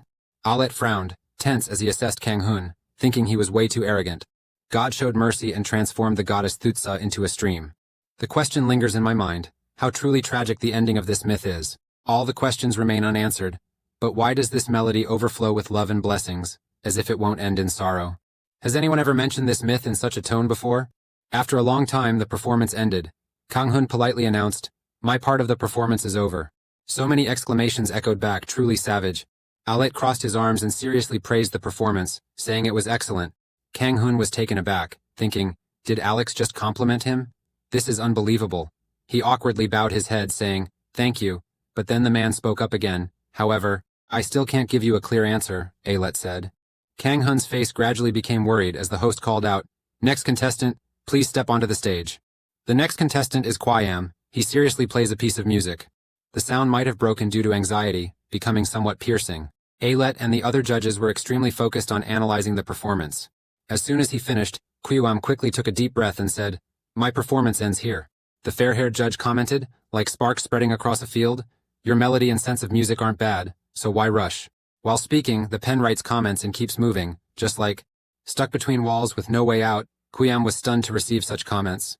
The white-haired judge advised, "Remember, putting too much emotion into the performance will kill the melody." The contestant carefully replied, "I will remember." The violin is neatly stored in the case. Kang Hun thought to himself, "I've done it. I've gone over it countless times, but I still can't understand." Stepping out of the room, his mind still wandered in thought. Why did I choose the path of music? What was the reason? Suddenly, ahead on the road, there was a girl moaning in pain. He carefully asked, "See, you look pale. Is something wrong?"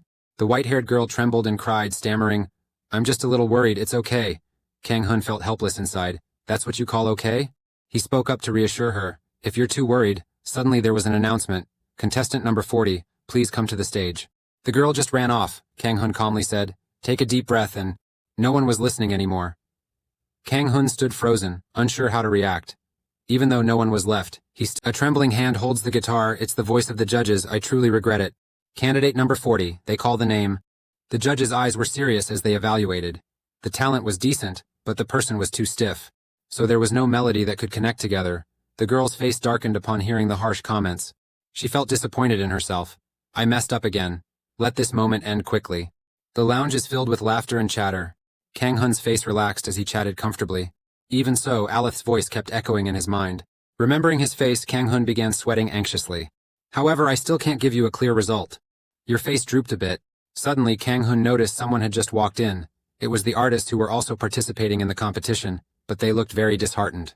You're getting more and more confused. Should I pursue music with such a lax attitude?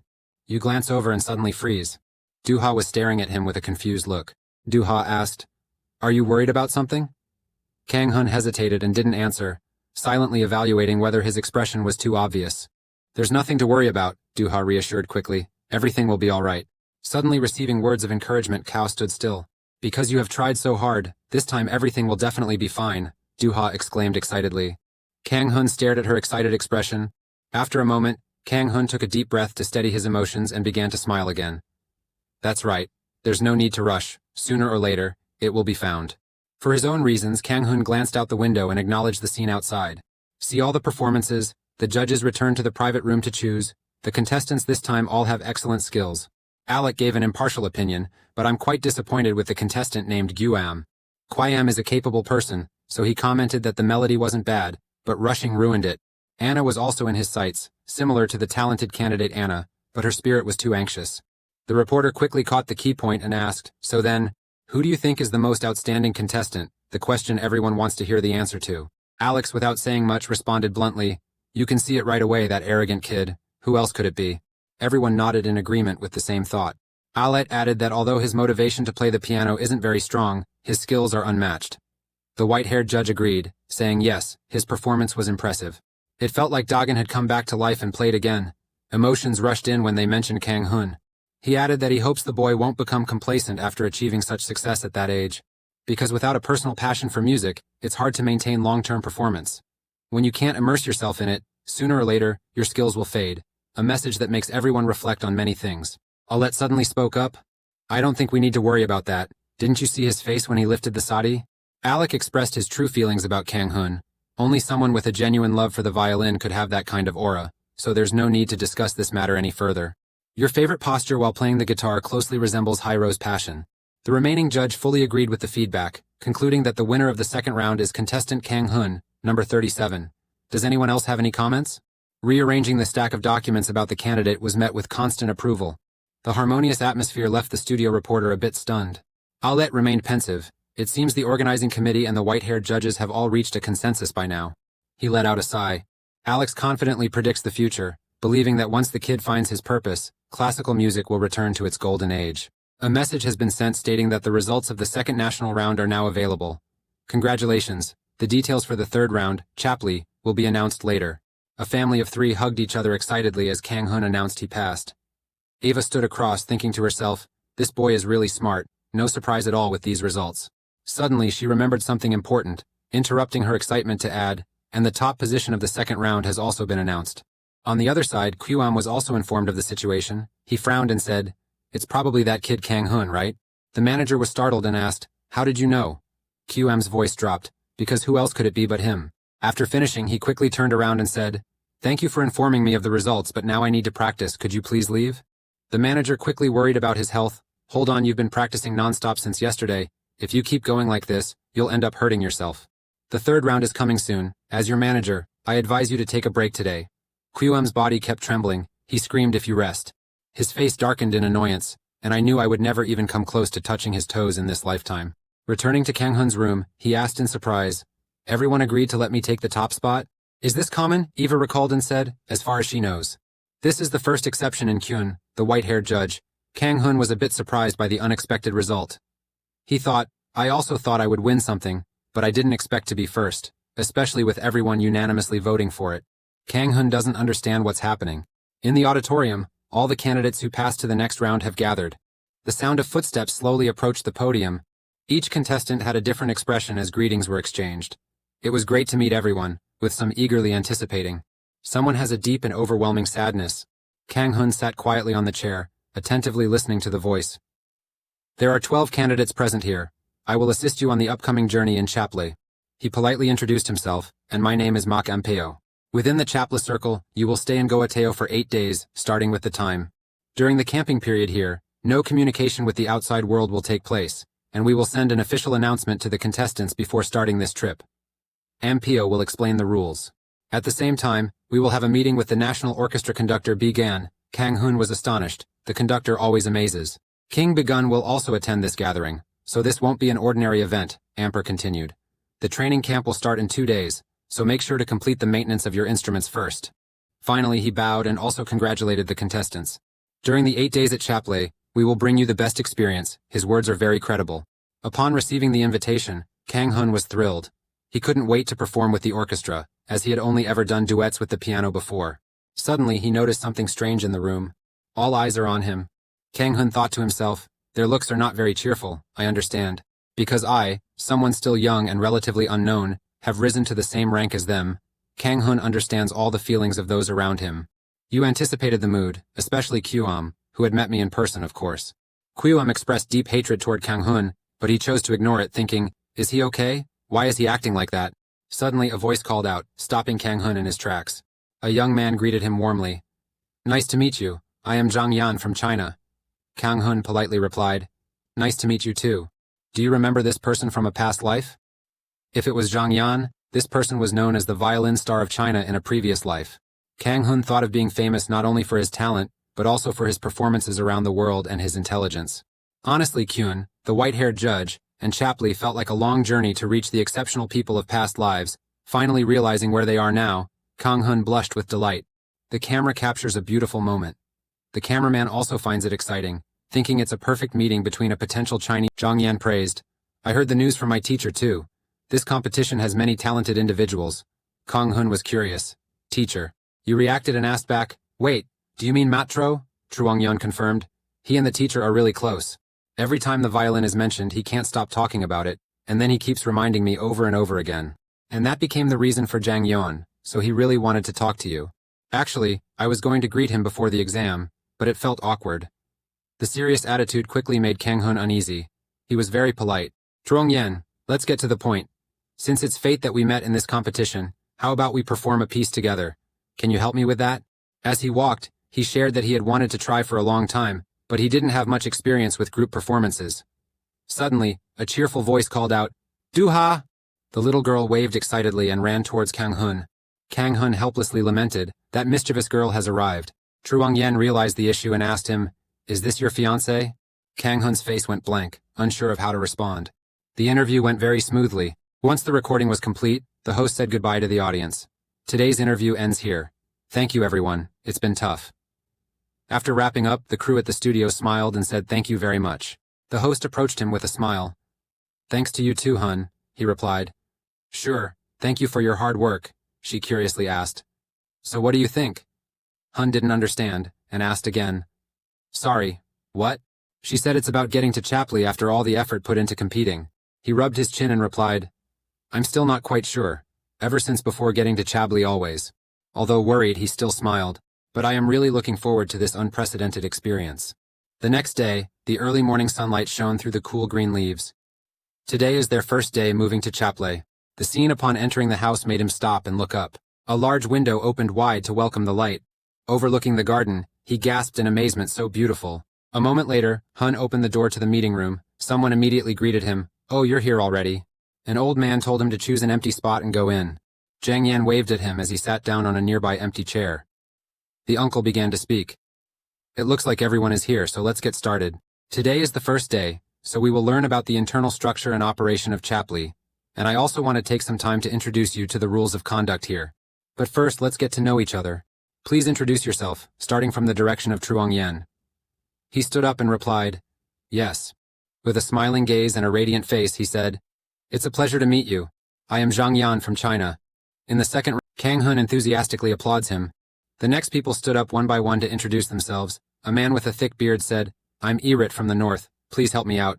Everyone in the room was surprised by his height. Wow, he's really tall. A chubby guy stood up next. I'm Danny, currently studying at a music university in Germany. My name is Joseph. I come from the Royal Academy of Music. While everyone was introducing themselves, he rested his chin on his hand, lost in thought, and suddenly recalled the old days vividly. On the first day at the Institute for Judicial Research and Training, everyone was worried about introducing themselves, just like now. While he was still lost in thought, wondering what he had said back then, Truong Yan called out softly, Huna. Hun, it's your turn, he replied, startled. Oh, okay. Everyone focused their eyes on Hun. He smiled confidently and introduced himself as Kang Hun from Korea. This year he just turned 14. In the second round of the competition, he played a piece by Mavatsky. Is it true you're really 14? Erit did not quite believe it. He looked at him and said, 14 years old? With a short stature like that, you look more like 10. The others felt the same way. That's right. Before the room became noisier, the uncle spoke up. If you have any questions, discuss them privately after we finish here. Next up, who's coming? The girl sitting next to him quietly stood up. I am Anna from Russia, currently studying at Chakotky Academy. Hope for everyone's support. He realized this was the girl from that time, probably just not used to talking to crowds. He looked at her and thought, with that personality, she still made it through the competition, which means she must have extraordinary talent. It really piqued his curiosity. Next is a handsome young man introducing me as QM from the UK. After a brief introduction, he shot him a glare. Kang Hun couldn't understand what he meant. QM sat down hard in surprise. Is it over already? What does Kang Hun think? Why is he so strange? The introduction kept going, and after a while, the man announced that the presentation on Chapla's structure was over. Now, I'll go over the rules with you. As everyone knows, Chapla currently strictly prohibits outsiders from entering. Everything will take place in this area, and you will have to do everything by yourselves. Not just cleaning but also breakfast and dinner. Pick your tasks, then take turns helping each other out. It feels like we're in a training camp, he thought. All around Chapli, cameras will capture your daily life and music practice. The footage will be edited and broadcasted, so make it your goal each day. He closed the document, and that's all for today's instructions. I hope you can develop your talent and music dreams in this Chapli. When the program introduction ended, everyone gathered together. Trong Yen looked at QAM and asked, now that we've finally got a break, do you have anything else to say? But he didn't respond. Staring angrily to the side, Kang Hun is happily chatting on the side. He immediately turned and walked away. I didn't have time to chat, so I excused myself. Zhang Yan and Kang Hun watched. Oh, that's all. Anna, who is shy around crowds, said her goodbyes. I'm heading out too. Seeing this, the others decided to retreat to their rooms as well. I'm leaving now, heading to my room too. Only 2 people were left in the meeting room, Truong Yen and Kang Hun. Everyone else had left. Truong Yen said that after all, we are rivals, right? So it's understandable that it's hard to be friends. He sighed, recalling the time at the Institute of Legal Research and Training. The cheerful atmosphere of the first day quickly vanished, replaced by silent struggles among everyone.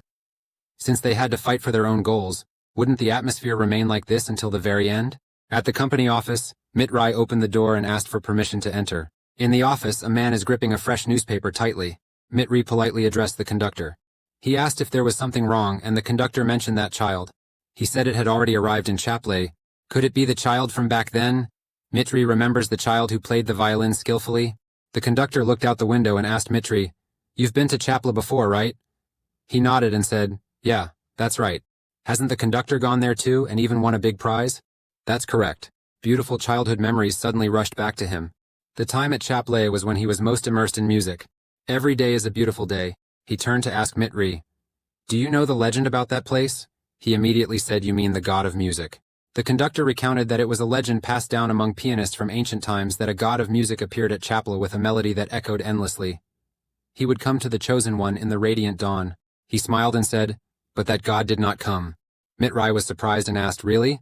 He affirmed that I had struck a sincere tune to attract him. "But if it's that kid, it'll be different.